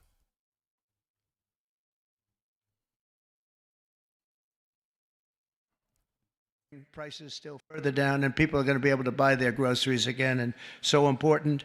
And again, I want to just congratulate you, Brooke. What a job you've done over there with the eggs. I was in office for 1 week, and I got this one article was so bad that Donald Trump has caused a massive egg problem. And I said, this is, and they showed it, it's like, you know, terrible. But it was during his term that it went up, right? And, but they were hammering me that they thought they had us until I put you in that position. And I don't know what the hell magic wand you use. And now they don't talk about it anymore. It's terrible. Well, we'll talk. We have to talk about it, you know? If they don't talk about it, we talk about it, right, Brooke? But what a job you've done. Now we need Congress to pass the largest tax cuts in American history, and Mike is going to get that. And I think we can finally say one big, beautiful bill, because everybody's there. I spoke with John Thune, is doing a terrific job also, and the senators, and we want one big, beautiful bill. Just put it all in that bill, and we'll figure a way to have it passed, right? We'll figure a way. But we have, it'll be the largest tax cuts in American history. When you add that onto the fact that if they don't pass this, you will have the largest tax increase by far, because the tax increase that I passed 5 years ago, the biggest in history, bigger than the Reagan tax cuts, what happens is that jumps back to where they used to be. So if you add that onto the other normal tax increases that the Democrats want to give, this would be the largest tax increase in history by 58% or more, I guess, but 58%. And I don't know how anybody can vote for a Democrat, but I know one thing, that I believe the Democrats are going to be forced to help vote for this bill. And then we have the very important continuation of debt. I don't call it a debt increase because we're not looking to increase. We want to just continue that line, and we should call it, I think, from now on, Mike, we're going to call it the continuation because that's what it is. That was thrown into our lap unnecessarily, but we have it, and it's fine that we have it. But I think we're going to get tremendous support even from Democrats because otherwise they're voting for the biggest tax increase in history by far, by, I think, 38 points.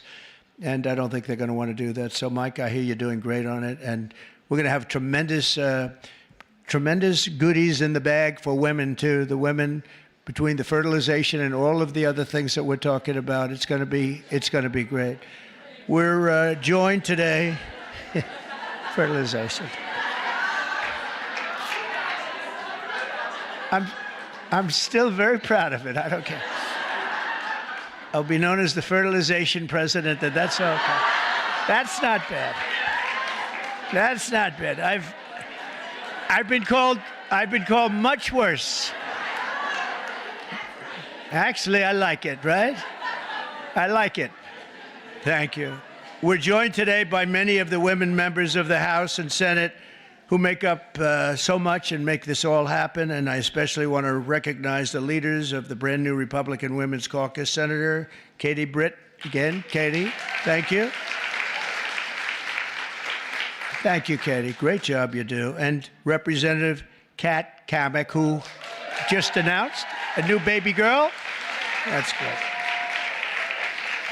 I also want to say driving force behind the effort to create a women's history museum, with working very much with some of the women in this room. I'm not sure if it's been discussed specifically, but to create a women's museum on the National Mall. And we have a great site. I'm very good at real estate, you know.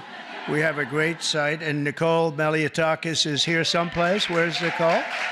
And she is really working hard on this one. This is a passion for you, and you're working. It's a big, beautiful. She said it's going to be a big, beautiful museum. Well, it has to be. If it's for women, it better be big and beautiful, or we're in trouble, right? But we're working on that. Also here, I just have this list, and they're incredible people, so I have to do it. Otherwise, I'll be run out of town. I don't have the courage not to do it. Senator Marsha Blackburn. Marsha, thank you very much. So incredible. Unbelievable talent. Senator Joni Ernst. Joni Ernst. Where's Joni? Hi, Joni. I owe you a call. I'll call you. Okay? Deb Fisher just won a great race, Nebraska. Thank you, Deb. Great race, Deb. Senator Cindy Hyde-Smith. Oh, we love Cindy Hyde. Thank you, Cindy Hyde. She said, sir, could you do a rally for me? I said, yeah, I'll do a rally for you. I get this. Sir, could you do 2 more for me? I did. We did 3, and we blew him out, right? It was an Obama sycophant. We blew him out of the water, right, Cindy Hyde? So thank you. And Senator Ashley Moody. Congratulations. Where is Ashley? Congratulations, Ashley. Also, Representative, and this one is tough. She's tough. Lisa McClain. She's tough and good. She's a good one. She's a real leader. Thank you. Great job, Lisa. Representative Stephanie Bice. Thank you very much. Thank you. Where's Stephanie? Thank you very much, darling. Sherry Biggs. Hi, Sherry. Good. Lauren Boebert. Great people. Monica De La Cruz. Monica De La Cruz. Hi, Monica. Good job. Julie Fedorchak. Hi, Julie. Great. Nice to see you. A person that is more experienced than anybody, and she's still a young woman, very young, Virginia Fox. Virginia. What a good woman, right, Mike? A quiet woman, but underneath that quiet facade, she's a tiger. Marjorie Taylor Greene. Highly respected woman, I tell you. Thanks, Marjorie. Great woman. Diana Harshbarger. Where are you, Diana? Thank you. Good job with your son, too. Thank you. Ashley Hinton. Ashley. Thank you. Thanks, Ashley. Great. Good job. Erin Houchin. Thank you, Erin. Thank you very much. Laurel Lee. Laurel, thank you. Good job. Julia Letlow. Good. Nice seeing you, Julia. She's done a great job. Anna Paulina Luna. Anna, good. Nice to see you. Another quiet one, Nancy Mace. Hi, Nancy. Great job. And Nicole, I said hello to you and your museum, and you get that going, and we're going to back it 100%, unless the women here would rather not have a... Is anybody not in favor of a women's museum in this room, please? It's okay. I could see some, maybe they want to save a couple of bucks, right? No takers. Okay, you're all set. You have it then, I guess. I sort of thought that was going to happen. Celeste Malloy. Celeste, thank you. Great job. Great job. Carol Miller, great election. Thank you, Carol. Great job, Carol. A friend of mine, a beautiful person, a beautiful family. It's like she's got children. They're all supermodels, male and female. Handsome husband. Carol, Mary Miller. Mary. How's it going? Okay, good. Mary Miller's a really spectacular person and a great congresswoman. Thank you very much. 22nd grandchild. Look at her. Say hello. It's one of the most beautiful families. It really is. Starting with you, it's just a beautiful family. So you have a long way to go, Kat. Come on, you have to get going. Marionette Miller Meeks, great election you had. Great election. Great job. Oh, Maria Salazar, where is Maria? She is strong. She's a tough one, but they love her. We all love her. Thank you. Another one who's really good. I got to know her very well, along with Mike. We were having some talks, and she really knows what she's talking about. She was right 100%. Victoria Spartz. Thank you, Victoria. Thank you very much. And Beth Van Dyne, who's fabulous. Hi, Beth. Thank you. Thank you very much. You're such a great group of people. And there's others in there. I'm going to get killed. I know. You're for me and I'm for you. That's true. Can you imagine there are others? I'm sitting and looking at others. I'm going to be in trouble. That's the problem. When you do that, you leave a couple of them out. They never speak to you again. They never.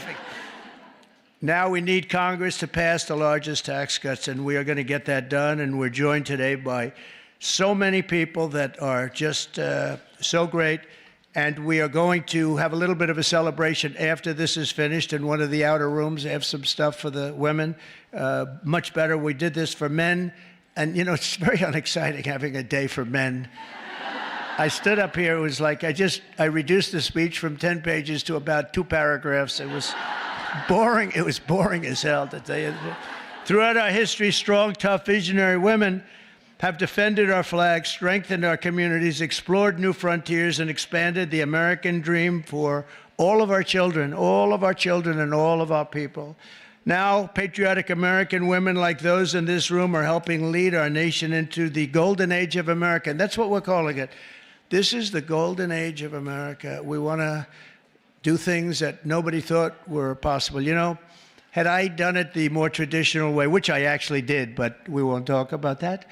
But had it been the, 4 + 4 as opposed to floor 4, let's see how bad they do, and then we get another 4 at numbers too big to rig, we call it. We have to go out too big to rig. They tried, but it was too big to rig. Had we done it that way, it wouldn't have been nearly as important or nearly as historic. It's much more historic. It's a much more important presidency. And frankly, because of how bad they were, we're able to do things that we could have never done if it were traditional. I don't think, Marjorie, we would have ever been able to have done the things we are doing now. You see what we're doing with the colleges, and they're all bending and saying, sir, thank you very much. We appreciate it. And nobody can believe it, including law firms that have been so horrible, law firms that nobody would believe, and they're just saying, where do I sign? Where do I sign? Nobody can believe it, and there's more red coming. Folder, little red folder But action. we really What do are you in say? the golden age of America, and I think you're going to see it more and more as we go along. Together, we're beginning our country's greatest era, and we're building a future that will be stronger, safer, healthier, and happier than ever before. And you're really going to be the leaders. I think you're going to be the dominant leaders, and you have a lot of them in this room politically, but just the fact that you're here and the fact that you're with us is so important. There's nothing like strong, beautiful, wonderful women. You have the heart, you have the whole spirit. You're amazing people, and it's an honor to be with you, and we're going to work together, and we're going to make this the greatest age in the history of our country. Thank you. Thank you, Mary. Thank you. Thank you very much, everybody.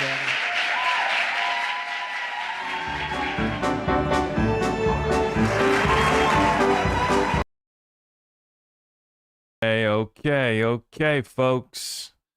I thought that he was going to take some questions. I didn't realize that this was just a speaking engagement at the women's conference here, but that is awesome to see. Looks great. Looks like we got a big new museum on the way to honor the great American women of this country. God bless it. And it looks like we got Hester Pierce speaking back at the DC Blockchain Summit week. So I'm going to slide back over here. I hope you guys appreciate the feature from the little man. He likes to hop up in here. I was trying to get him to say hi, but he was busy trying to eat the microphone. So we're still working on a few things here, okay? But we're going to teach him young. We're going to teach him early. And my daughter, she's already on it. She comes up to the mic. I want to talk about XRP, Dad. So, yeah, we got him tapped in on the program, that's for sure. Let's slide over here. Hester Pierce speaking back at the DC Blockchain Summit. Let's check it out. Exclusively non-security crypto assets or a mix of non-security crypto assets and other instruments already regulated by the CFTC. But Congress could make clear that a crypto asset sold in a primary transaction conducted pursuant, for example, to an SEC safe harbor could trade on secondary markets regulated by the CFTC unless the asset itself, apart from that investment contract, is a security. So that those could trade on CFTC platforms. And then while nothing in the SEC's statutes, books, or regulations currently prevents non-securities from trading alongside securities, some people might dispute the SEC's authority to regulate transactions that have no security component, even if they occur on an SEC-regulated platform.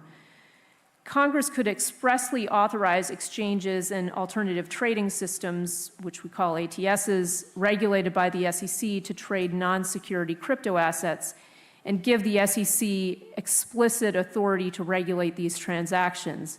Congress could ensure that the SEC's regulatory and enforcement authority extended to all assets trading on one of its registered platforms. Thank you. This approach would offer market participants the opportunity to decide where best to house their crypto asset trading activities and would dispel difficult operational questions about transitioning assets from one type of regulated platform to another. Customers would benefit too, as SEC registrants could have integrated backends for all the crypto assets, securities, and non-securities that they make available to customers. Potentially, that could lead to increased efficiencies and lower costs for end users. A sixth way Congress could mitigate the burden of regulatory overlap is to apply lessons from the SEC's and CFTC's regulatory experience in traditional markets to the regulation of crypto assets and the platforms where they trade. We can draw on principles that have guided SEC and CFTC regulation over the past decades, while making changes where appropriate to address the unique features and risks of these assets and to excise extraneous requirements that have accreted over the years without proportionate benefit for investors and markets. Crypto trading platforms could register as something more akin to an ATS than a national securities exchange. Principles-based regulation would give them broad latitude in making decisions about the products they offer for trading and how such products trade. Trading platforms would be able to serve retail customers directly. Customer protections could include proof of reserves and Exchange Act rules 15C3.1 and 15C3.3 to protect custodied assets, allowance of atomic settlement to remove credit and counterparty risks, customer priority in bankruptcy and insolvency, information barriers and other protections to guard customer trading information from affiliates, employees, and other customers, electronic disclosure of transaction costs, and the provision of standardized material information about crypto assets. by the trading platform. Regulators would have the ability to monitor and examine trading platforms and bring enforcement actions for violations of customer protection rules, insider trading, and disclosure violations. Finally, Congress can mitigate concerns about regulatory overlap and burden by safeguarding a basic American liberty, the right to transact with one's peers, protecting people's ability to freely interact directly with one another, including through software, will provide a healthy check on regulatory accretion at centralized trading platforms and serve to acknowledge software developers' First Amendment rights. Centralized intermediaries are not going away. Welcoming the entrepreneurs who are building to disintermediate and centralize finance is consistent with fundamental American values, however. It also helps to appropriately calibrate regulation of centralized intermediaries. If regulation of centralized intermediaries is too heavy, too light, or just not right, people will be able to use decentralized and disintermediated alternatives. While this moment calls for us to think about crypto market structure, perhaps those discussions also will help us to rationalize the regulatory framework for our traditional equity markets that has grown in regulatorily micromanaged complexity over the last 90 years. Blockchain technology might even be an agent in that streamlining initiative. But I will save those musings for a subsequent journey when there's time to stop and think in the quiet solitude of an ivory tower. As I mentioned at the outset, the task at hand requires greater alacrity and less solitude. Although we have some hard miles ahead in our journey, together we can make rapid progress. A well-crafted regulatory edifice lies just on the other side of the woods. Thank you. Okay, a speech there from Hester Pierce, one of 3 commissioners at the SEC right now. Let's see what's next here, folks. Okay, we got a fireside chat. Thank you so much. I think I speak for everyone here in this audience that you have been such an amazing and This moderator is actually from the Stellar Development Foundation. Let's take a listen. a lot of new voices in today's programming, which is great, but it's always good to have, and we are very grateful that you keep your promises and that you're going to delay that rest just a little bit, but we want to help. So I want to start by talking about the rebuilding of trust. As I just mentioned, you have engendered trust with the industry throughout some really rough years for the industry, and there's definitely been some challenges on the industry side. So from your vantage point and with all of your experience, what does it look like to rebuild trust? What are the role of the industry players, of the regulators? Yeah, and I will note that you obviously have a lot of trust because you let me sit right here next to your bag. Well, if you manage to steal out of my bag while we're doing this, that'll be impressive to behold. But anyway, I think that we do have some work to do in rebuilding trust, and part of it is just being more transparent about how we're thinking about things and doing what I was just kind of trying to do, which is ponder together. What does this actually look like? What does a good regulatory framework look like? We, as a task force, have put out a lot of questions. We've gotten a lot of answers. I know some people are hesitant about engaging, but I think as they see that we really are interested in hearing from people, we're trying to figure out what we can do in the immediate term, and so I'm hoping people will see some examples of that. The staff of our division of corporation market finance market bouncing up right now above 87,000 for Bitcoin. We're trying to find things that XRP starting to bounce up a little bit here too. Guidance on early on to tell you we really are trying to figure out how to do this, and then we hope people will come in and try to work with us on where they need relief so they can move forward, or where they need a no action letter so they can move forward. And that too should help to rebuild the trust. But there's a bit of a climb there. Yes, there is, and I think that's why we all welcome the fact that you are the one who's leading that crypto task force, because it has to start, with small steps, and you're the perfect lead for that. You've mentioned a couple times the first meeting was on Friday, and I know in this environment that seems like a long time ago, but do you have any hot takes of how that went and what your main takeaways are from that first meeting? Yeah, I was really pleased with the first roundtable. So what we did is we brought in 12 people from outside the commission to talk, and we did this in a public forum. There were people in the audience from the public as well as from the SEC. People could submit questions.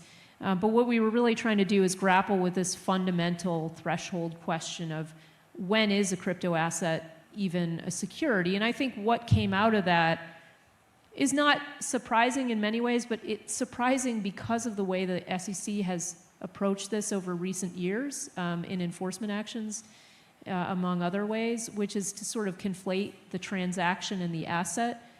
And really what I think there was diversity of views on the panel, which was great, but I think there was sort of a consistent theme, which is you do have to think about the transaction.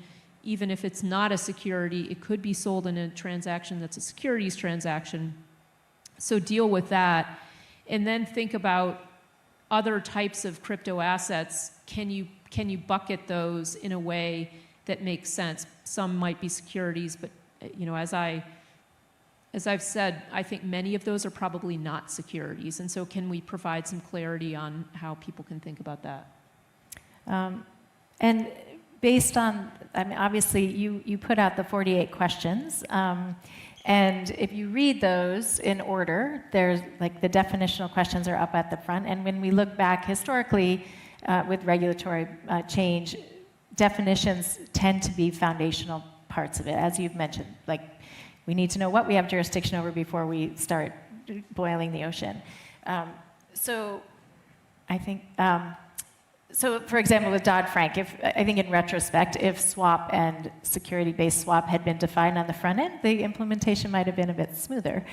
So is it, given that that was the topic of the first roundtable, and just, is the sequencing of the questions something we should take a signal from, or was that more coincidental? Well, I mean, we do think that's a really important threshold question, but at the same time, I think people need to know that we're trying to move forward, so we're trying to do multiple things at the same time. We're holding the roundtables, we're getting lots of important feedback that way, but we're also going to get important feedback. We've gotten some great written submissions. I've been enjoying the chance to go through some of those. I haven't been through all of them yet, but they're really helpful. Ripple and so sent in a submission. What we're trying to do is pick out areas If where you guys we can missed either, that, Ripple did actually send in a submission for the her. staff or the commission early on, and then we're trying to find areas where we can provide some relief. And I think some of those ideas are going to come out through this interaction and engagement. And so I don't think we're going to wait till we've made it all the way through to address things, and we might jump around in that long list of questions in addressing things if we think there's an easy thing that we can address. I mean, nothing's that easy because it's still a bureaucracy, but still, if we think we can get something done quickly, we'll go ahead and do it. And I guess another point I think that's really important in thinking about things, and as you watch what we're doing, we are thinking iteratively, and so if you see that we put out guidance on something and you say, oh, but I wish they had answered this question too, there may be, the desire may be to get the general guidance out there and then to deal with the more difficult, complicated questions in a next step. And so if you think, hey, the SEC can, based on the analysis in this first document, they could take the next step, then do the analysis for us and tell us that you think that's a step that we can take. So based on that first roundtable, have you had enough time to think about whether, speaking of iterating on things, are there any changes that you have already thought about in terms of how you're going to continue the task force work and the engagement with the industry? Well, I think that I really thought the roundtable was, for me, really a very interesting event. It was 4 hours, and I didn't get bored during that 4 hours, so I hope others didn't either. We'll play around with how we do things. We're open to suggestions, but I did think that it was a good way forward. And then we're meeting with a lot of people too, and I think that's an important piece too. But if people have other suggestions of how we can interact that they think would be effective, we're certainly open. Great.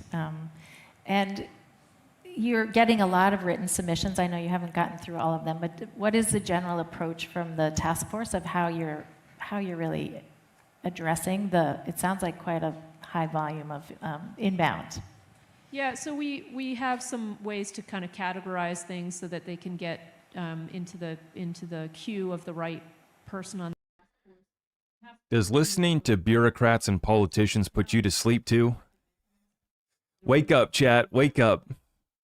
And so they're really jumping in and looking at these. And so that's kind of how we're trying to do it, is make sure we know what topics are being addressed in those written submissions, and then we can get them to the right people.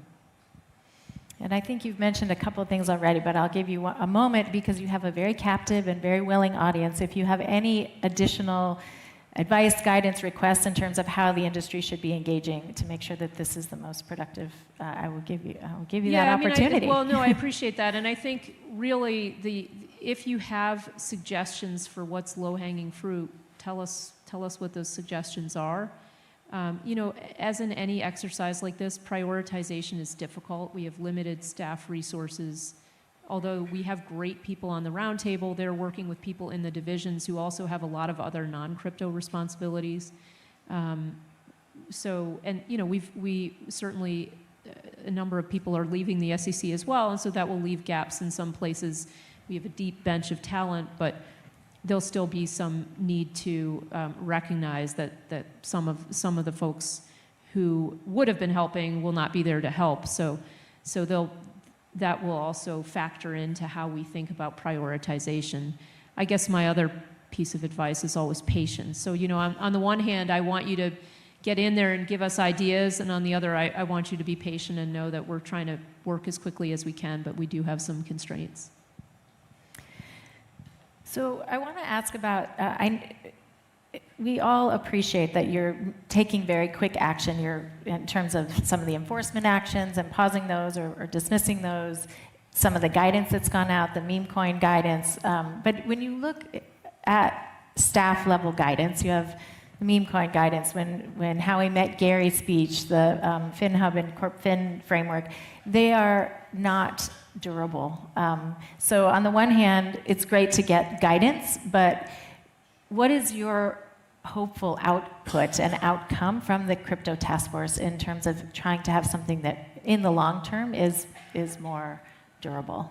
Yeah, I think durability is important because things certainly can change at a regulator. You want to make sure that you're baking, if you find a good approach, it should be baked in. And I think there are a couple of ways that can be done. We can do rulemaking, and I think that's something that we hope to do. And so some of it can be baked in that way. And then obviously Congress is working very hard on their legislation. And so they can include things in statute, which makes it even more durable. Yes. So looking ahead to when we have a clear, good regulatory framework, which I'm sure is a lot sooner than we think right now. But traditionally, the folks who have oversight in traditional markets have very different skill sets than you would need to really be able to oversee blockchain, crypto, digital assets, the engineering, the technical skills. Is it too early for the SEC to be thinking about how you'll address that upskilling of the oversight? I mean, that's always a challenge for any regulator. And I think that's why principles-based regulation is really helpful, to say we have this objective, we want you to meet this objective, we don't care what technology you use, you figure out what technology to use to get to that place. And then it's really important for us to talk to people on the outside. It's great if we can bring people in who have knowledge, and we try to do that. You know, even over traditional markets, things change very rapidly, and so having people who have recent industry experience come in and bring that knowledge of what's going on is really useful. We've had some people come to us from the crypto world, which is great. And we hope that more people will be willing to do that. You know, you can think of it as putting a couple years in at a regulator. You don't have to commit to spending the rest of your career there. I think that can keep a regulator fresh, bringing in those perspectives. But it's always going to be a challenge. It's working for the government at government salaries is not always at the top of everyone's wish list. So that's why we're really relying very heavily on this interaction process where people are coming in and speaking to us from their expertise. And I can't tell you how grateful I am that people are willing to really put time in. I see the time that goes into preparing those written submissions. I see the time that goes into coming in and meeting with us. And we really do rely on that. Yeah, and I think that going back to my first question about building trust, I think having spent 17 years in the U.S. government, I think that should be something that is top of mind as this trust is being built. Okay, now this makes sense. We got two government employees speaking. Okay, now this makes sense. Now that I know that the moderator from the Stellar Development Foundation also worked in government, now this makes sense why I'm falling asleep. Hester Pierce, respectively, you don't need to tell us to have patience. There is no time for patience. This is a matter of national security. The gold standard of capital markets will be lost if we don't get it done. And no, we don't believe that Congress should give you explicit authority to regulate assets that aren't securities on platforms that are registered with the SEC to sell securities. Okay, you guys are going to regulate securities. That's it. You are not going to get explicit authority to regulate assets that are not securities.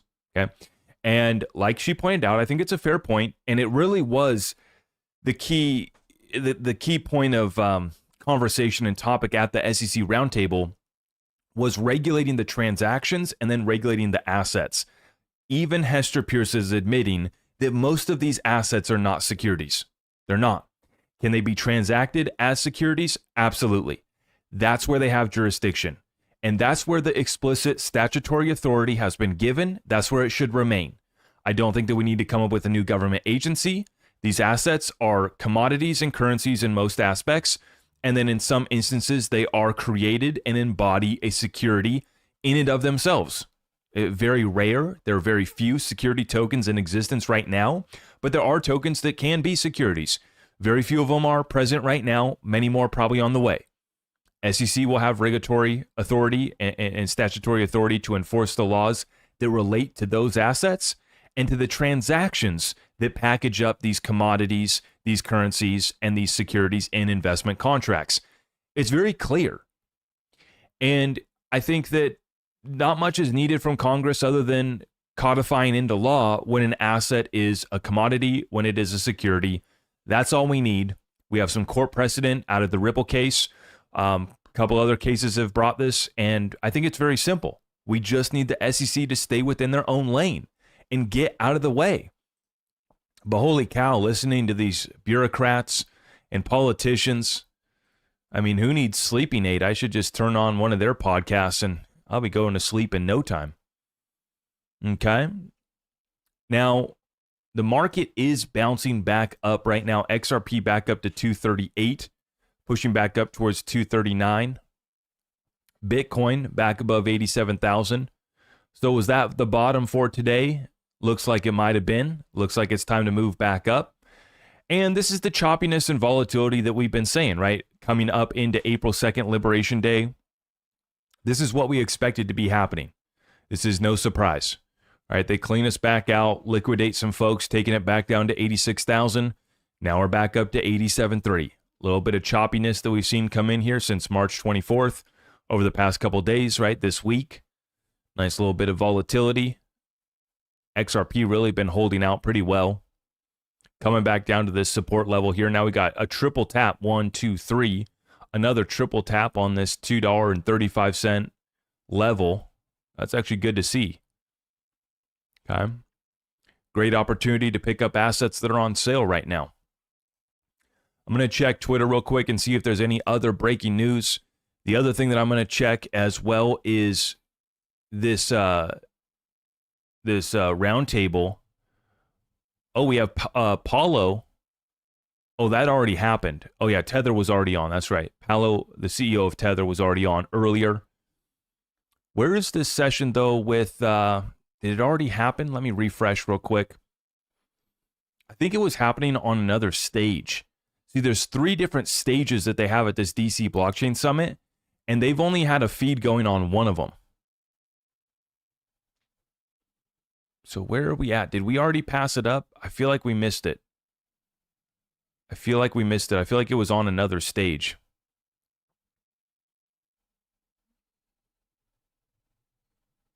Yeah, crap.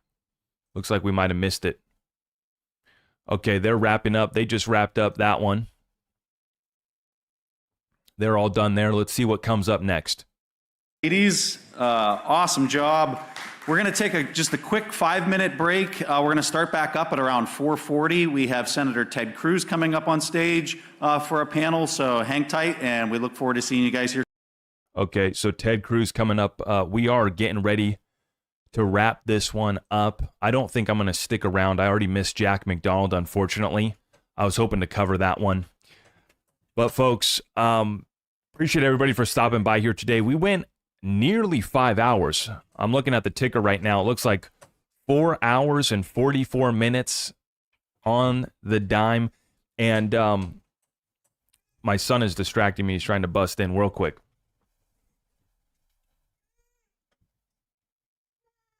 Okay, come here. No more crying. We're going to say bye to everybody, okay? We're going to sign off, Wesley. Say bye-bye. Can you wave bye-bye?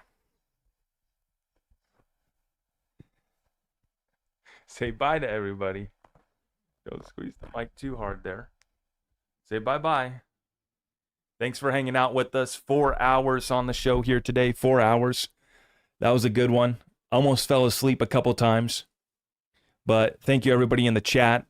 We got the XRP family merch available, along with all of our other community resources at zachrector.com. If you guys could, on the way out, smack it for me. I'd greatly appreciate you. I'm going to go hang out with the family. I guess nap time's over. It's time to go play. Can you say bye-bye, Wes? Bye-bye. Say bye-bye. Don't break the mic now. Say bye-bye. Bye-bye, TikTok. All right. Hey, we'll see you guys tomorrow. Thank you so much for stopping by today. ZachRector.com. God bless you all.